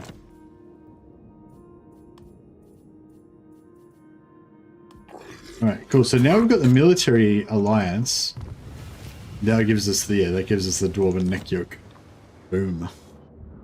Raton's collar will soon be reforged at last. We're getting there. What do we got left now? We must be... We can reforge and get a Carnosaur. That's pretty cool. Yeah, there's got a fair few that we haven't unlocked yet. Lots of bugs in Rogue Trader. Yeah, that's true, yeah. But yeah, I don't know. I've got a bit of a rule that I try to stick to, which is basically never shit on another man's game. You know what I mean? Like or another person's game. Like if somebody's enjoying a game, like don't talk it down. You know. I know a lot of people have said to me they really like Mechanicus, and I just personally didn't like it as much as some of these other games. But I think Mechanicus was a good game, and I don't mean to talk it down. Like if you guys are enjoying playing Mechanicus, fucking good luck to you. You know, it's a good game. I don't think it's a bad game. I was really happy with Mechanicus that they actually made a good 40k game. Because a lot of times they make 40k games that are just 40k games that are just terrible. So I was really glad that it didn't suck. So yeah, it's good. Can I help you? Ricky. I'm leaving. But yeah, it's like sometimes I feel the need to explain why I like another game better, but in the act of doing that, you end up shitting all over the other game, you know? And it's like, I don't want to do that. Mechanics is a good game, and I don't want to shit on that game. Yeah, so On my way. Yeah, I want to sell this to... I am Volkmar, the Empire's great defender. Bro. Why can't I sell him Kasabar? Kasabar. I need to take Bagar. Right, alright. Master of Runecraft. I disobey. Runelord. My anger burns bright. Do you reckon we're going to be able to beat him? Iron weld. I don't know what he's got in this army, but he's level 17 already, so he's probably going to be pretty scary. He's got Wind of Death. No, he doesn't. He's got Master of the Black Arts, but he hasn't got Wind of Death. Alright, it's probably we only ran into him early enough to...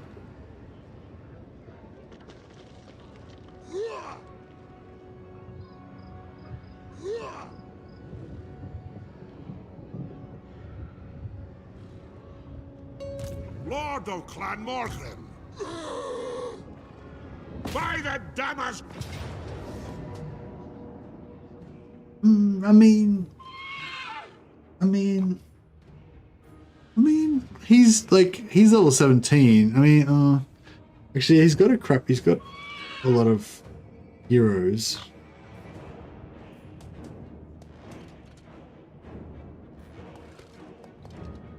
Yeah, there's cavalry and everything. Yeah, this is probably gonna hurt a bit. But I feel like it's winnable.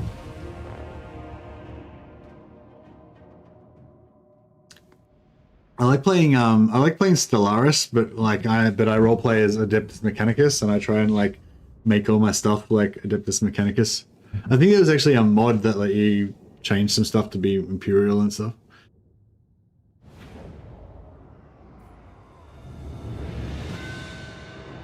You want a 30k Alpha Legion game? Lol. It's very specific. Have you just read the Alpha Legion novel from Horus Heresy or something, Dubboy? Ranged firepower ready.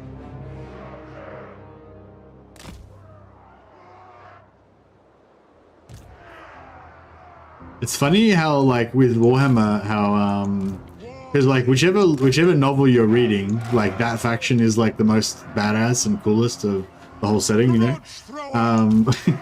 So if like whenever like somebody else has read the novel and you haven't, then it seems laughable. It is a reckoning.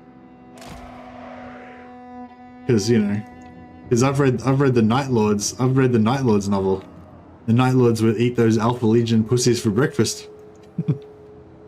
But I've also read the Iron Warriors novels. So both of those legions are just weaklings compared to the Iron Warriors.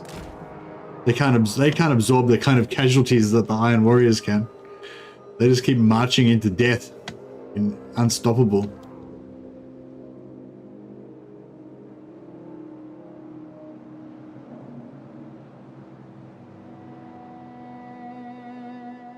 No way the Night Lords are inferior to the Alpha Legion? No, exactly. The Night Lords shit all over the Alpha Legion.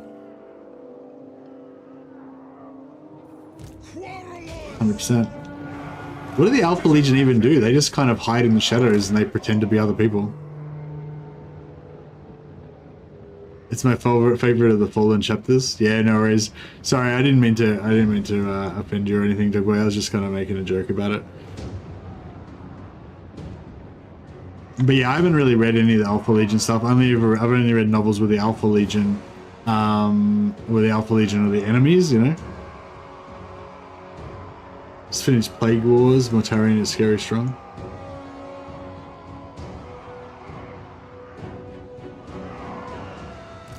In short order. No, I meant that the Night Lords are inferior to the Alpha Legion. Ah, well, you're mistaken, Sword Online. You were mistaken before when you accidentally said that the Alpha Legion were inferior. You made a mistake, but you're actually mistaken when you corrected yourself, because actually the Alpha Legion are inferior to the Night Lords. That's just the truth. Nah, I don't know. I like I guess I like gray kind of characters and like broken kind of heroes and stuff like that, and I feel like the Night Lords are kind of cool in that regard.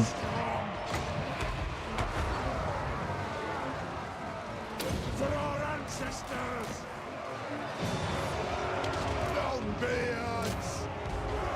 Dwarf warriors. Pursuit. Aye. Warriors. Reach fast. War of vengeance. Give me vengeance. Aye. Shoot the wizards. Dwarves. Ready axes. Plow through. Quarrelers. Castle. Aye, as you command. Castle. Unbending. It'll get done.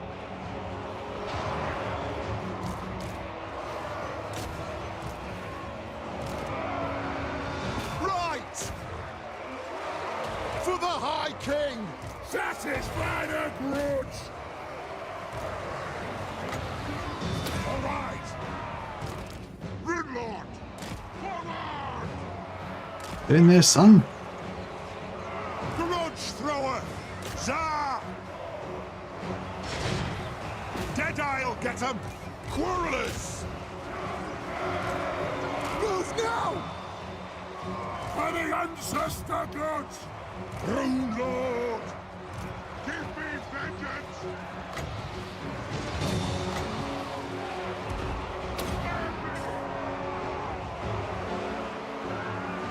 Dwarf warriors!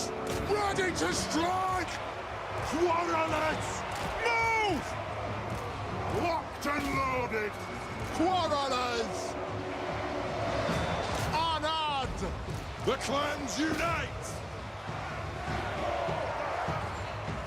Like a shot! Iron will! Grimnir is with us! think we were getting there. Grudge thrower! Vengeance! Runes of power! A mountain and hole! Dwarf warriors! Dwarves, ready axes! I will do it! Lord of Clan Margaret! Ancestor gods! Quarrelers! Oh, the artillery got wrecked. Bring them down! Fire on the floor! Take them down! Hammer! The Karazhan Corps! Shoot the Wathooks! Withdraw!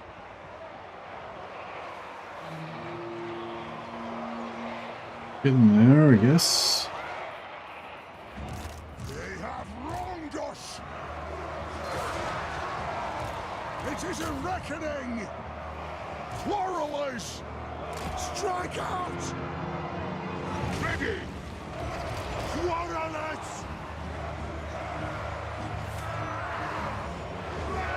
Hit your targets well! For the Karazhan Corps! Kill them all! I will do it! Ricky! No faffing about! Attack! Nothing can stop us! Quarrelers! Fire on the foe! Yes! Yes! Defiant and unbowed!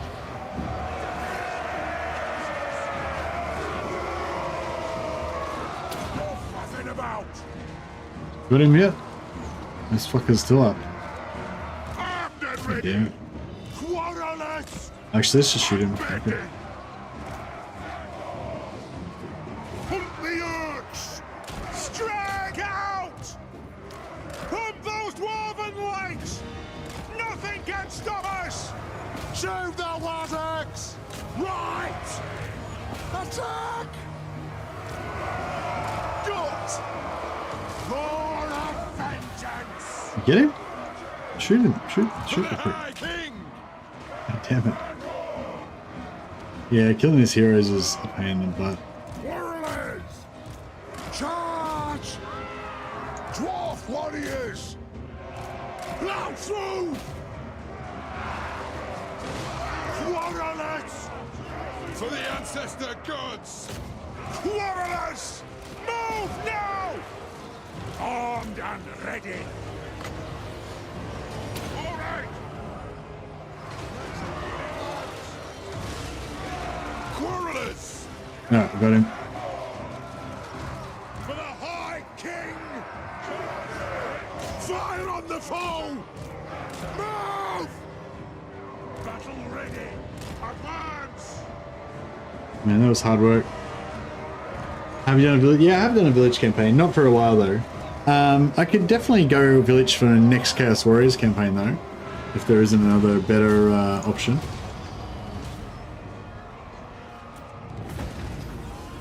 I like village. It's just that his campaign, it sort of is a bit samey because you're always stuck in that corner and you always have to like kind of work your way through Cathay or what, you know, like you kind of just go from all the way over on the right hand side, like there's no other way to go, you know, kind of thing, you know? Whereas like with a lot of the factions that are like in the middle, you can sort of decide you can go any direction.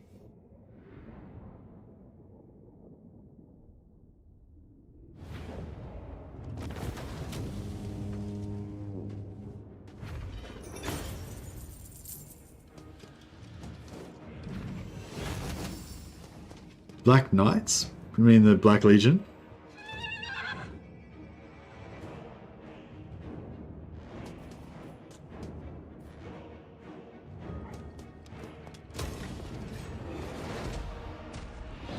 Did he just rise from the... Oh my god. Oh my god. So he lost, he died, then he dead rised again, came back to life. Also he got a level up from the death and came back on a dragon. No. How is that like... How does that work? Like he lost and now he's even stronger than he was before. Lord of Clan Morgrim. Iron willed. Absolutely not. Alright, we got this. Vengeful Runelord. So 56. Aye. Onward. Casting the runes. Just vampire bullshit, yeah. Indeed. That's right. It'd probably be a lot easier to kill him this time because the dragon's heaps easier to shoot. Yeah, exactly. Yeah, the dragon's going to get pincushioned heaps worse. Whereas the on horseback, he could just ride around it constantly and we'd never be able to shoot him.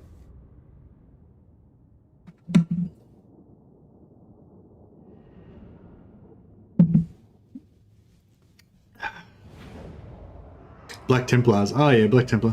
I like Black Templars. Like they're I like how they're, you know, they're really unique and different from all the other sorry, they're really unique and different from all of the other Space Marine chapters. And yeah, and I like how they're so like some Space Marine chapters consider the Emperor to be divine, like the same way that the Imperial cult does, like the Imperial Guard and stuff. So like the Imperial Guard think of the Emperor as the God Emperor and he's divine and stuff, but in general the Space Marines know that he's not divine because he was a man that actually led them in the Great Crusades and stuff, you know.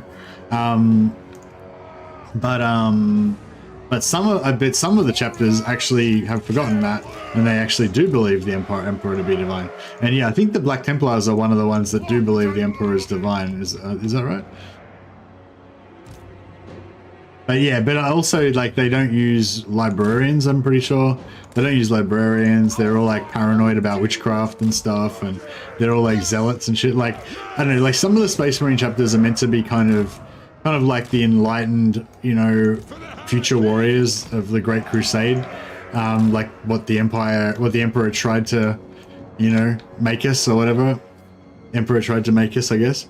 But the Black Templars are not like that. They're like these like throwback, you know, kind of superstitious kind of, you know, I don't know, like maybe I'm not doing them justice, but I don't know, like yeah, they're a bit darker than some of the other legions in a certain way, you know, but they're still like really heroic, you know, and cool.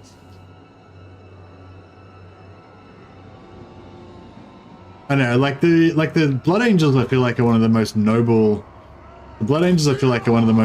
chapters, and they're really cool, but then they're also like vampires and they're cursed and shit, and so like I really like Blood Angels.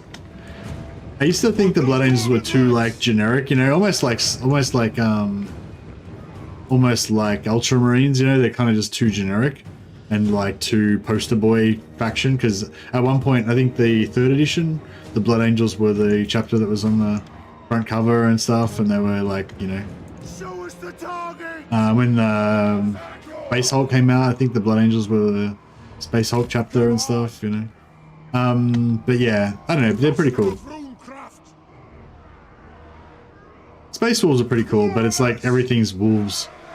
Like Wolf Brother, Wolf Lord, Wolf Champion, fucking Wolf Axe, Wolf Fortress, Fortress of the Wolf. You know, like it is everything's Blood Wolf, Wolf Claw. It's just like there's too much wolf after a while. Wolf Paul. Yeah, exactly. Wolf Power.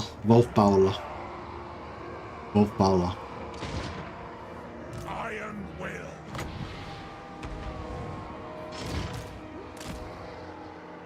I never really got into salamanders too much.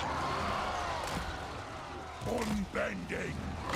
The whole like kind of nice guys that just are into smithing and shit. I don't know, it just didn't really hit a nerve with me. My king.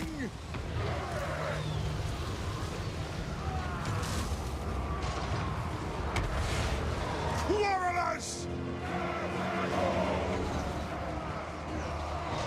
Sanguinus killed Horus. Ah, I got a major kill fan here, I think. Quickly now. Like a shot. 5.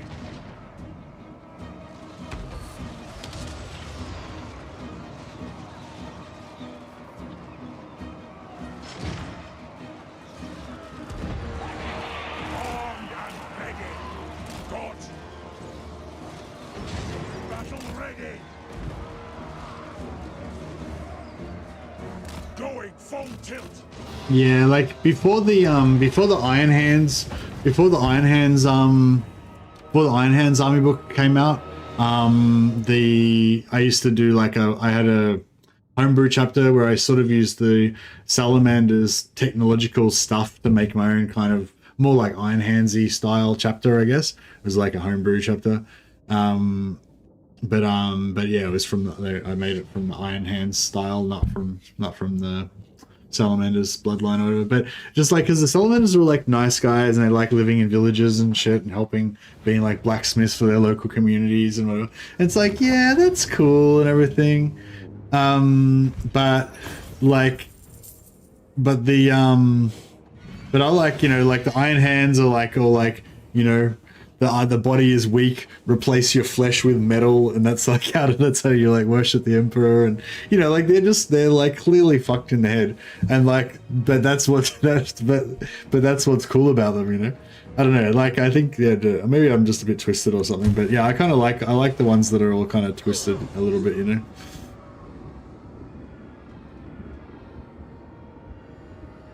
The Games Workshop forgot about the Iron Hands. Oh, did they? I thought they made didn't they make an army list for them a couple of editions ago? Man, can we force march? If we force marched over there. If you say so, Rune Lord. All right, how's about? How's about? We force march there, right to the edge. We're still getting attrition, but there's no attrition. Oh, what? There's desert attrition over here. I was going to try and get over the other side there and get so that we wouldn't get undead attrition, but it's just desert attrition over there anyway, so we're still fucked. God damn it. I do. What?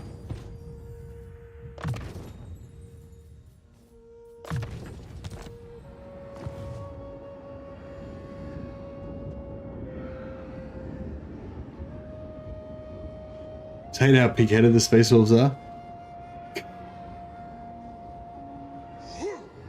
Ultramarines are the best chapter.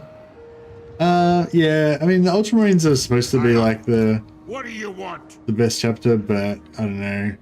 They're like, again, they're a bit too. They're not as. I feel like the Ultramarines aren't as like big friendly giant as the Salamanders are, but yeah, I feel like the Ultramarines are pretty much like. Actually, Gare can probably have a rest now, can't he?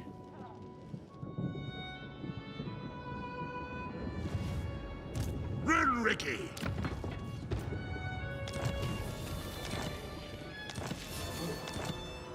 Yes. But yeah, I don't know. I just like the darker. I guess I just like the darker kind of chapters, the ones that have a little bit of a dark side. I'm ready. I'll cast the runes.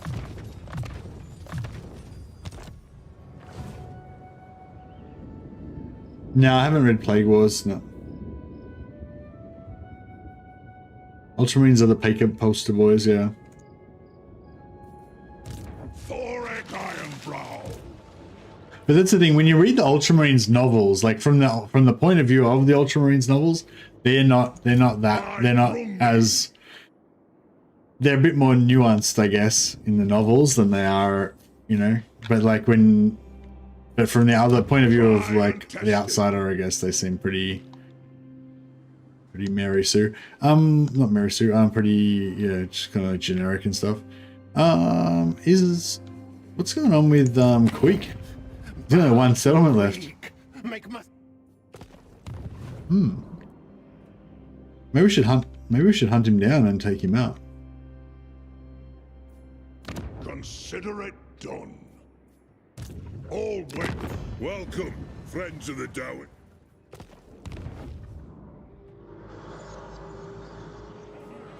Rune Lord of Karakazol.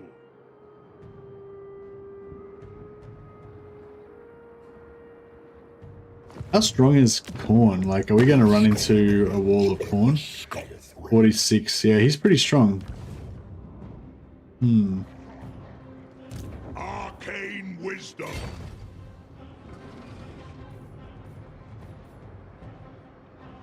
We push onward. Hammer and anvil.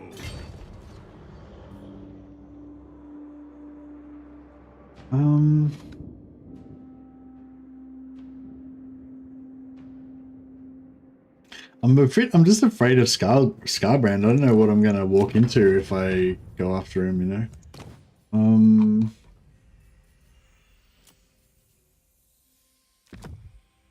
Wolf from Poleaxe. The man, the myth, the legend.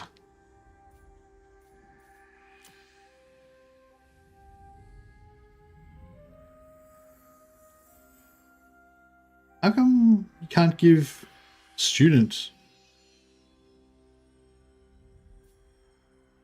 Oh, he's already got a student, right? Makes sense.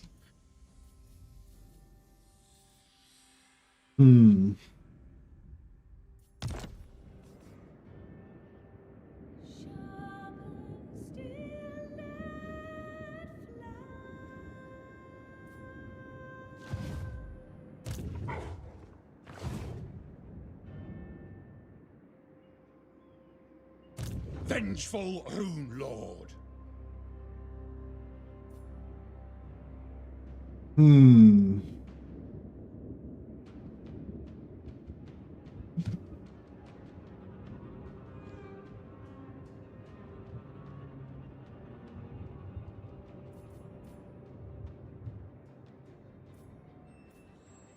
Sigmar be praised. Armed and ready.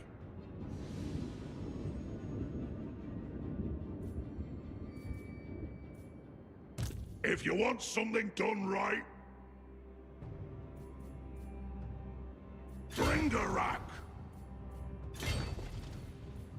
Umdringot.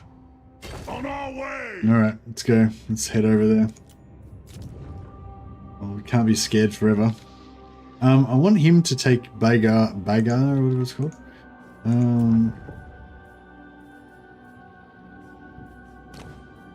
Let's get Cazador Dragon Slayer over here. For the wisdom of Valea.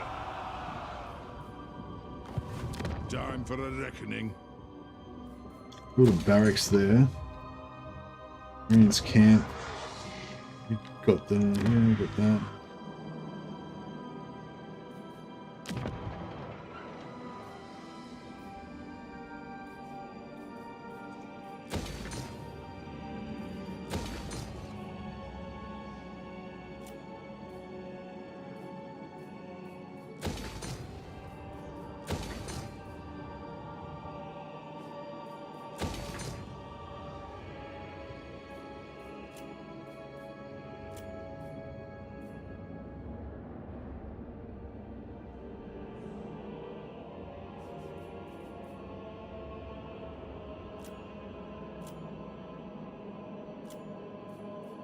Alright, I think we're good.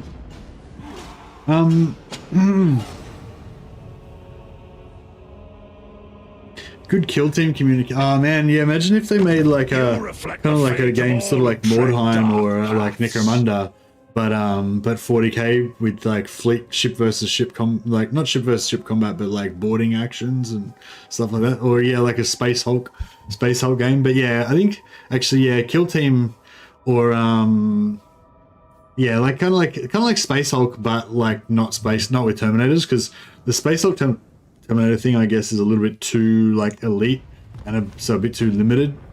Whereas if you had it more like kill team, then you can have different gangs or different kill teams, I guess, or whatever. The next time you see Cladbrakak, it'll be your doom. More wars.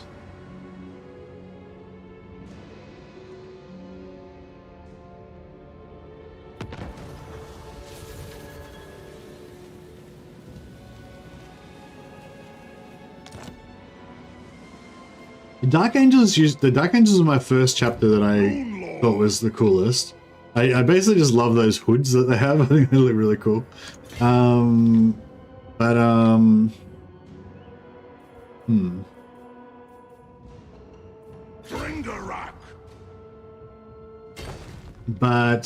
I don't know. I changed my. I think I was a bit more like emo when I was younger, you know. And then I kind of changed my mind. I guess I decided that the Dark Angels were just a bit too. Yeah, I don't know, a bit too like mopey and stuff, you know. Like, I feel like Space Marines should be kind of, I don't know, like brave and proud and forthright.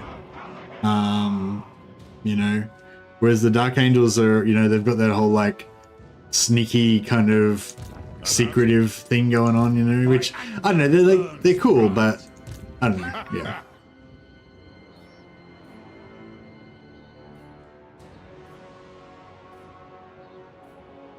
It is time. One rug. Actually, we're gonna have to put this guy back over here so he can not die.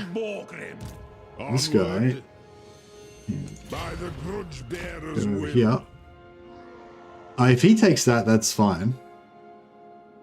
But if he doesn't, so I just want to trade him Kasabar so we can get some good relations going there, and we can get some.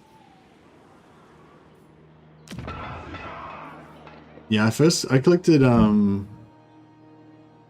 Should really get the. Man. Like, I should really get more growth here so we can get hit to tier 4, but.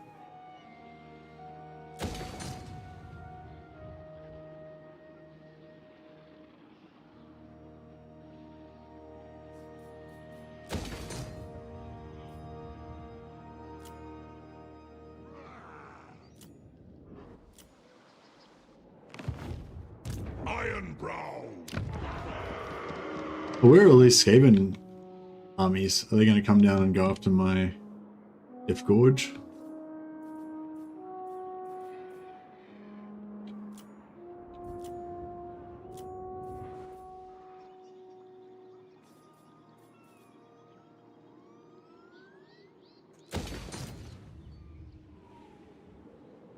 You like the hoods too? Yeah, the hoods are pretty cool. Yeah, I made my own homebrew chapter, but I used Dark Angels miniatures for the hoods.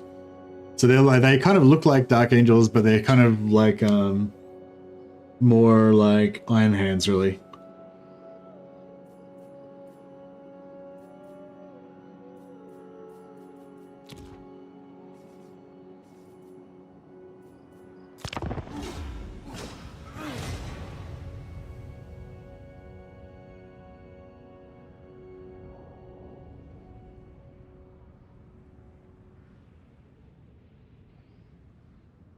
Only vengeance will make me happy. Yeah, I've read a couple of the Dark Is that what Angels. you offer? Dark Angels novels from the Horus Heresy series, so I kind of know where they come from and everything. But I'm not saying that their background doesn't make sense. I'm just saying that I just don't like them like as much, you know.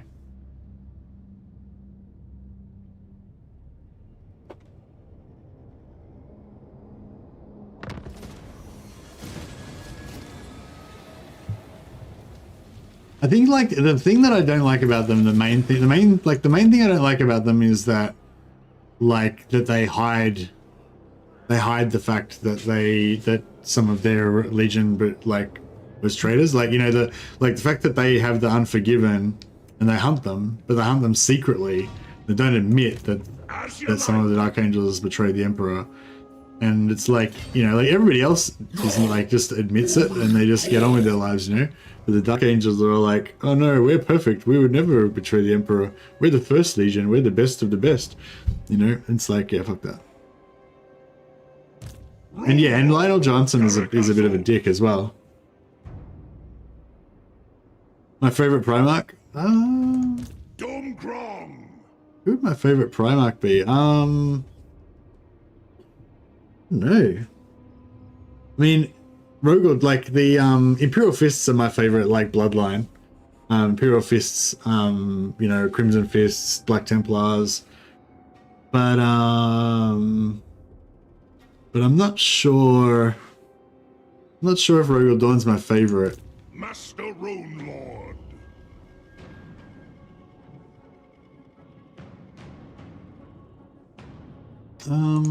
Tried and I tested. don't know if we can take on this army. This looks like a serious business.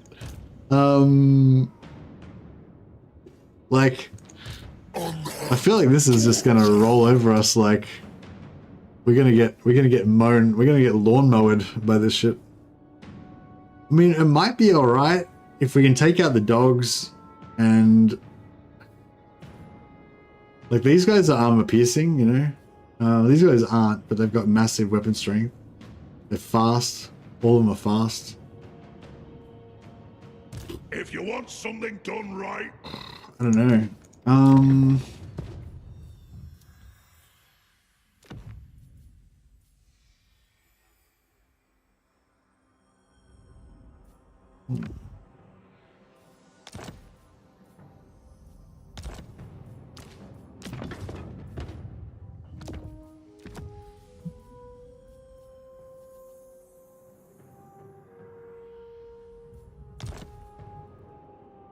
Yeah, I don't know what to do about it though. We can't really back out of. We can't really back down now because we've already committed. Oh, auto resolve says yes. Boom. There you go. Suck it. High armor and missile units. Auto resolve says yes. That's pretty boat. Like, imagine how bad that would have been. I mean, I guess there's a chance we could have won it, but it would have been extremely brutal. Like, I reckon if I had have won that at all, which I doubt, I'm not sure I would have won it at all. Like, my army would have been like, you know, multiple units wiped out. A few guys with just like, you know, 3 dudes left in there. You know. Hey, Crunch Slam. Sometimes auto resolve is a real bro. Auto resolve is a bro, isn't he? I would have got wrecked in that battle. But see, my dwarven bravery, my dwarven obstinacy to advance into the enemy, even when death is certain. We came through. Our Slayer ethic won it for us. claim it for the throne!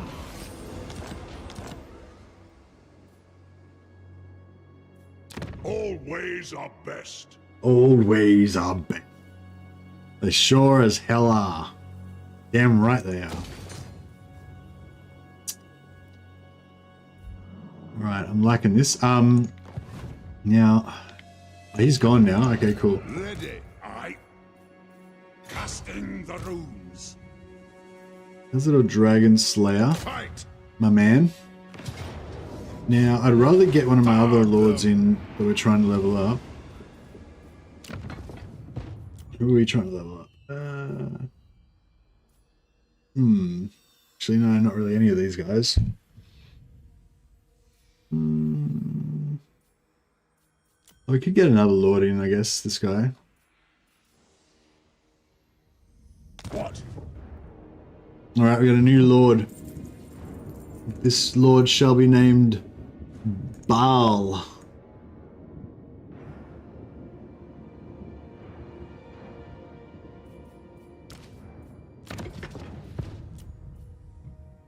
Baal in.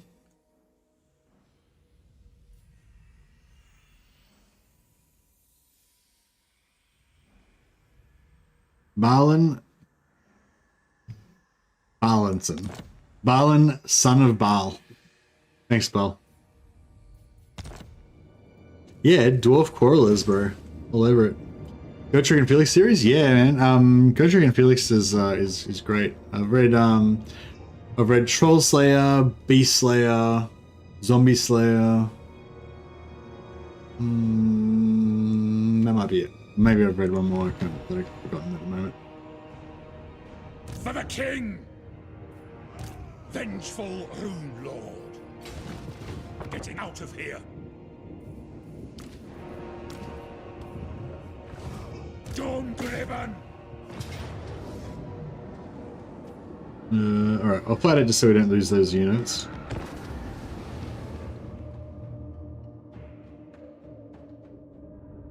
Yeah, I think the Gotrek and Felix novels are great. They give you a really good intro into the setting, and yeah, they're great. It's not like not like high literature or anything, you know, but it's just perfect, like a really good example of that kind of heroic fantasy kind of genre fiction type of thing. Like, I don't know, I'm not sure, I'm not really sure. Well, yeah, I guess just saying it's genre fiction is probably like the easiest way to describe it, but it's like, it's a certain genre of sort of trashy fantasy novels that I enjoy sometimes, which are like, it's kind of like a cowboy, like, have you seen any of those spaghetti westerns with Clint Eastwood? You know, they're like this like cowboy movie. It's got like this kind of pretty taciturn, you know, like this gunslinger guy that doesn't say, talking about Clint Eastwood's spaghetti westerns, you know, got this like gunslinger guy, doesn't say much, you know, and but you know if anyone messes with him, he'll like take him out, and you know, and all that kind of thing, and you know that's, and it's the same thing with Gotrek and Felix. It's like they're these like really strong characters that have these like set kind of personalities, you know, like, and you always know what they're gonna do, like they'll get into a situation, you know, Felix will be like, I wish we could get out of this situation so I could like not die, and maybe I can, you know, whatever, reason my way out of it or something. And then Gotrek will just be like, right, we're going into the heart of the enemy, you know, whatever, blah. And like Gotrek never you know, has any like second thoughts or anything. He's just like, yep, let's do this, let's fight the enemies or whatever. And I know, yeah, it's kind of like a Superman hero story or a Batman story or something, where, you know, you got these really iconic characters where you always kind of know how they're going to react, but you just get to see them in different situations doing their cool one-liners and stuff, you know. It's good.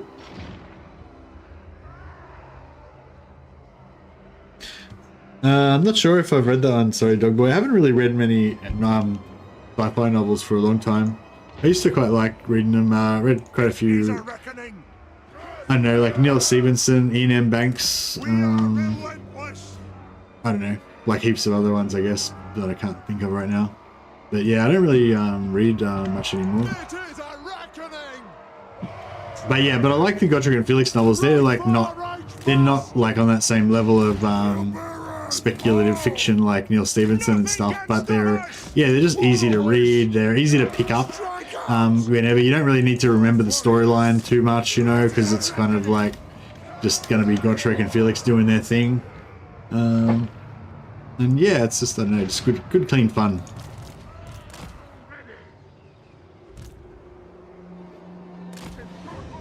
Felix always has his back. Yeah, that's right, yeah. Felix always has these like conundrums where he's like, oh, I could just run away and hide and stuff, but, you know, but then, like, you know, I made an oath to Gotrek, so I have to follow him and blah blah, or, you know, or he'll like be sad that Gotrek's gonna die in some way that's like unbecoming of you know, a slayer of his caliber or whatever, you know. Snorri Nosebite, I love Snorri.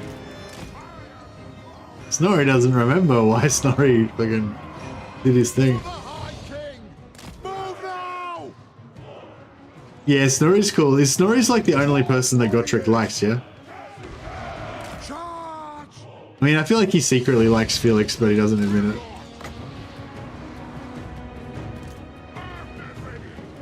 Like a shot on my way.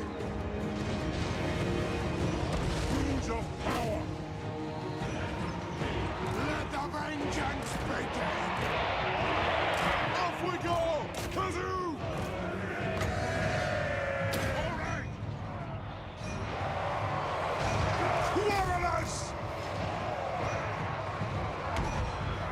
Strike out! We demand blood! Take them down! War of vengeance! Quarrelers! Move! Reach far! Alright, this is not really working out too well. We need to... Actually, yeah, just shoot there, that's fine. They have wronged us! Nothing can stop us! Quarrelers! Dwarf warriors! To battle! Unbend. MSC, any tips from Morathi campaign? I played a multiplayer with Hargan a few days ago and really struggled at the start. You playing what?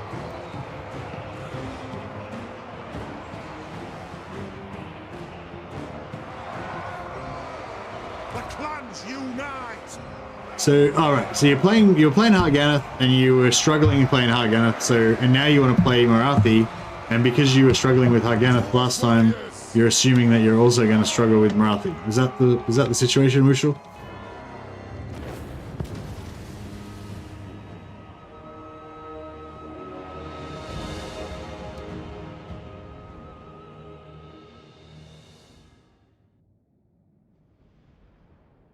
Oh. So what's that got to do with, what's Harganeth got to do with it? Oh, you played Morathi, he played Harganeth, and it was hard, or whatever. Oh yeah, Druce the Legend is great. Yeah, David Gamel. Yeah, and that's exactly the same kind of thing that I was trying to describe as well, Maximilian. Yeah, good call. Yeah, Druce the Legend is like a perfect example of the same thing. Like, he's very, very similar to Gotrek, really. He's just this kind of like unbeatable force of nature kind of thing, you know. And you know, and he always like does the right thing and stuff. He's kind of like Superman. Oh, I should have looted and occupied that. I just Vengeful realized. Rune Lord. Yeah. My anger burns bright. -5. What is it? 30% that you don't take attrition? Lord of Clan Morgrim. I'm just a bit worried we're gonna get military presence 14. So there's a 14 stack in this Rune Ricky. freaking place right here. Suppose so. Can't quite see it. On my way. Oh, he hasn't got, somebody was misled me. He hasn't got pottery, he's only got wine. It's not useful.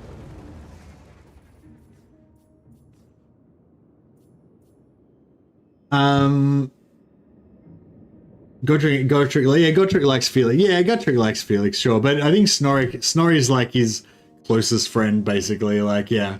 I think Felix at one point comments that like Snorri's like the only person that he's ever seen Gotrek actually, you know, get along well with. Or that he's comments that Snorri's probably his best friend or something along those lines. Snorri's a beast as well. Like the way they describe Gotrek is just this mountain of flesh, basically, just like the most massive dwarf you've ever seen, kind of thing. And Snorri's kind of the same. He's just like this massive pile of scar tissue, like an absolute fucking unit. You get access to the region item with wine, yeah, but it's the crap version though. I want the good version. Where's the pottery at? We can actually click on this and go like that, but yeah, that's really, really far away.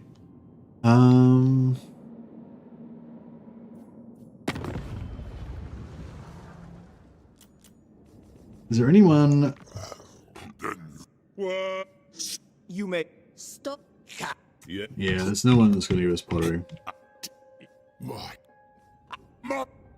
Man, I didn't really think about how far away THOREK is from the pottery. That's yeah, that's rough. It is. Welcome, Ken. Hammer the High King.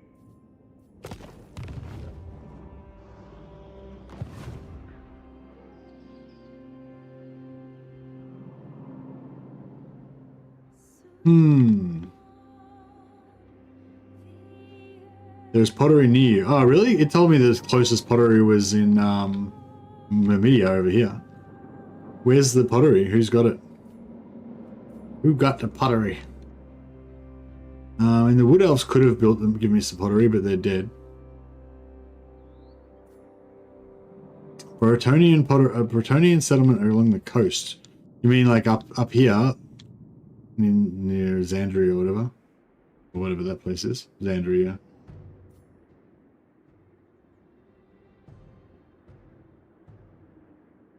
Hmm.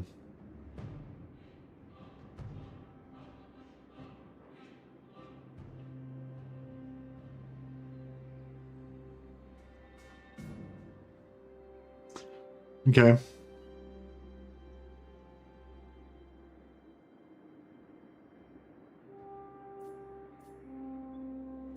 Master of Runecraft. I kind of want. I wanted to get replenishment, but I kind of want to Armed and ready.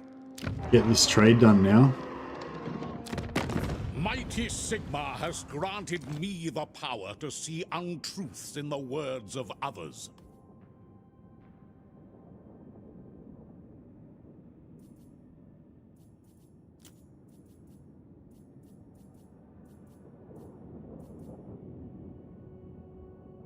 Evil be banished.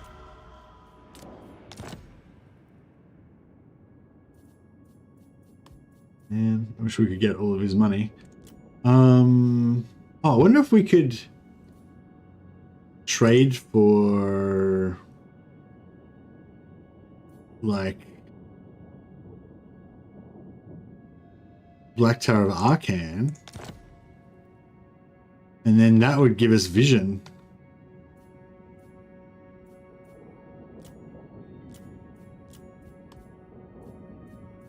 It shall be done.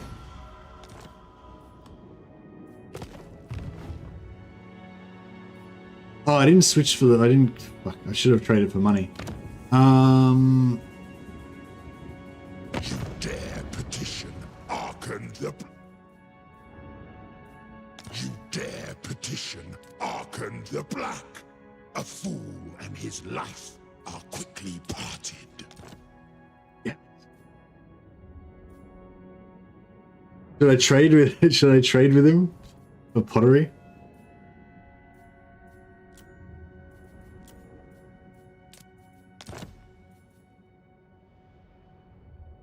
Oh, he won't trade. He won't trade. He's like, no. He's like, niet. No, never. Hmm.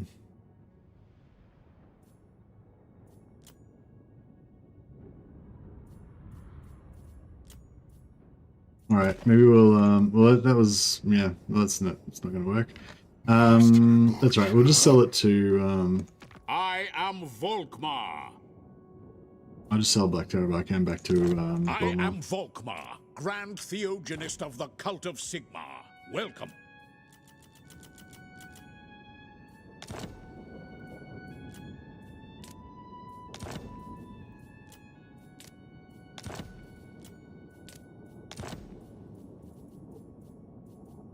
Bless you, my child.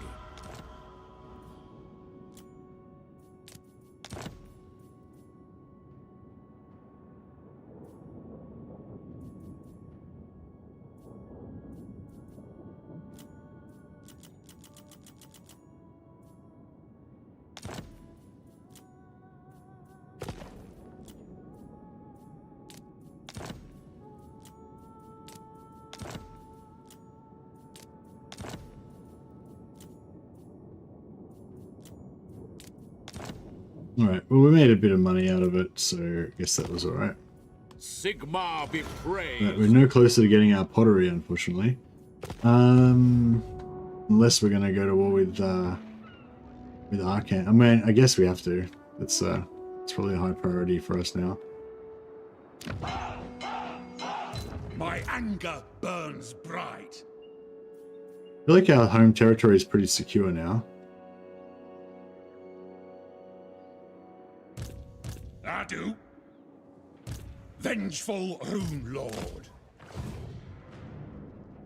I hope. Yeah, it's pretty far away. I don't think he'll be able to make it there. All right, cool. These guys are gonna take some attrition, but we'll sort it out. What do you want? I, Master of Runecraft.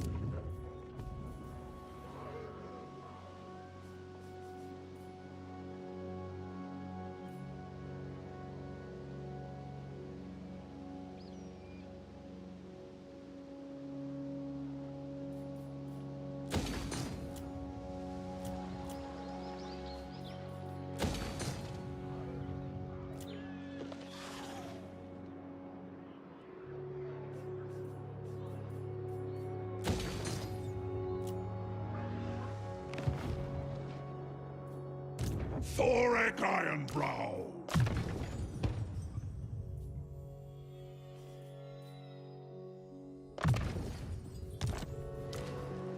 As you like. And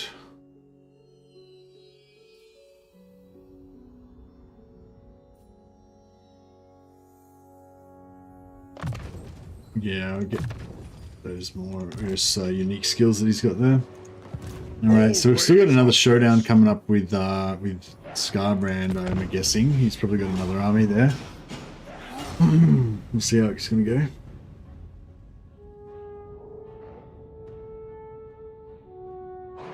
Yeah, I hope they give Gotrek and Felix a full makeover and stuff. It'd be good if when they do it'd be cool if when they do Banqual, if they do an update to it.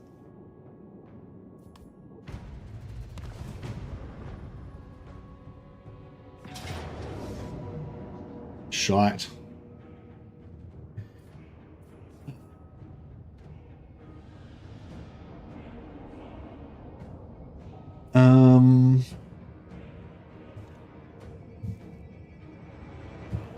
Crap.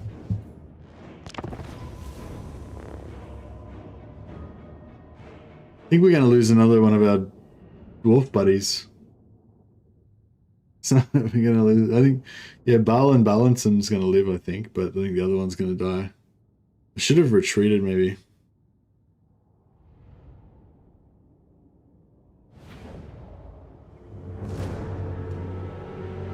I feel like we need to hit some sweet corner camping. Or at least side camping.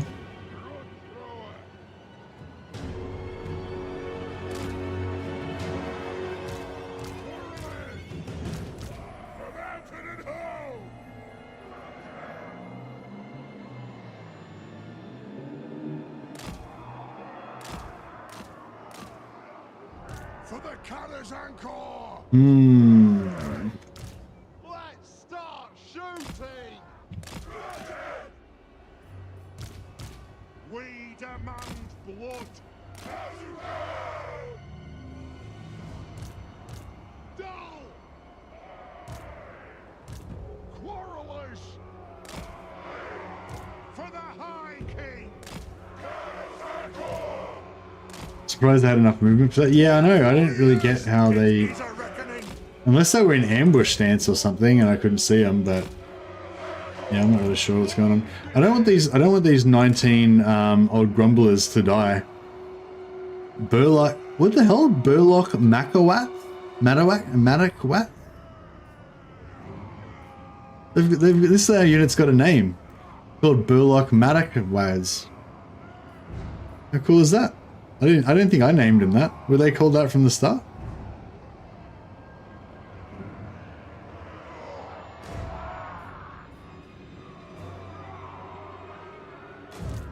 Rims of power! Yes, Lord! Fight! It's gonna be brutal.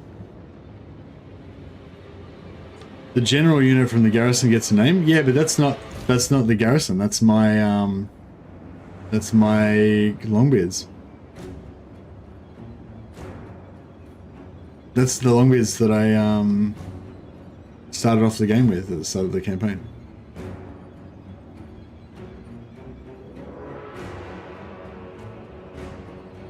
Yeah, I don't know if it's a weird bug or something. Or, yeah, I'm not sure what happened there.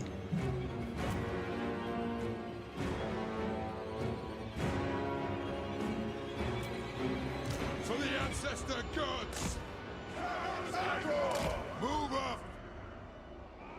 Gods! On the way!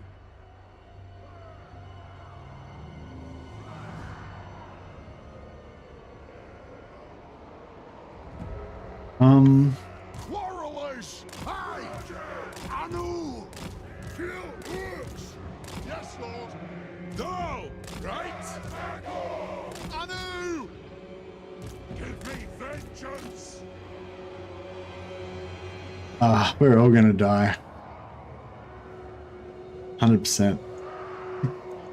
But yeah, Balin Balanson can retreat, but LG Gammon is gonna die because he's in force march. That sucks.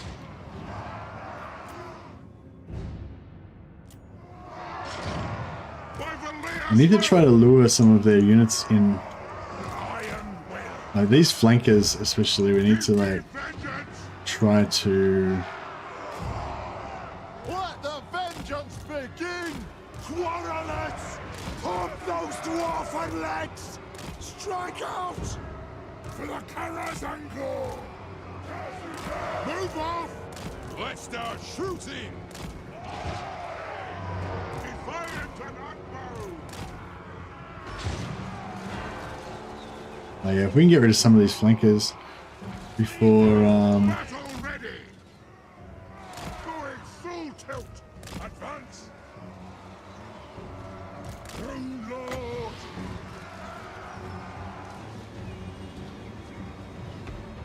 I don't know if I should... Bending! I am ready! By the Layer's will!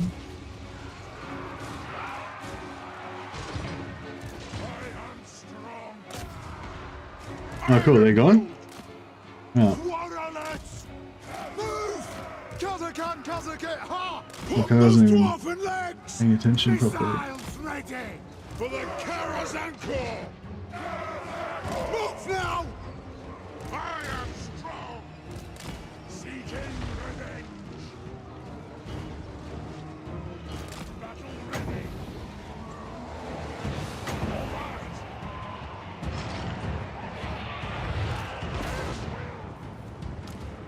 Oh, this... No, they're not going there, over here. Fuck.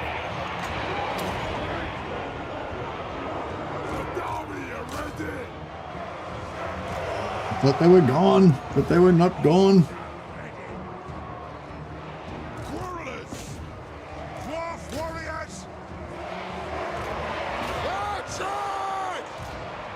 Slay the Oathbreakers! Yeah, it's pretty much all over now. Demand blood! All over, bro. Armed and ready! I can't, Let's start shooting! Pick your targets well! Stuck! What? Give me vengeance!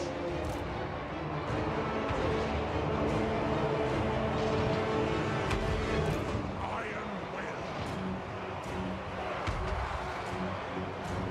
Warriors! Shoot the Wazzicks! Fire on the foe!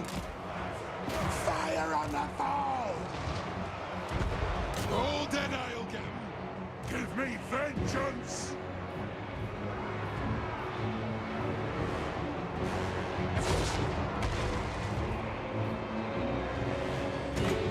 Pull out! For our ancestors! Fire! War of Clan Morgan! War of vengeance! Take them down! Pick your targets well! not looking too good.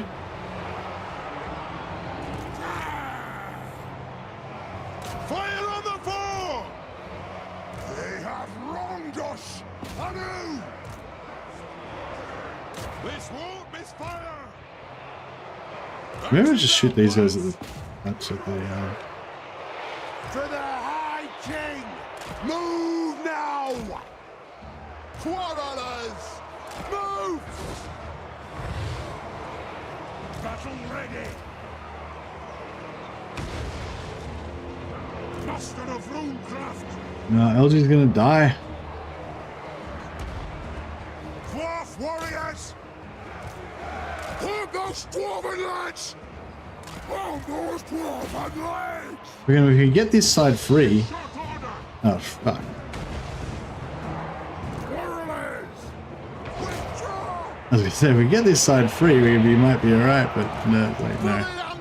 Not gonna be, oh crap. Yeah, we need to get rid of those flankers, like, oh man. That was bad.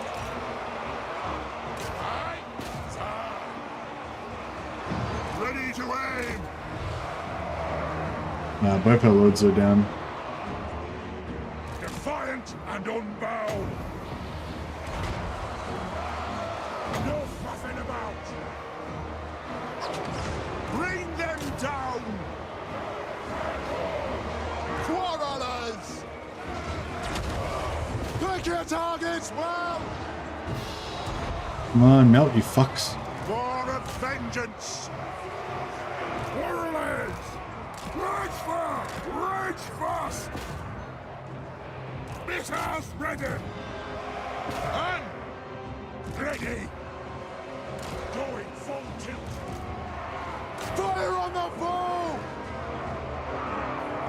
They have wronged us! Moving out! Withdraw! Range fire! Range fast! Quarrelers! Get him! No faffing about! Our ancestors! Pull out! Ricky! I will do it! For the ancestor gods! Attack!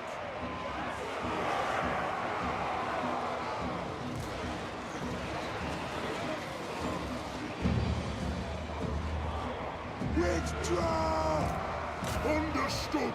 Kill them! I am ready! Faster! They have wronged us! Quickly now! In short order! Dwarf warriors! Ready to strike! Get them! All right! Wait, man! Hold the line! Nothing can stop us! Armed and ready! Warriors! Aye, as you command! Range for power, ready! I am ready! I am strong! Warriors!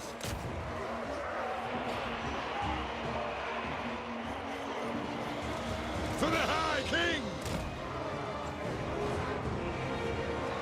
Iron will! Guard! Forward! Withdraw!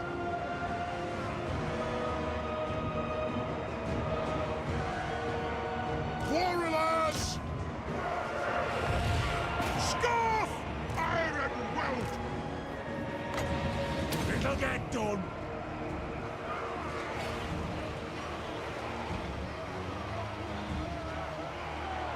Hold the line, men! Shifting! Ready! With haste! Put the eggs! Warriors! Grudge thrower! Put those dwarven legs! Where are the, I know where the artillery is. Only manlings go! Such unliving beasts! Warriors! Enough of these! Lord of Clan Morgrim! Ricky! Warriors! Faster! Like a shot! Like a shot! Annette! Deliver us from under! Rules of power! It's about time! Pump those dwarven legs! Battle ready! For our ancestors! Quarrelers! Yes! Yes!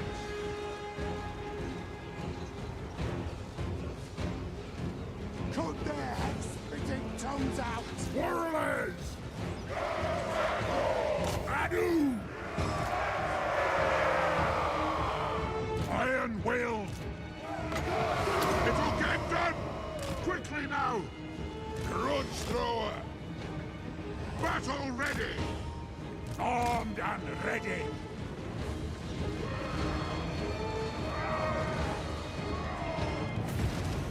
Easy.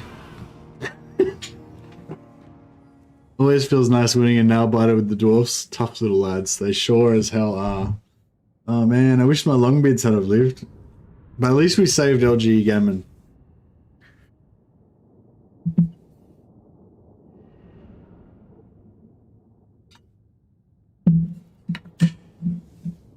Not even close. Never in doubt. Exactly. Ah, see? We didn't even lose a unit. 0 casualties. That was cool. Man, the will of men failed, but the will of the dwarfs did not. I'd given up like a couple of times earlier on in the battle.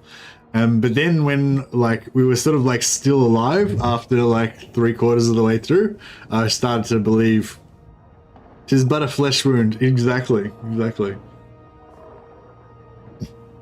Well, that was good.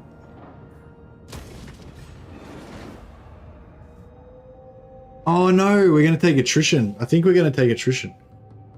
Oh, we might not. We were taking attrition last turn, but it might have just gone under the point where we don't take attrition anymore if we're lucky. Master of runecraft. Yeah, nice. Yeah, nice. We did. We were taking attrition, but it just went down enough. Well, yeah, went down enough that we stopped taking attrition, and because we were allied with Voltmar, we actually got replenishment. So yeah, we're back up from 6 to 14 now. Booyah! Well, yeah, that's right. There was only a few. There was only a handful of them left. They just beast moded it. That was glorious. All right. Well, if they can reach us, then we should be able to reach them. These guys are basically fresh. They're ready to go again. I don't know. Have we got any Lord of Clan Morgrim. No, we can't do. Yeah, we can't do. Maybe we should just leave this war to Voltmar now. It's like it's your fight, buddy. Up to you now. I think it's time that we went and helped in the north to try to save our colleagues. It's as good as done.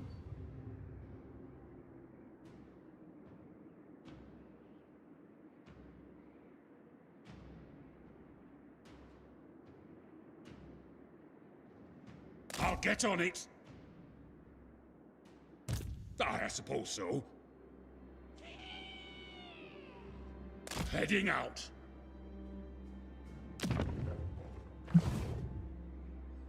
Yeah, maybe not. I know. I was like, oh, maybe they're ready. Oh, maybe they're not ready. Maybe they need a little bit of a. Maybe they need a tinsy wincy little rest.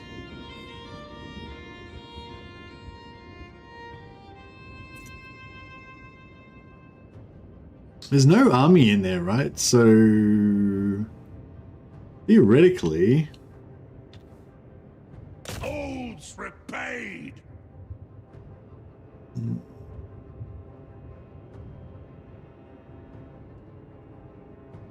I don't know where he is.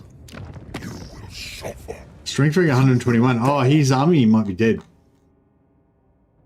Alright, I'm going to take a risk and force march. Go for it. Always our best. March.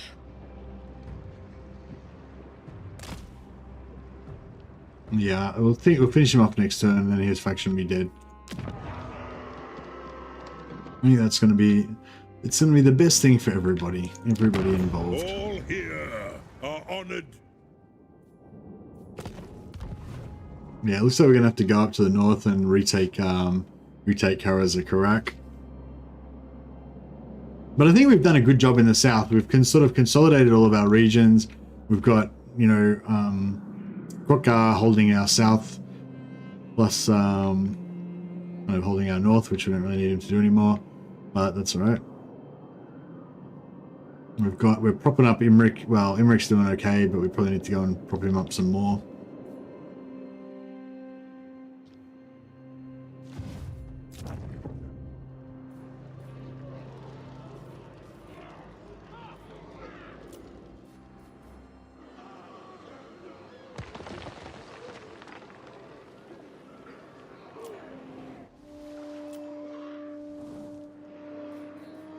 This one's 4 turns away.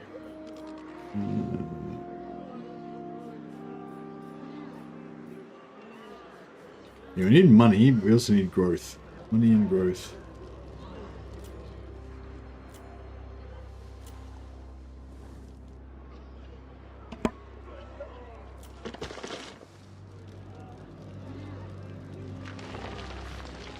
Heroes are correct, never survives. Yeah, they're not doing that great. Yeah, we'll have to reclaim those holds from the lizard men for sure.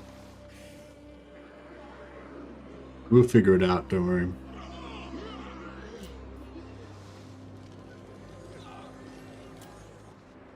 I'm not sure where I should start spending my money. I guess here is good enough. As good a place as any.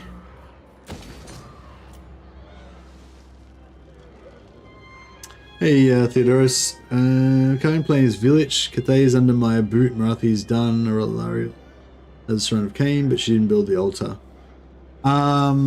If she didn't build the altar and the slots are all full, then she'll never build it. So you have to destroy it. And then, yeah. So basically what you want to do is take it off her, then build the altar yourself, if you can. You can't build the proper altar, but I think you can build some foreign version of it or something. Oh no, you can't because your warriors are chaos.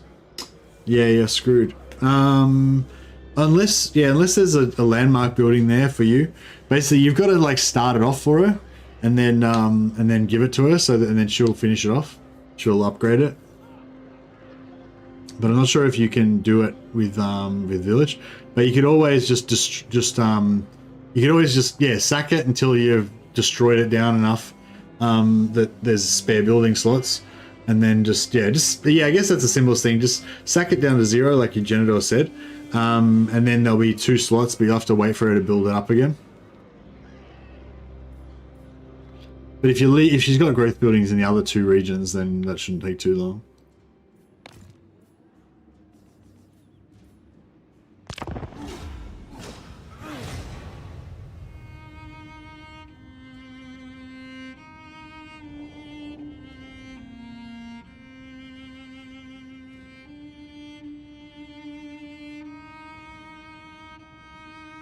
We should probably see about getting some more of these artifacts, shouldn't we? I haven't really been paying too much attention to where the others were. We just sort of grabbed up the ones that were available when we were nearby.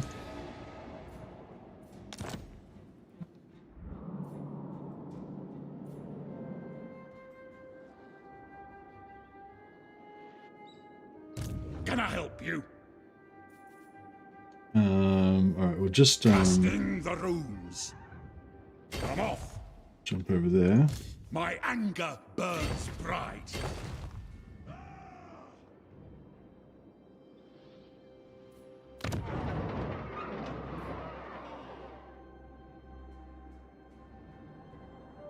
Tried and tested. Forged in battle. Oh, he made it back in time. Gotta go with that auto resolve. Good. Gotta go with that sweet dwarven auto resolve. Put some gold chevrons out of it too. I'm gonna take the loot and occupy, I think, for the big money. Weapon strength, charge bonus, nice. Not the best for warriors, but we'll take it.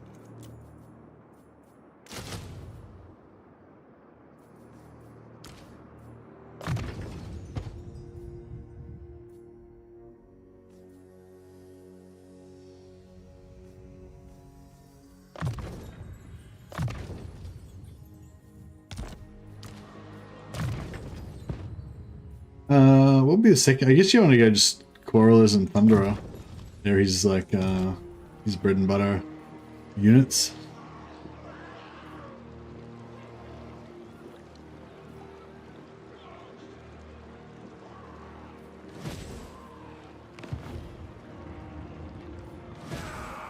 Hey, I'm your neighbor. Yeah, dwarves are going good, buddy. You had a dream you were killed by Scarbrand last night, but I wasn't afraid. I was reveling in the battle. Yeah, nice. I've had some weird dreams.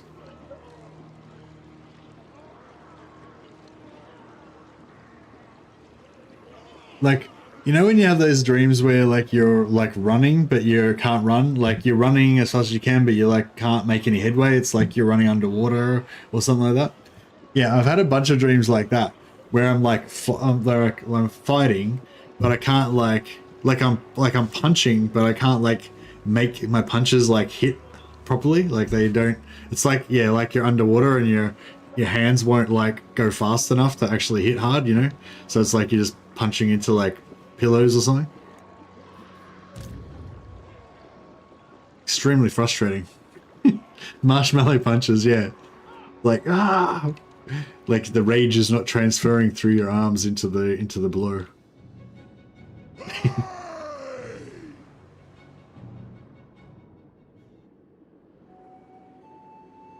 My man, slowly being corrupted by the Chaos Gods. That's right, yeah.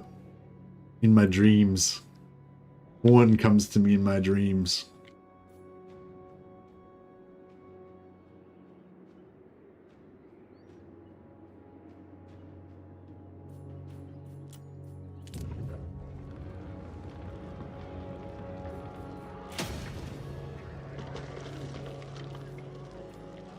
Ooh, let's get some iron. I like iron. Yeah, it's a pity we can't get any god dang pottery. I'll just check and make sure.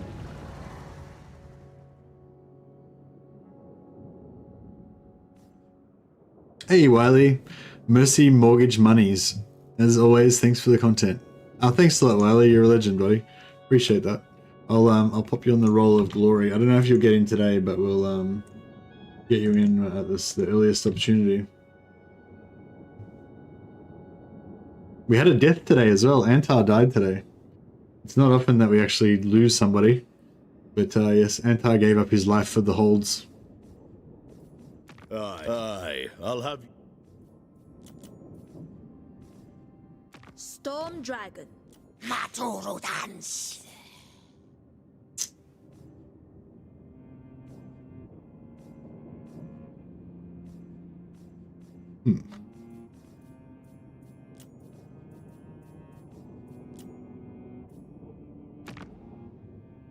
One Servant of What? You are cower before me. No pottery for us. So yeah, we have to basically invade.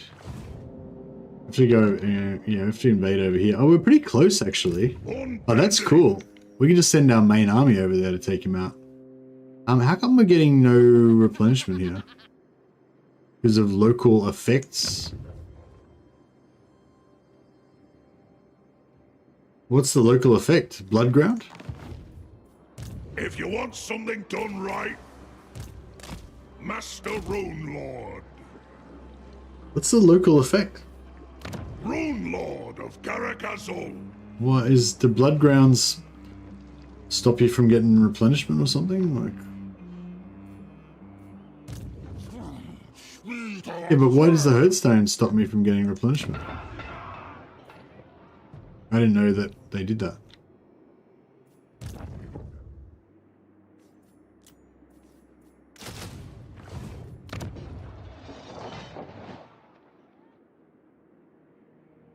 Oh, there's a building in the Herdstone that's doing it. Ah, okay, that makes sense.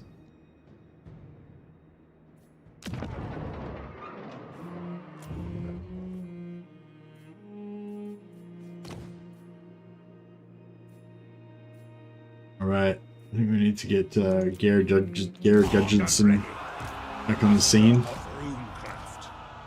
Rune Lord.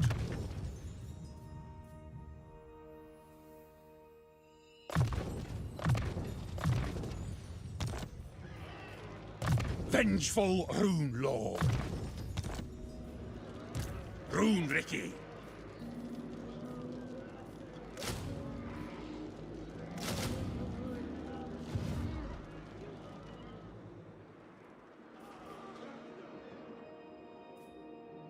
Lords, Malagor, Bar.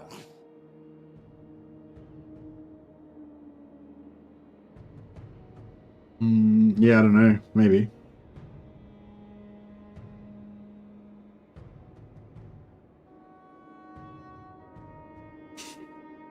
No, son, I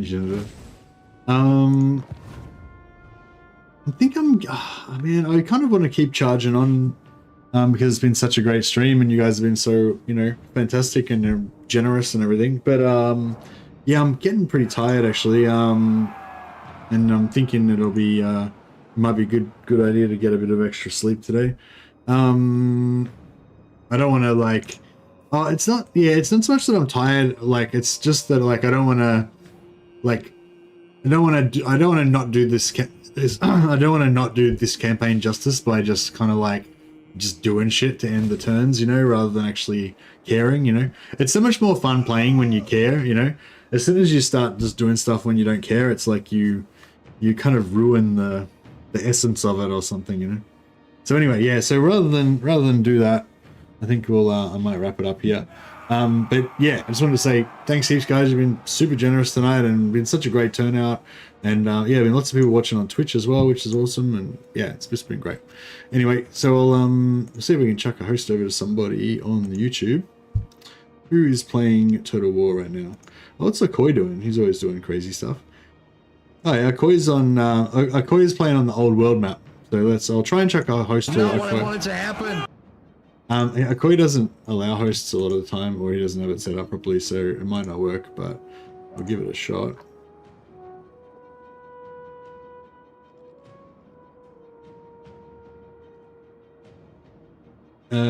No, so Akoi doesn't have redirect privileges set up for me, so I can't do it, but I'll just put a link there in the chat if you want to go and see Akoi. Akoi's a great YouTuber. He's been around in Total War scene for ages.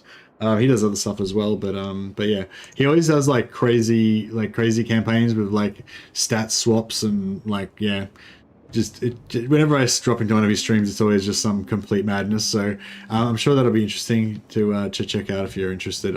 Yeah, it's a link there in the chat. Link there in the chat, and I'll pop a chat when there's a link in the Twitch chat as well for Okoi's YouTube. And so since I've totally failed to do a host for Akoi, I'll see if I can do a raid on someone on Twitch. Let's try that. Okay, that didn't. Is there anyone playing Warhammer on Twitch? Let's try that.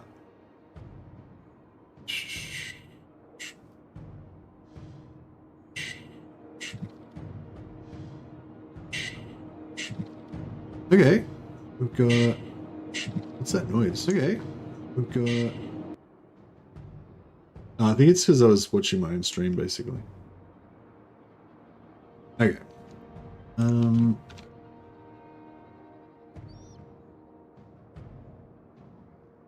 getting there. Okay, we've got Tobe 87.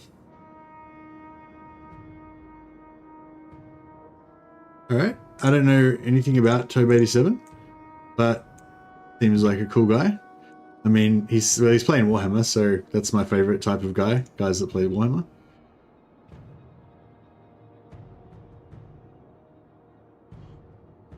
Alright, nice. Alright guys, I'll chuck you over there. Alright guys, well yeah, everyone have a good night, and I'll catch you later on. Say hi to Tobe for me, and yeah. Alright, see you guys.